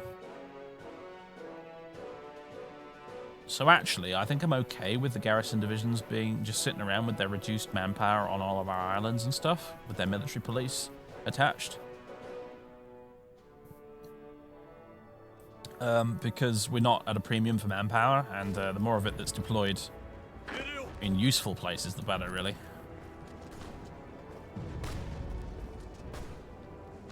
There we go. Now I think we're going to hold it this time. Brilliant. Now, if the Pacific states could move some dudes up here to help me. Oh, for goodness sake.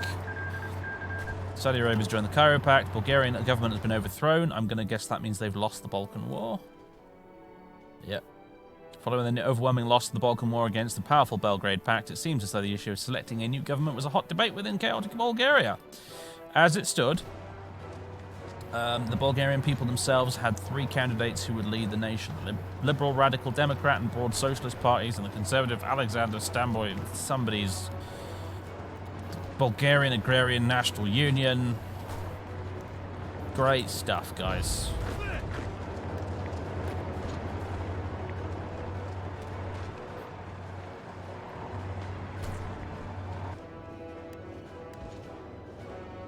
Well, see, what I might do is rather than build more garrison divisions, actually, is I might turn all of these existing ones into garrison divisions that aren't already.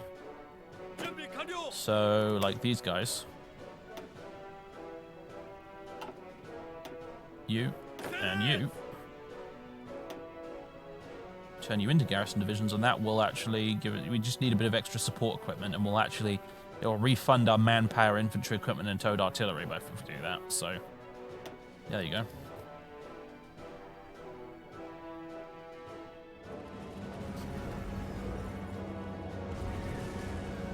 If other countries are landing on your islands, that probably signals bigger issues with your navy anyway. It's true, yeah. Theoretically, my navy will be the chief defense. If people are landing on my islands, something's gone a bit horribly wrong. Guys, can you move some more dudes up here? Jesus Christ. Ace pilot promoted. Good for him.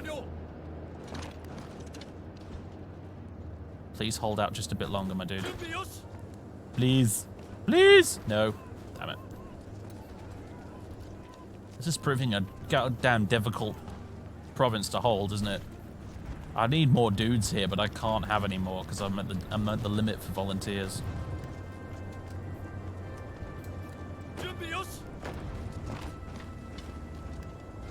Look, Pacific states, Brazilians, dudes, send some people around here so we can attack that and cut these guys off and destroy them. Please, for the love of Christ. AI, use your brain for once. How's it going in the east? Yeah, CSA are kind of blobbing already. I have a feeling they're going to win, you know. I know it looks like the Pacific States of America are the biggest, but really all they control is the Rockies and a bunch of territories with not a lot of factories in and hell of a lot of no infrastructure. That was I butchered that sentence completely. They don't have much infrastructure is what I meant to say.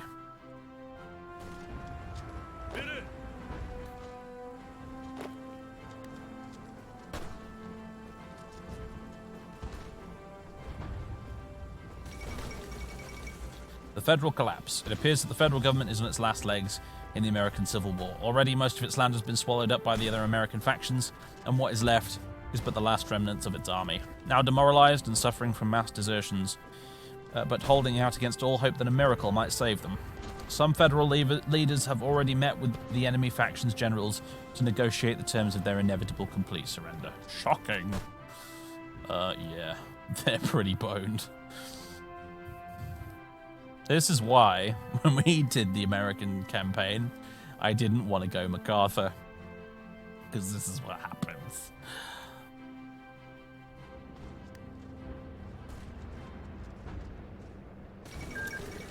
Treaty of St. Louis. Yep.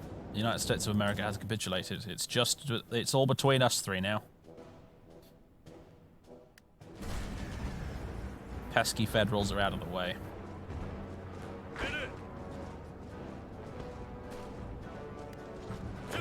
When do you stop doing that, for goodness sake? Right, there we go. I tell you what, I'd love to go this way. I doubt a direct attack will work, though.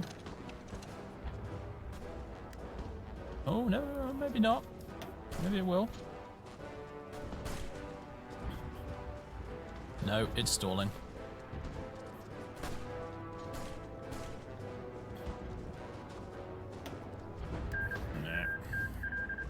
Peace deal has been signed between Argentina and Paraguay. Yeah, just hold that. Where is this attrition coming from right now? Okay, it's gone now. Should probably just help with this attack. I guess encircling those two divisions is alright. Bit of a consolation prize, but really you want to get both of these. Tell you what. You sit there, have staff office plan, and give it another go. I will not intervene manually. I will instead use the proper system.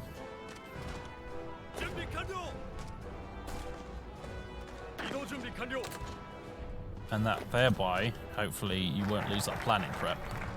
Nancy and Ron is done.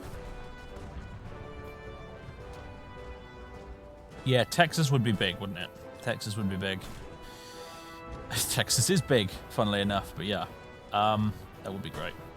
Bring the Philippines into the fold. Extend the Pacific Security Zone. It's got to be the Philippines, really. I want that chromium. Right.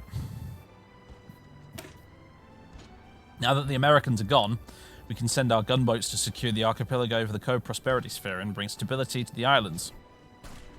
Of course, the Filipinos might not see it that way. Sod the Filipinos. Do it. Do it. Yes. Right, you got planning prep? You got planning prep. Off you pop, matey. Give it your best shot. Sometime today would be nice.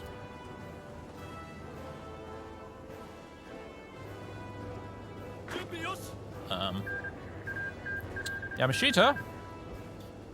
Could you possibly attack? He won't do it, will he? Because the plan value is not very good. He just refuses straight up to do it. Which means I have to force him to do it manually. Which means that his planning prep bonus quickly goes in the bin. Because basically, if you're confused as to what I'm talking about right now, see the planning prep bonus here, which basically aids you in your attack, right? If the units just do it according to whatever plan you've set by themselves, you know, basically they use their planning prep bonus to execute the plan. This is really useful. It's very good. It doesn't drain so fast. The longer they're in combat, the more this bar drains. It's like think of it like a shields bar in Halo or something. But this will drain much slower. If I manually order them to do anything, in other words, I do something that is outside of the pre-established plan by manually interfering and micromanaging it, this planning prep bonus goes down extremely fast. However, right now, it feels like I'm going to have to force the attack, because he won't do it otherwise. You watch that. That planning prep bonus is going to go down very fast, compared to how it normally would.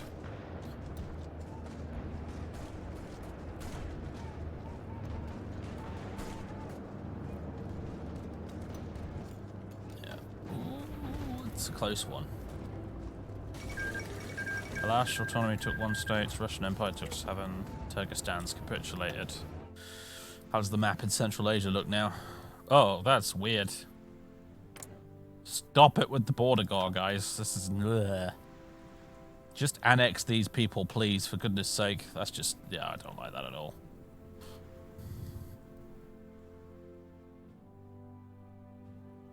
If you do go to war, your volunteers will leave the PSA, just something to bear in mind. Yeah, good point, actually. But, I'm okay with that. It's fine.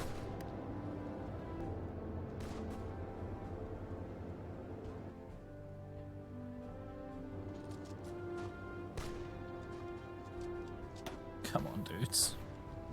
You can do it.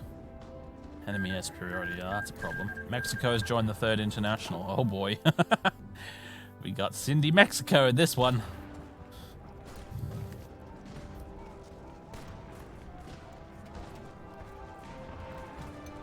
We've sent some militia to help us, but it doesn't appear to be making a difference. And fuel refining is done. Alright, construction... No, that's also ahead of time. Improved machine tools or excavation? Machine tools.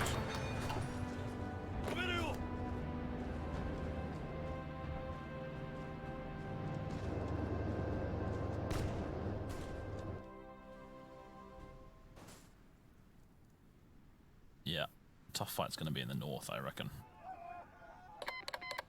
Qing government declared war on the Hunan clique. China will grow more unstable. Right. I might have to forget this. Yeah, they've moved 4 militia in there now, including that motorized division. It's just not gonna happen. Please stop. Oh god, now the Sigismund's coup in White Ruthenia. Okay, that's a new one on me, but seriously, guys, stop it! There we go. Open street battles were reported in the streets of Minsk today as White Ruthenian security forces under the control of Prince Sigismund, or I don't know, launched a daring coup against the reigning monarch Vladimir Uladzimir. For years, the Hohenzollern monarchy in the kingdom born from the ruins of the People's Republic has been racked with internal strife, and despite Uladzimir's belated efforts to undermine Sigismund's power to base within the intelligence services, his brother has now put an end to the hemophiliac's tenuous rule. The nation is now under the rule of a man well known for paying little heed to his German ancestry and who is willing to work with Russian and White Ruthenian nationalists over his own kin. That's almost downright topical, that is. Interesting. So we got a pro-Russian White Ruthenia. That's definitely not going to do the Reichspakt any favors.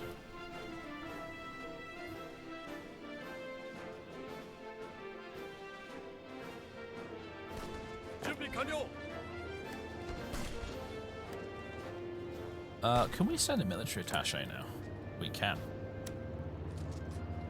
Military intelligence data sharing, 20% of their army experience gain, war support plus 10%. They will not accept, though. Too low opinion about us. Oh, Pacific States, you wound me! Let's just improve relations with them then for a bit.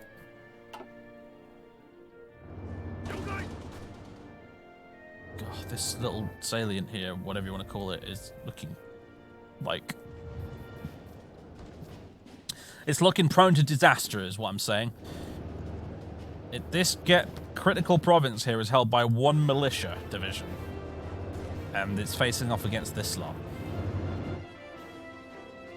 I gotta say, I'm not feeling great about that. On the other hand, the AI might be too dumb to exploit this weakness, but, yeah.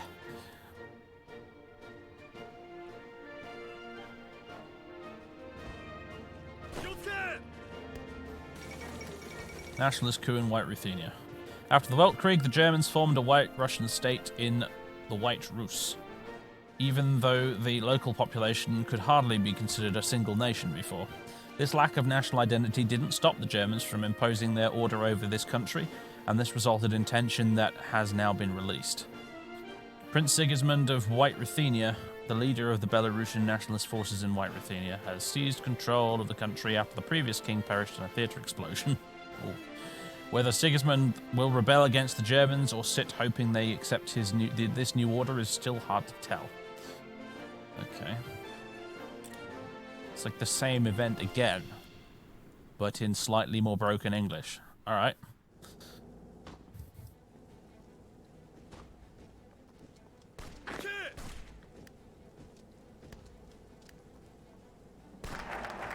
Bring the Philippines into the fold. It's done. Socialist Republic of the Philippines will get the event Japan threatens us. Claim the Southern Resources Area. Empire of Japan will get a claim on Singapore, Batavia, and all non-American Pacific Islands, which aren't owned by an ally or a member of their economic sphere.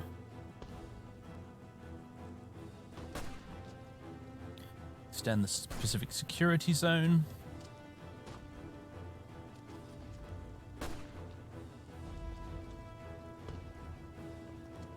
Anything else worth bothering with over here? Like defend democracy, for example. After receiving the offer from the scheming army officers, General Hayashi Sanjuro has rejected to back their coup attempt, citing his responsibility to the established regime. With the trial of the May 15th incident behind us, it is now time to secure democracy in the eyes of the people. Let's do that. Let's get our internal bullshit sorted out first.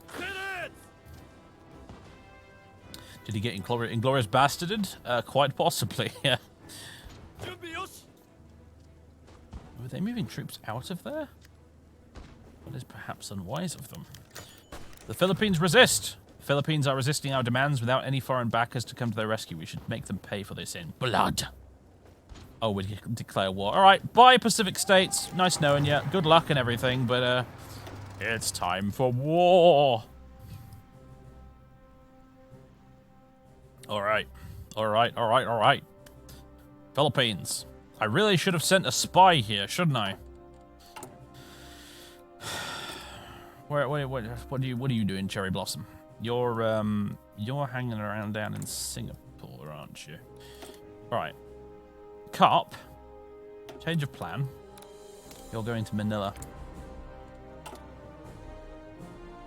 I've just noticed that the Germans have Mindanao.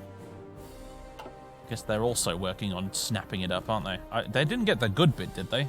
Because that'll piss me off. No, the good bit's over here.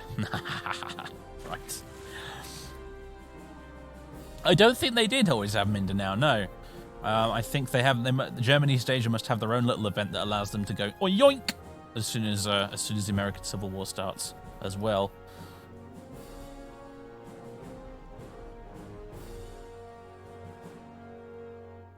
Right.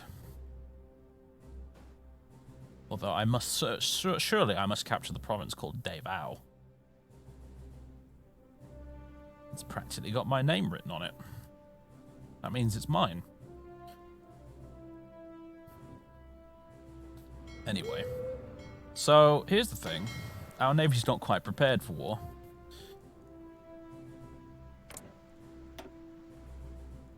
Do they have anything? They have no navy. As far as we know, anyway, they have no navy. That makes things a little simpler. And a few divisions. Right.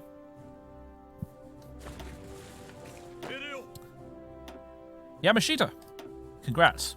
You got a proper water fight now, matey.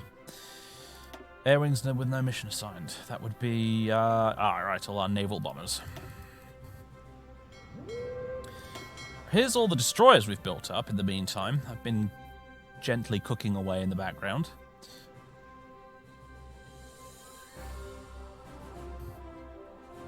I must devour. Dave must devour. Devour.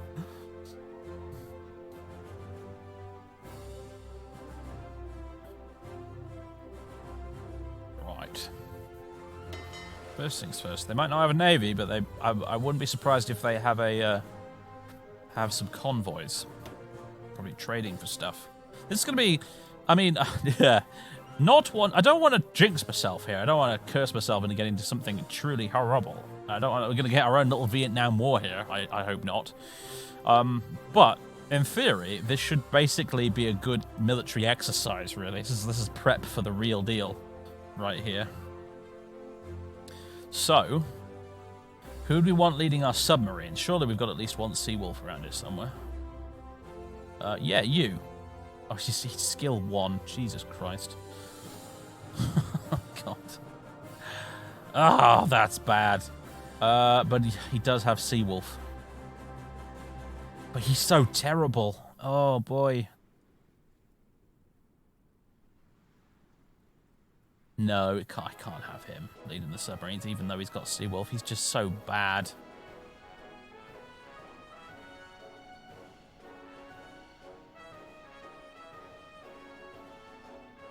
Blockade runner. That's a good one. Fleet speed while retreating. Yeah, that's pretty good for submarines, actually. I think we'll go with this guy. Ozawa Jisaburo. He's going to be our submarine man. For now, at least. Skill 5, too. Pretty good. He's no Helfrich, but there really is no one quite like Helfrich. Not even Dönitz. Right. Convoy raiding, my sir.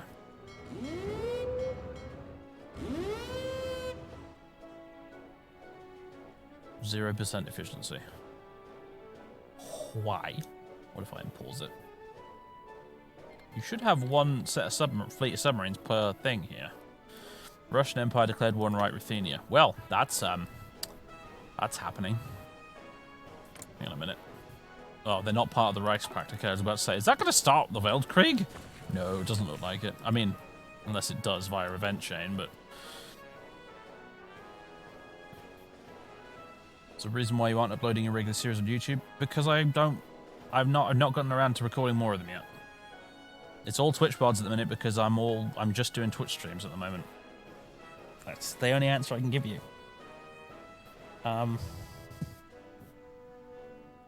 I will be returning to doing the YouTube videos at some point, but right now I want to do Twitch.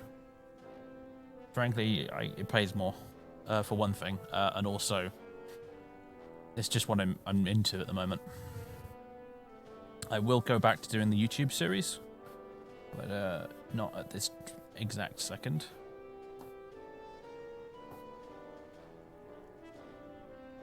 Sorry, I was just brushing some dust off my audio box. When's the next Skyrim video? Ha! Funny man, General Store. I'll kill you last. Right. Okay. Right, this lot. You're a new fleet. And I'm gonna split in half, split in half. And you guys are gonna be they're gonna be my recon fleet, which is probably gonna be one of you two, basically. Probably you. Kogaminechi. Yeah, you. And what you're gonna do is you're gonna do a patrol. Like that. And last but not least, the big fleet, our strike fleet, which I generally prefer to be coloured red, just because I always colour it red. And these guys, I want you guys to be green. I usually make my recon fleets green. If I colour code everything, it helps my brain. understand what the heck is going on. Make your logos binoculars as well. Sorry, I know. It's a bit OCD of me, but I have to do it. There we go. Right, the commander for this lot is going to be Yamamoto, because obviously it will be.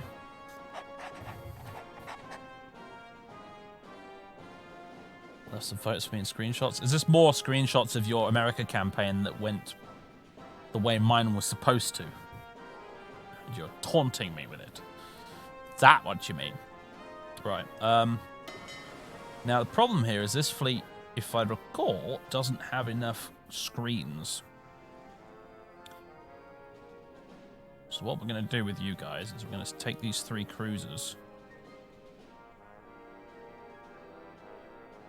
These ones, yep. Coastal defense ship, hello. Just noticed that. Ah. Yeah, this is like a convoy raider almost. It's just really slow. So therefore it's a terrible convoy raider, but it's like kind of loaded out for that. A weird ship. Weird ship. Anyway, you're going in the reserve fleet for now. So that gives us 1, 2, 3, 4, 5, 6, 7, 8. 8 capital ships. 16, 32. We need at least 32 screens. 27, right, 30 screens is all we've got. I will take a destroyer from you. And destroyer from you. Right, you now officially have enough screens. So I can now do this. Strike force.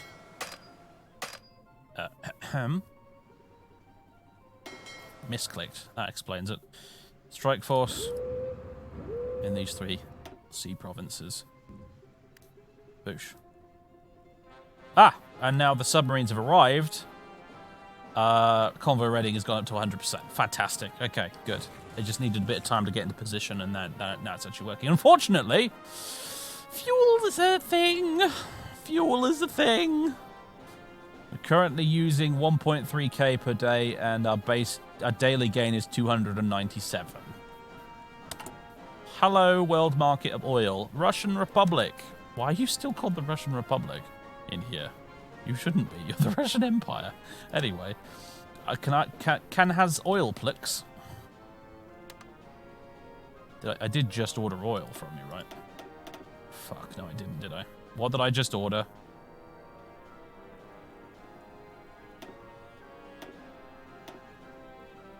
Steel, that's what I ordered.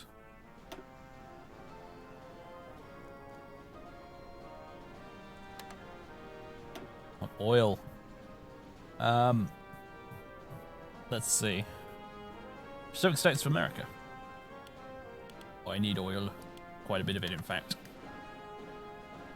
There we go. Back in business. Daily gain 2.2k. Brilliant. Perfect.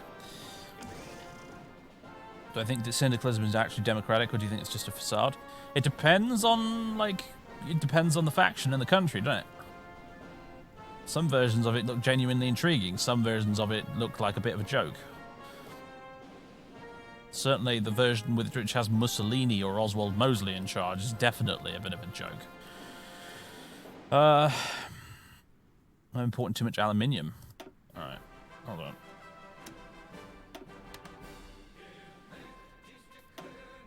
No, it looks like I have just the right amount of aluminium. The number's yellow.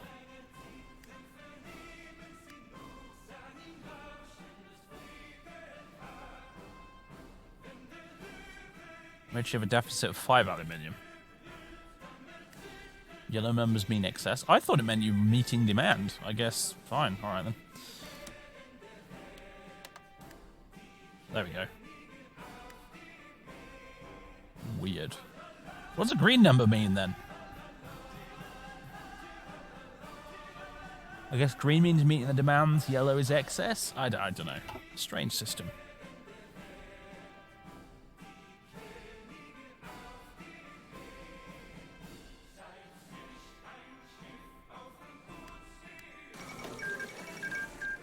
Qing government took 4 states. Hunan clique was annexed. Qing grows larger.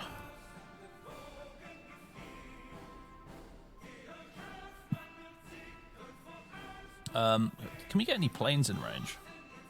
Where have my tactical bombers ended up since returning from California? I'm assuming they returned from California.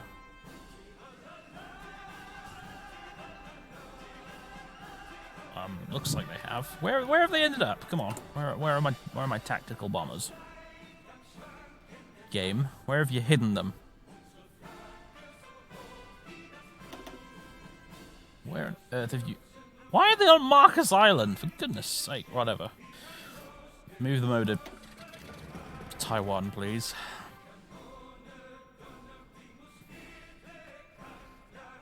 Means that you have no excess per demand. Okay. Well, I learned something today. I've played this game for about 170 hours now, and I'm still learning. Alright, hello, what's going on here? Convoy interception? Looks like it. Sploosh. Peru, Bolivian Confederate... Oh, wow. Ecuador has capitulated. I see. I guess Ecuador didn't agree to that unilaterally, eh? I had it forced upon them. This time.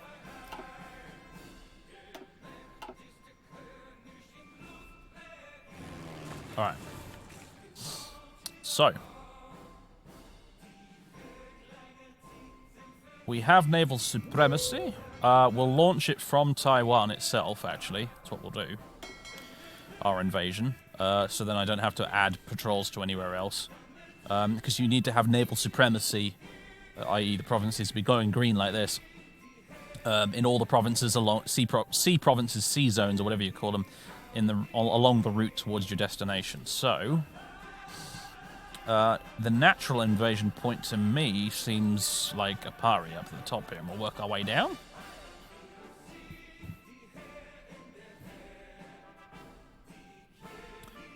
So, you chaps. Hello. You guys. Naval invasion order. Starting here.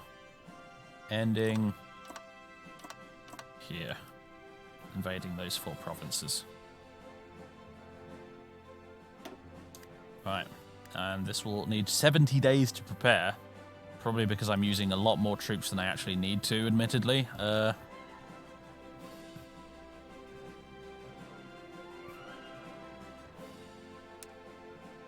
Let's try that again, but with much fewer dudes. Realistically, guess some Marines and a couple of infantry divisions. So we only need to take the port, and then we can transport everyone else there. So what I'll do for now is I'll just click area defense to move everybody onto Taiwan. Should do the trick. Yeah, there we go. Off they pop. Yeah, you're right. You're exactly right, Django. All we need to do is take the port, and then we can have everyone else jump on if needed. We probably don't even need that, though. In the meantime, we can continue sinking convoys. Completely unescorted convoys. This is a turkey shoot, really. Volunteer forces that have been fighting in the Pacific States of America have returned home in Kanto. Jolly good.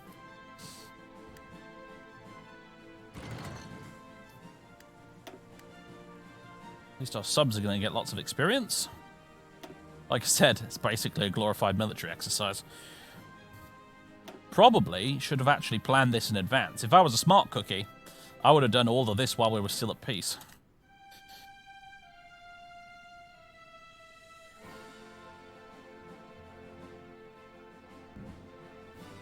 Look at them all go. Oh my god, the island is covered in them now. Concentrated industry is done. Hurrah. Now what? Anything else? I guess excavation, maybe? Yeah. Rollable at resource gain with Japan.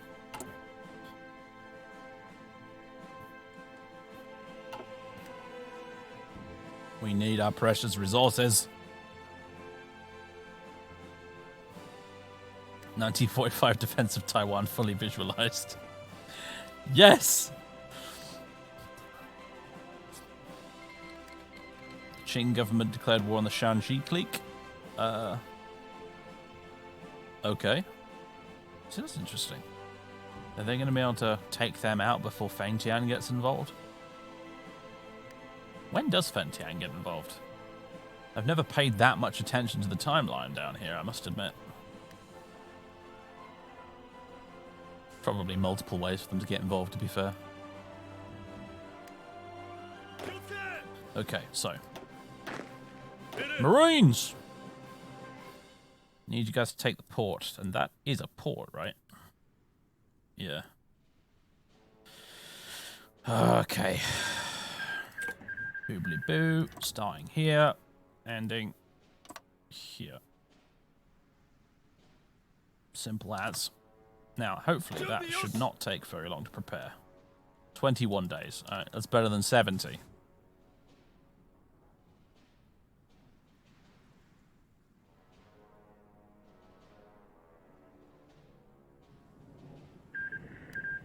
Hawaii has joined the Entente. You fucking bastards. Alright, never mind. No Hawaii for us, I guess.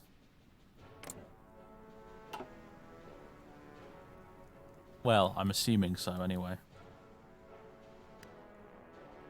Oh well. I mean, it's the only value of Hawaii really is strategic, to be fair. So, it doesn't have any resources.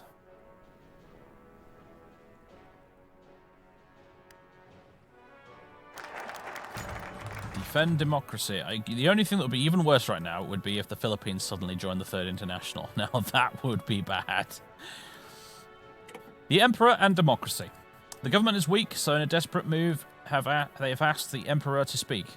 He's gone before Parliament in a rare appearance, but has refused to support the government. His words carry a great weight, and this lack of support may be a fatal blow. Without intervention, the government will surely fall. Do we agree with his support, or argue against him? Disagree with the Emperor? Well, he is out of line. Ah! This is not good. MacArthur's dead. Yeah, MacArthur's gone. Watch the Pacific States also join the Entente. I mean, they certainly can do that, yeah. I don't really care about the Entente, really. We're going to be situationally allies sooner or later. You know.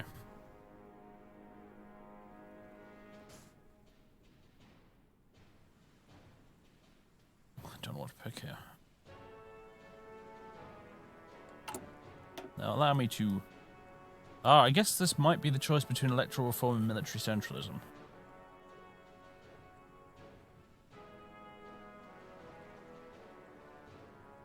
I don't know which will give us which. Why not save the game first? That's always an option. I'm afraid, yes, we have been gypped from taking Hawaii yet again. Admittedly, the Philippines are a slightly higher priority, so I can live with it.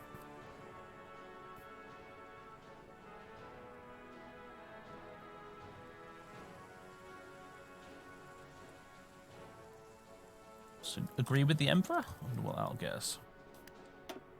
That gets us military centralism, okay. Political blueprint. It gives us an event. National Total Mobilization Ordinance. Lowers supply consumption. Military training curriculum. Gives us extra recruitable population. Important as Japan, admittedly. Fund Adjustment Ordinance. That's quite good. National Service Draft Ordinance. Which grants factory output plus 5%. One corporate state. National Service Draft Ordinance by... Okay. Versus electoral reform, women's suffrage, academic pluralism,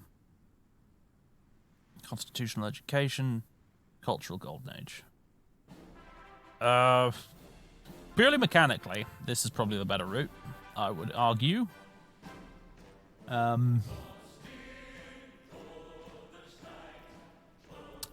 guess we'll go with it. This is obviously the much nicer route.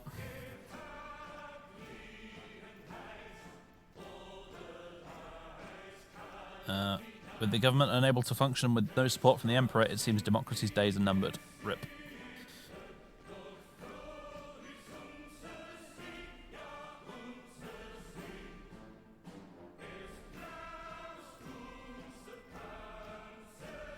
It's affecting the choices further down. Oh, good question. If it does, I can't be asked to try and find out, if I'm honest. Someone said earlier that they didn't see very many people do military centralism, so I guess we'll roll with it. I suppose it does somewhat recognise the whole, oh, we're democratic, nice people, honest, and then also busy conquering half the Pacific. It seems there's a little, I feel like there's a little disconnect there, perhaps. So, fuck it, we'll go with military centralism. We were never going to be fighting for freedom and democracy, Turtle. If we're honest with ourselves. At the very best, it would have been the British model of, well, we're nice and democratic in our home country, but we're still going to enslave half the planet. So, yeah, whatever. I wonder what it'll set our thing to down here. Like, what will become our most popular ideology. I'm guessing authoritarian democracy? As opposed to the other route. This stuff over here, which I think gives you, like, national populism, which is where you go really, like, super fascist and awful. Yeah, I don't think we're going to be nat pop. Probably authoritarian democracy.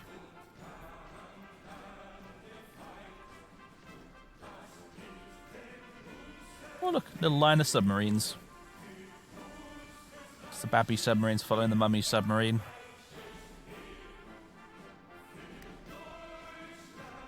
Right, I'd like to take the Philippines before I end the stream today.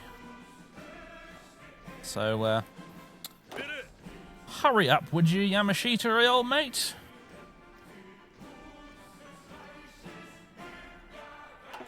Oh, we have a bunch of political power to spend, actually. Give me war economy. I can't. You're not going to be able to justify that against the Philippines. Conscription. Can't even change that. What about this other stuff? What's the year? It's 1937.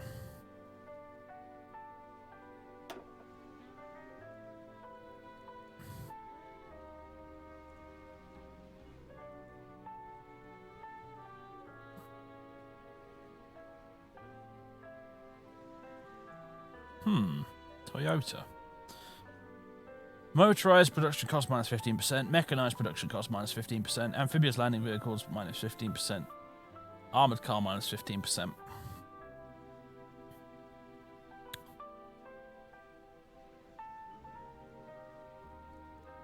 Interesting.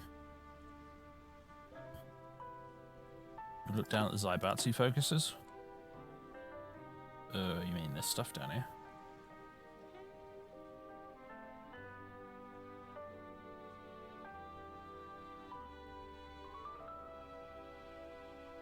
Some nice stuff. But, why did you want me to look at it? Oh, see if they give any companies. It doesn't look like it. I don't think maybe it does.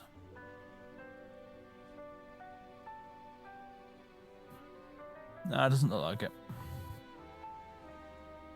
What if nationalizing? Does that give us anything?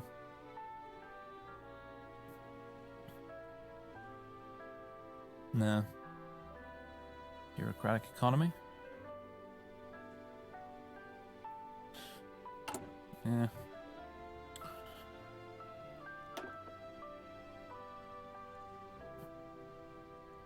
Again, once again, I'm suffering from analysis paralysis. I don't know what to pick.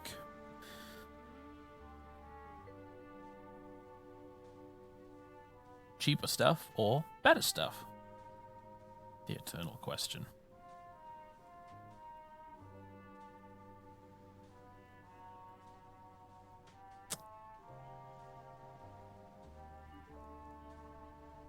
Who are my enemies going to be?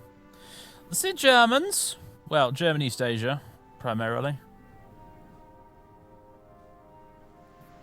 And that's the main one, really, honestly. Possibly the Dutch. I'm sure some fighting in China will probably occur at some point. As much as I try to avoid it, I'm sure it will come and find me eventually. I doubt India. I doubt India. I don't think that's going to happen. This isn't vanilla World War II. Vanilla World War II. This isn't you know, real life World War II. We're probably not going to be fighting in India, I would imagine.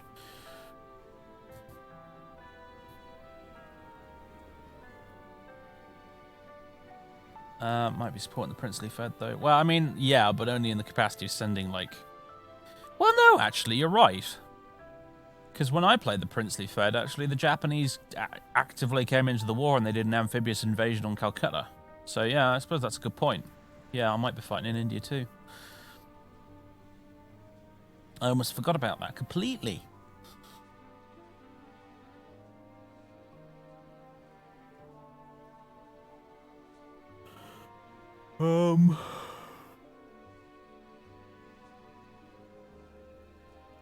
I never get around to building amphibious landing vehicles, usually. Maybe this is finally the campaign in which I do it. Alternatively, we could add an aircraft designer or a naval ship designer. And I think I decided, didn't I, that this was the better one? Here, the Korean Naval Arsenal, which gives our carriers and stuff better armor. I'm going to do that. I'm going to do that. I'm just going to outweight, because I know that I want that one. I definitely want more survivable capital ships. That's for sure. 11 out of 21 days. Come on, 10 more days. Let's do this.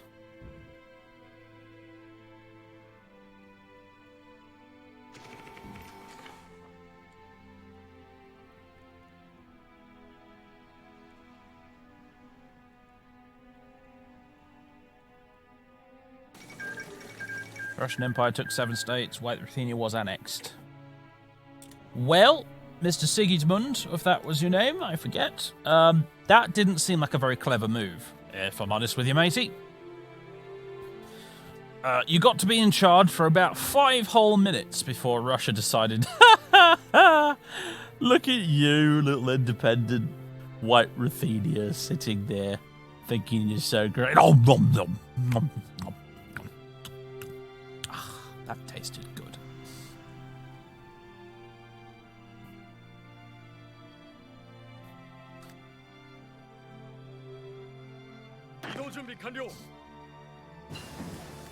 Aha! Radar! Excellent. 0.12 years ahead of its time, apparently. Alright, fire control system.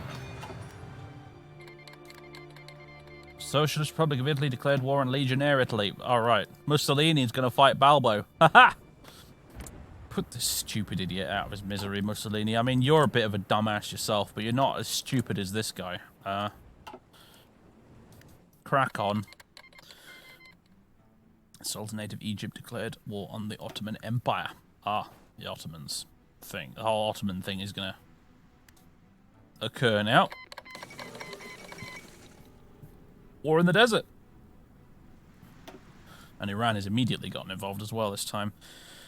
For a long time, the Ottomans have ruled over the Levant and its Arab population. For many of them, this was an outrage, and the Entente capitalized on this during the Weltkrieg to spark a revolt that crippled the Ottomans' war efforts. Albeit unsuccessful in the long run, this planted the seeds for a future unrest. The foundation of the Cairo Pact in 1936 seemed like a challenge to the Ottoman Empire, and indeed today this confrontation came to an end as Egypt announced the entry in the war of the entire alliance against the Ottomans. In response, Arabs in all major cities of the Levant rose in revolt, with equipment that many speculate has been provided by these states that are now crossing the border into Ottoman territory. A new challenge for the crumbling empire. I don't see any rebel provinces. Yeah, it says there are rebels, but I don't see any yet. Rebellion in the Yemen. Yep. Slow down, game. Yeah, Yemen have joined in, basically. They're independent now. Slow down, game, he says when he has it on ×5 speed. Oh, hello. Alright, let's slow it down. Invasion is happening, and the Filipino army has decided, possibly wisely, to just probably fall back to the capital, I guess. I mean, apparently they've got a division here. What is this about? What? What is this? Are the Philippines fighting Germany? What's going on? Maybe they have military access or something. Why do you... What? Maybe it's an exiled division. I don't know. It's probably an... Yeah, there you go. Exiled army. That for some reason is not coming home. Whatever.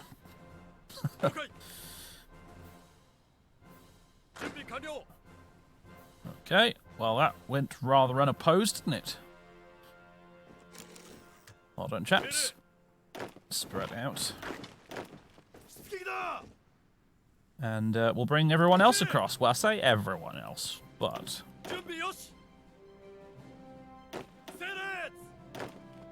That's probably enough, I would say.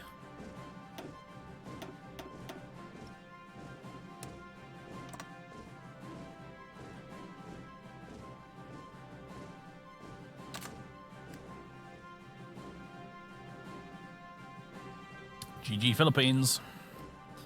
Yes. It's just, because it's really messy here. Delete that. There we go. Sorry, chaps, to interrupt you there, but that's better.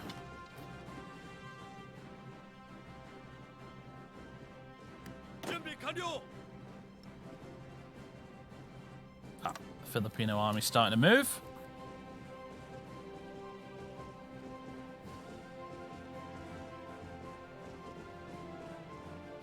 Here comes the rest.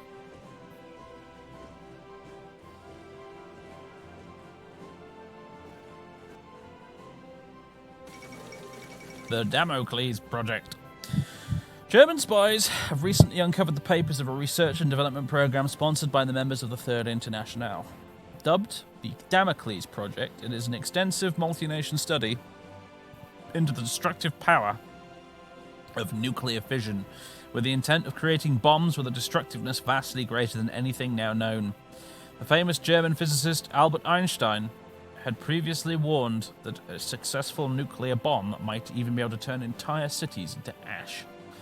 German intelligence agencies have shared the information about this project to their closest allies, so, naturally, the whole world now knows.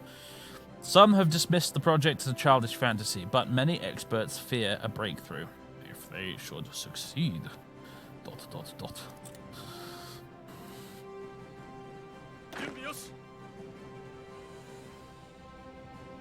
Yep, Albert Einstein being a fraud again when it comes to Hearts of Iron 4 nukes. Maybe this is the playthrough where I finally get some nukes in Kaiserreich and actually use them. Just see if it actually makes any difference at all.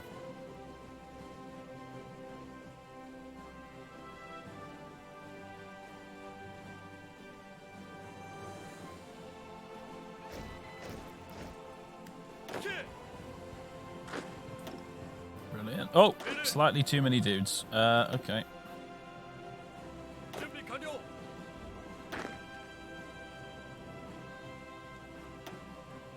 I'll assign you.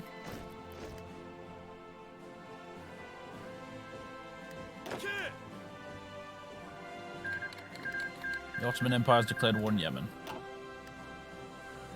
That was a bit unnecessary if you ask me, Ottoman Empire, but okay.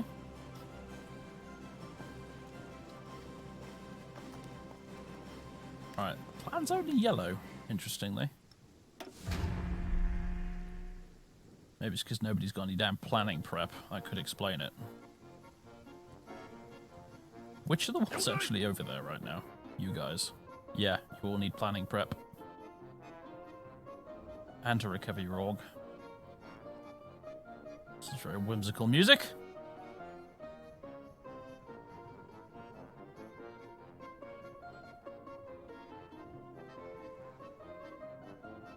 I would argue possibly not very appropriate music. Where's Battle of Wuhan? That's what we want. Something a bit more, you know, in tune with the general mood of what's going on right now. There it is. Yeah, that's better. Right, let's go, guys. Let's go. Yeah, it said yellow on the arrow, but bullshit I say to that. Look at all these green arrows. It's fine.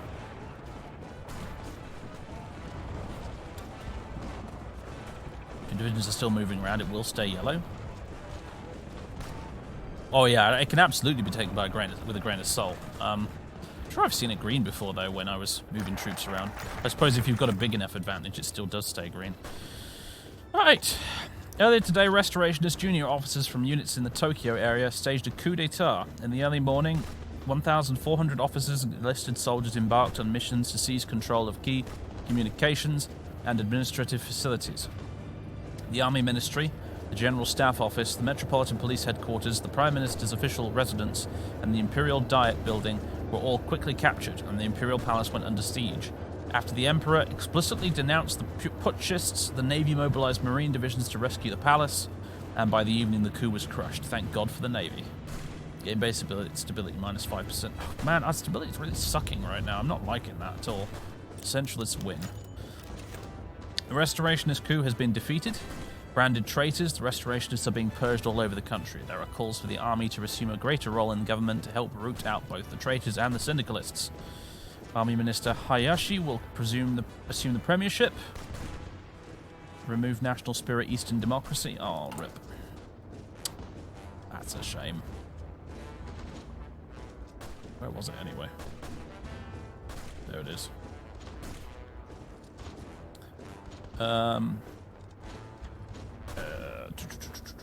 Eastern democracy politics will change. Kokumin Domai becomes the ruling party. Who would that be? Ah, paternal autocrats, right.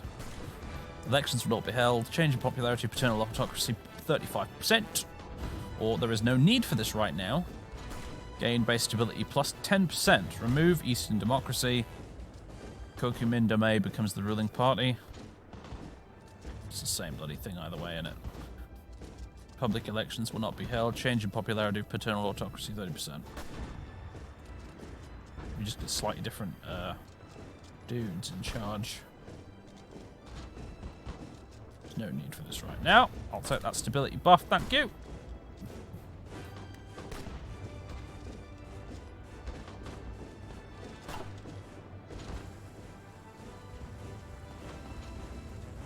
Speed it up slightly. Convoy escorts done. Nice.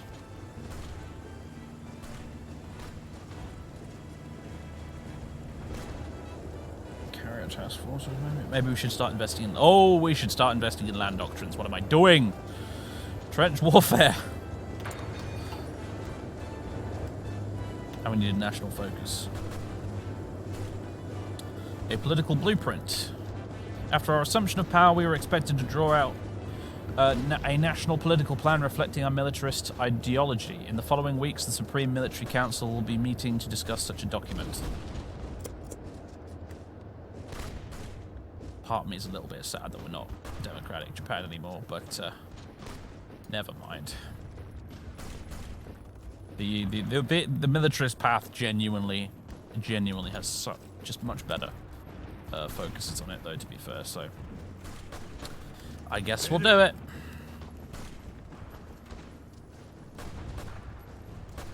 Just narratively makes more sense for a super expansionist little empire as well, frankly. And at least it's not nat pop. Anything but nat pop.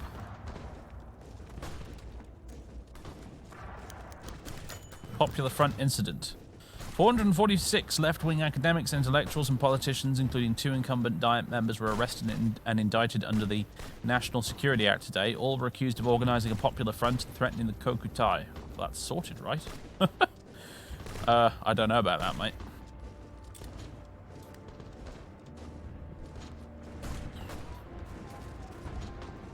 I wonder what democratic Japan in vanilla is like. I assume a little boring.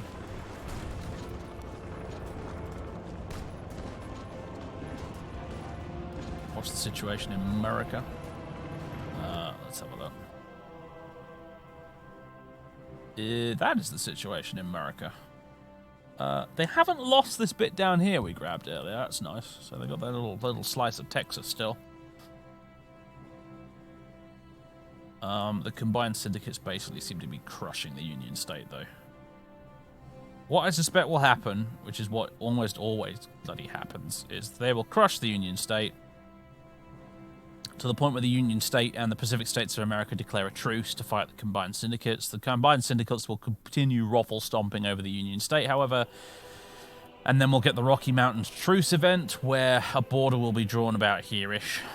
And you'll have the Pacific States in the west and the Sindies in the east with an informal truce until eventually they start fighting again a bit later down the line.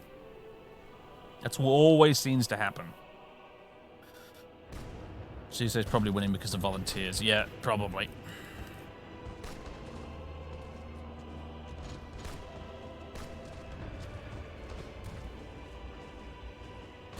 Meanwhile, in the Philippines, we are making progress, which is good. I suppose we could get a cheeky surround to speed things up.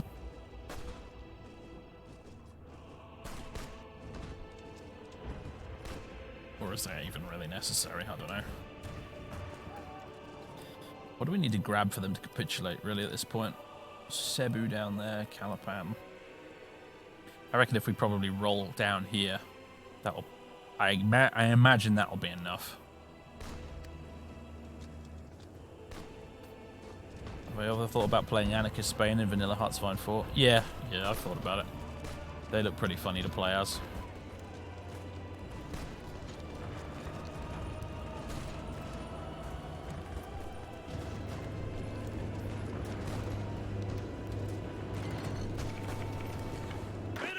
Unassigned divisions.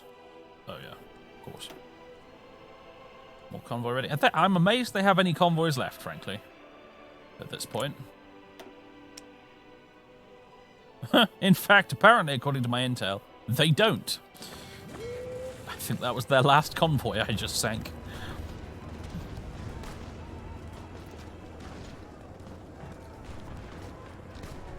Actually, you know what would be a great idea?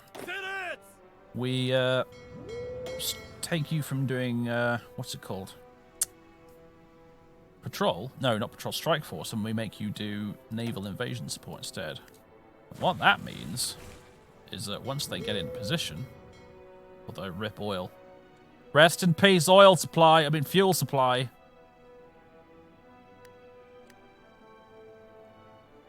Is it stabilizing?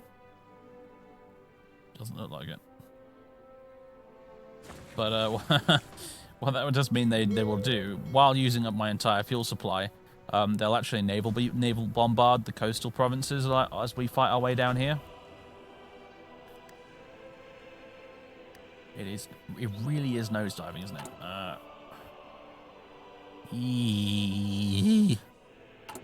Alright. PSA, can I have some more oil, please? God, guys, this is why we need oil.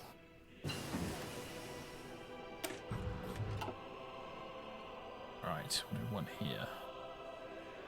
Nothing else right now from this screen? It is 1938, though, so radar, please. Wouldn't be a Japan campaign without oil issues, it's true. Legionnaire Italy has capitulated. Yeah, I kind of saw that coming, if I'm honest. Italo Moron Balbo is no more. And Venice lives, for now. With smug top hat man in charge still.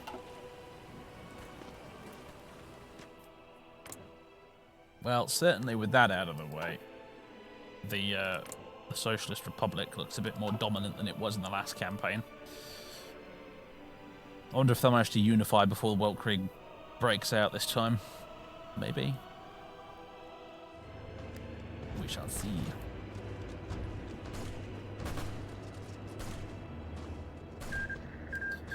Portugal has joined the Entente. Oh. The Entente finally have a member that is actually in Europe. Good for them, I guess.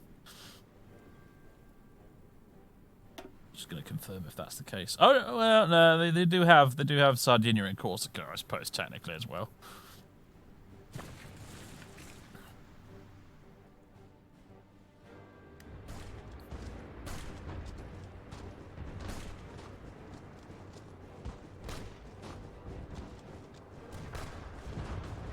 Oh, mate. Do you know what would be really great if you went boosh like that? Can you get away with it? Can you manage it? Because if you can, that would be great. Save us a lot of trouble.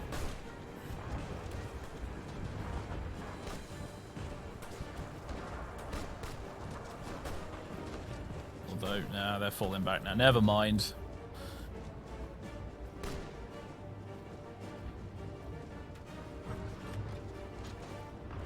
The Spanish Civil War been avoided. You know what? I think you might be right. I think it might have been. They're already on rebuild industry. Yeah. Civil War averted. They did it. Yeah, because they should have been fighting long ago by now. Yeah, it was. By God. How this isn't Hearts. How can you have Hearts of Iron without a Spanish Civil War? I'm pretty sure that's heresy. I'm sorry, guys. I'm going to have to close down the stream now. The game is under arrest.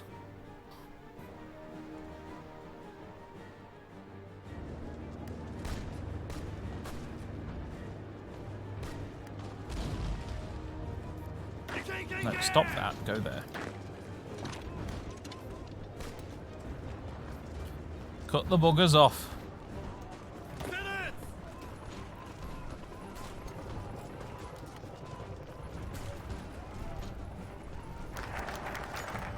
Okay.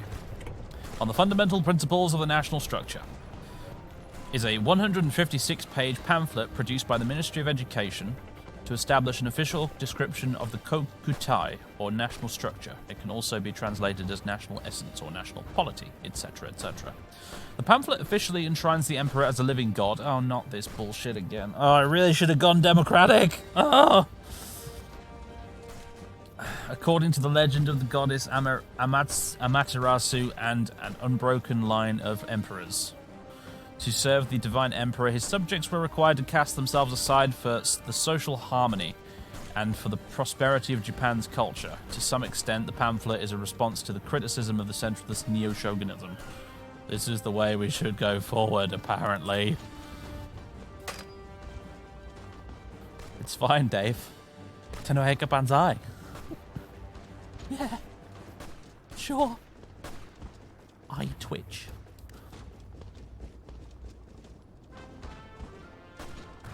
Well, folks, if you wanted a democratic Japan, I encourage you to get Kaiserreich and have fun with it at home, I guess.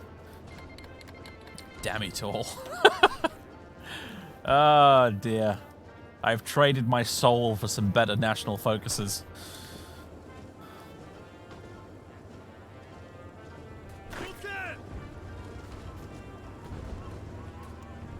Of course, I never have this problem when I'm playing as the USSR, do I?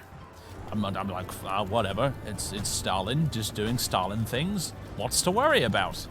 It's somehow worse when you've actually chosen it on purpose.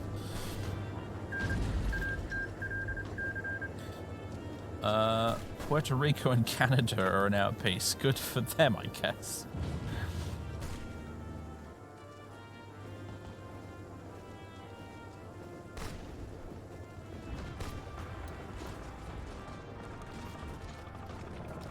I just have to keep telling myself that it's technically better than national populism. Technically better. Technically. It's not as bad as it could have been, guys. I was just following orders, guys.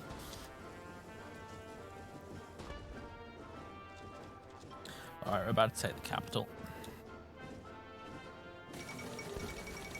Fall of Manila. Manila, capital. I'm surprised there was an event for this, but fair enough. Capital of the Philippines has fallen to the Japanese after the withdrawal of its Filipino defenders and her allies. The entrance to the strategically vital Manila Bay remained contested for some time after the city's fall due to the heavy concentration of Filipino coastal artillery on Corregidor Island. But the guns eventually fell silent after a concerted Japanese attack. With Manila under Japanese control, the rest of the Philippines are expected to follow shortly after. This is a stinging defeat for the forces in Asia and the Pacific. We only claim to secure our hegemony in the East Indies from the Western colonies. Uh-huh.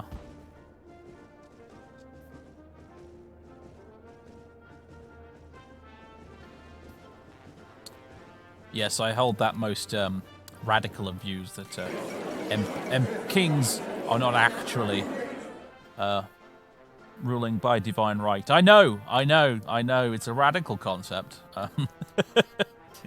I apologize for my degenerate views. Socialist Republic of Philippines capitulated. Brilliant. A little bit sooner than I thought they would, actually. So we just looted a bunch of American rifles and a ton of fuel. And I guess we'll be taking all states, won't we?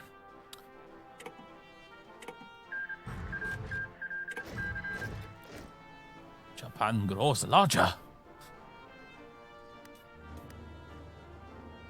What it's worth, even as a democracy, we would have been doing the some imperialist bullshit. Oh, absolutely. But I just don't know if we'd be worshipping the emperor as a fucking god. Never mind. Maybe we would have been. I don't know, actually, to be fair. Maybe there's no way to play as a non-cursed Japan. I have no idea. Hey, it was heresy.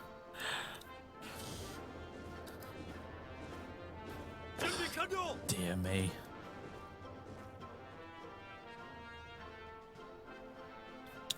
Well, yes, those pesky Germans, they do have some of the southern areas. Oh look, German East Asia has their own little unit sprite. That's kind of cool. Yeah, those pesky Jerrys, they do have Mindanao. Luckily, I don't think Mindanao's actually that useful. It's just hot mountains with no natural resources. So, heaven knows why they claimed only that bit, frankly. This is also this Palawan here. Yep, again. Hey, oh, of course, Palawan. From from Indiana Jones and the Infernal Machine. I know this place. Yeah, yes, but again, hot desert with no natural resources. We, on the other hand, managed to bag the bit that's got all the 76 chromium. Oh yeah. However, we do now need to kind of decide what we want to do with the place, I think. Because this is the way Kaiserreich works. You annex the whole thing, and then it gives you a thing here that tells you, generally, if an event doesn't just straight up pop up, what to do with the territory you've then conquered. Because I imagine we might be turning this into a puppet state.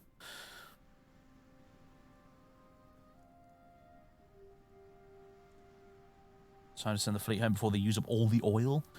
Yes. Indeed.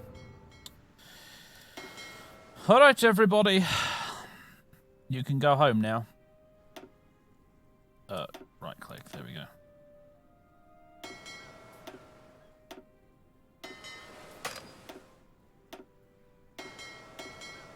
Weren't quite home in time for Christmas, but we almost were. Also, looks like we've got, these 3 cruisers spare and more destroyers. Hurrah! So how many damn screens did this lot need? 1, 2, 3, 4, 8. 8 plus 3, 11. So they needed like 44 screens. And they have not quite that. So you can join that fleet. You can go back to join that fleet. And yeah.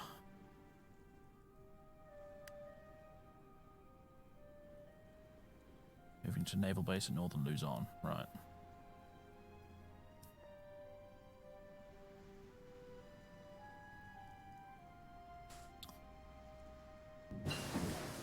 Basic fire control system is done. Hurrah. Shipper designs. Advanced carrier hull. Time to research. 239 days. We would be... It's 1938 now. It's 1940 tech. I don't know if that's actually worth pursuing yet. Even with the 100% bonus.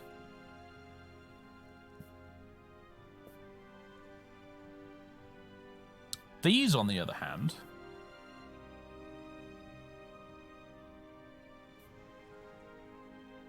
You actually have enough naval experience to get one of these cheap. I'm not sure I'll do it, though. National focus. Right, we need a new national focus, don't we? Grand battle plan. Yeah, actually do that, because we're currently researching trench warfare, which will be done relatively soon.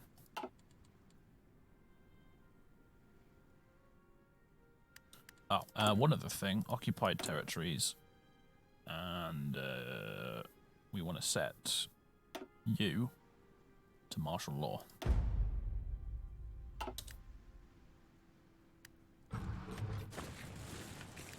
Events or decisions timeout. Fate of the Philippines, here we go.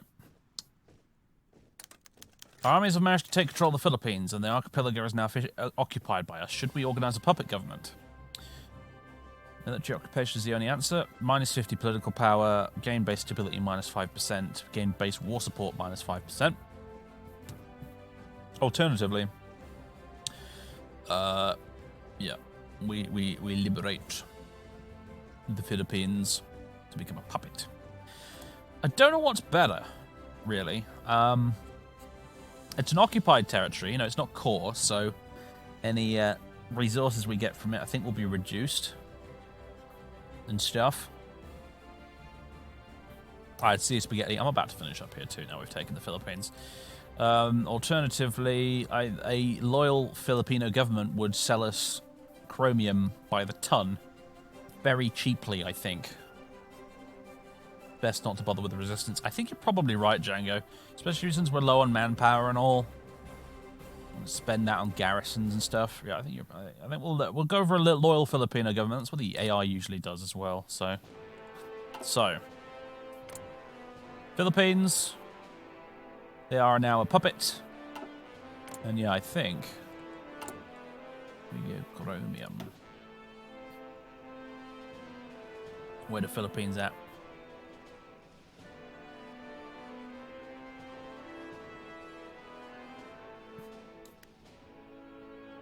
Come on, Philippines. You should be on the list here somewhere.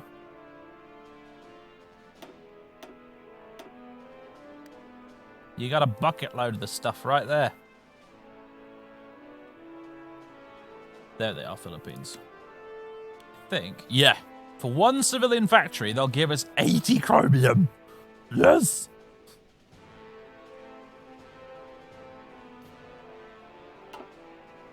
So there you go. That is the benefit of doing a puppet government.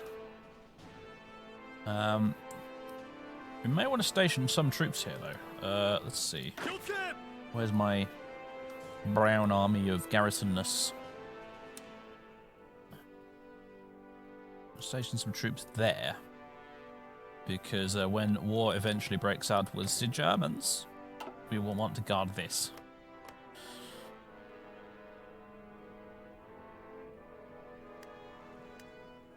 The rest of you...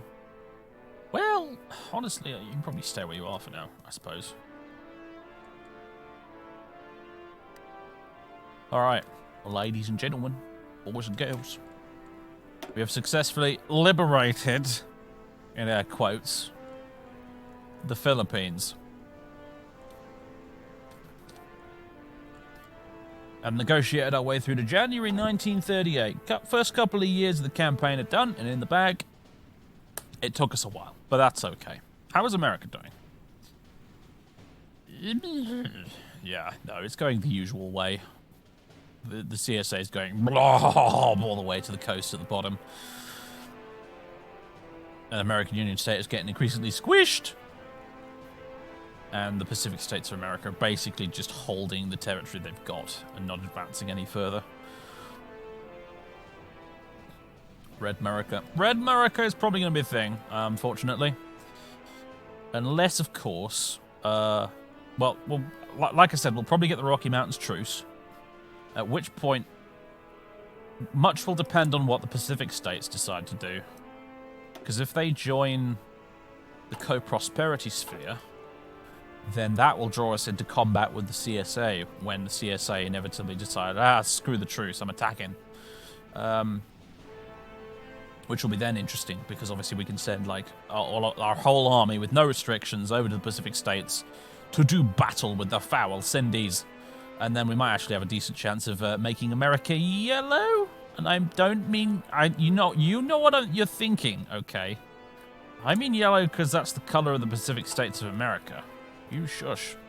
But yeah, I think, in fact, I think if the PSA take the whole of the US, they just become the USA again, don't they? And holy shit, look, Canada just straight up annexed New England. I've never seen them do that before.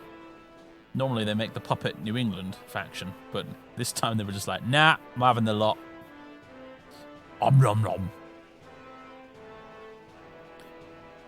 Okay, well, interesting. You're all Canadian now, New Englanders. Enjoy. And Alaska. Oh yeah, they oh man, I didn't realize they took Alaska in the current Kaiserreich. I know they used to do that in old Kaiserreich. But yeah. Do you know what? Alaska as part of Canada actually looks better. It's less border gore-ish. I am officially in favor of this arrangement. Who got Panama? I bet it's Canadians again.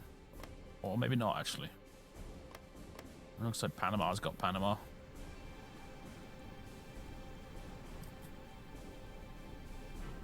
Greater Canada, everybody. Canada is ascendant. To be fair, this is exactly what I would do if I was playing as the Dominion of Canada. Hell, if I was playing as the Dominion of Canada, I would probably be getting involved in the Civil War itself to crush the syndicates, actually. Because otherwise they become a serious problem for you later on. Dominion of Canada. Big letters. Alright, anyway, we look frustratingly insignificant, don't we, by comparison on the map? Can't stand for that. That will have to change. Oh, FJ, that guy, I'm so sorry, dude. We're literally about to stop the stream. I'm afraid you've arrived much too late. I'm sorry, dude. Japan is small. It is. But it will be less small as time goes on. At least that's the plan. Oh yeah, yeah, I completely agree with you. This little arrangement over here is proper irritating. I don't like that at all. That's just, I'll make it stop. It's not quite Sweden-Norway bad, but it irritates me a bit. I could switch to Russia and just use the annex command, but I won't.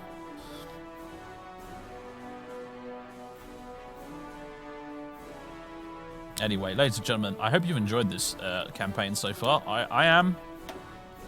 It's been forever and a day since I've played Japan. I already saved the game, didn't I? Never mind, I've saved it again. Hurrah. It has been forever and a day since I've played Japan.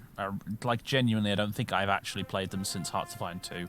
So, yeah, it's cool. It's fun. It's got that added Kaiserreich narrative, which is always fun. I don't like the way that Feng Tian's putting units on my border. Yeah, I've got my eye on you, Feng Tian. But yeah, it's fun and it's a bit different with Kaiserreich as well. You know, it's not the traditional Pacific War with the US. It's something else quite separate. Yeah. Promises to hopefully be quite interesting, I hope. Well, there'll be no lack of conflict as Japan as we encountered with America, I'll put it that way. We don't have a big, fat, annoying national focus tree full of rebuilding to do, luckily. So, yeah. Looking forward to the rest of this one. Desperately need to still keep building my navy, though. How is our civilian production going? Very quickly, I'm going to be switching over to military factory production and naval dockyard production, I think. It's getting to that point, really. Because I need to build more ships. Specifically small ones. We don't have enough. Bit of a shortage. Bit of a massive shortage of them, in fact. But anyway. All of that next time, ladies and gentlemen. For now, I'm going to raid somebody. Yes, I am. We're gonna raid. Who's streaming on the GOG channel at the moment?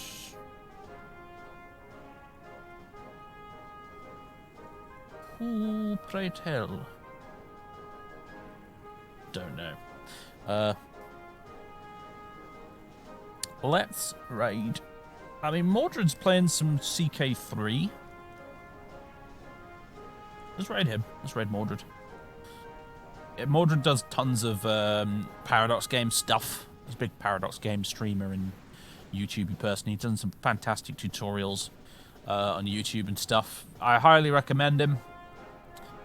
If you enjoy my stuff, I think there's a fairly high chance you'll enjoy his. So, head on over, spam some emotes, do the raiding thing, make lots of noise, and I will see you guys maybe tomorrow, maybe the day after. Don't know yet. Until then, everyone, have a good one. Raid is now started. So yeah, have a good one, everyone. Hop over there, and I'll see you again very soon as we continue with Glorious Nippon. Don't know what we're doing next. We got Philippines. Don't know what's next on the list. We'll find out, though. All of this Dutch loveliness perhaps down here. We'll see. Anyway, cheers, my dears.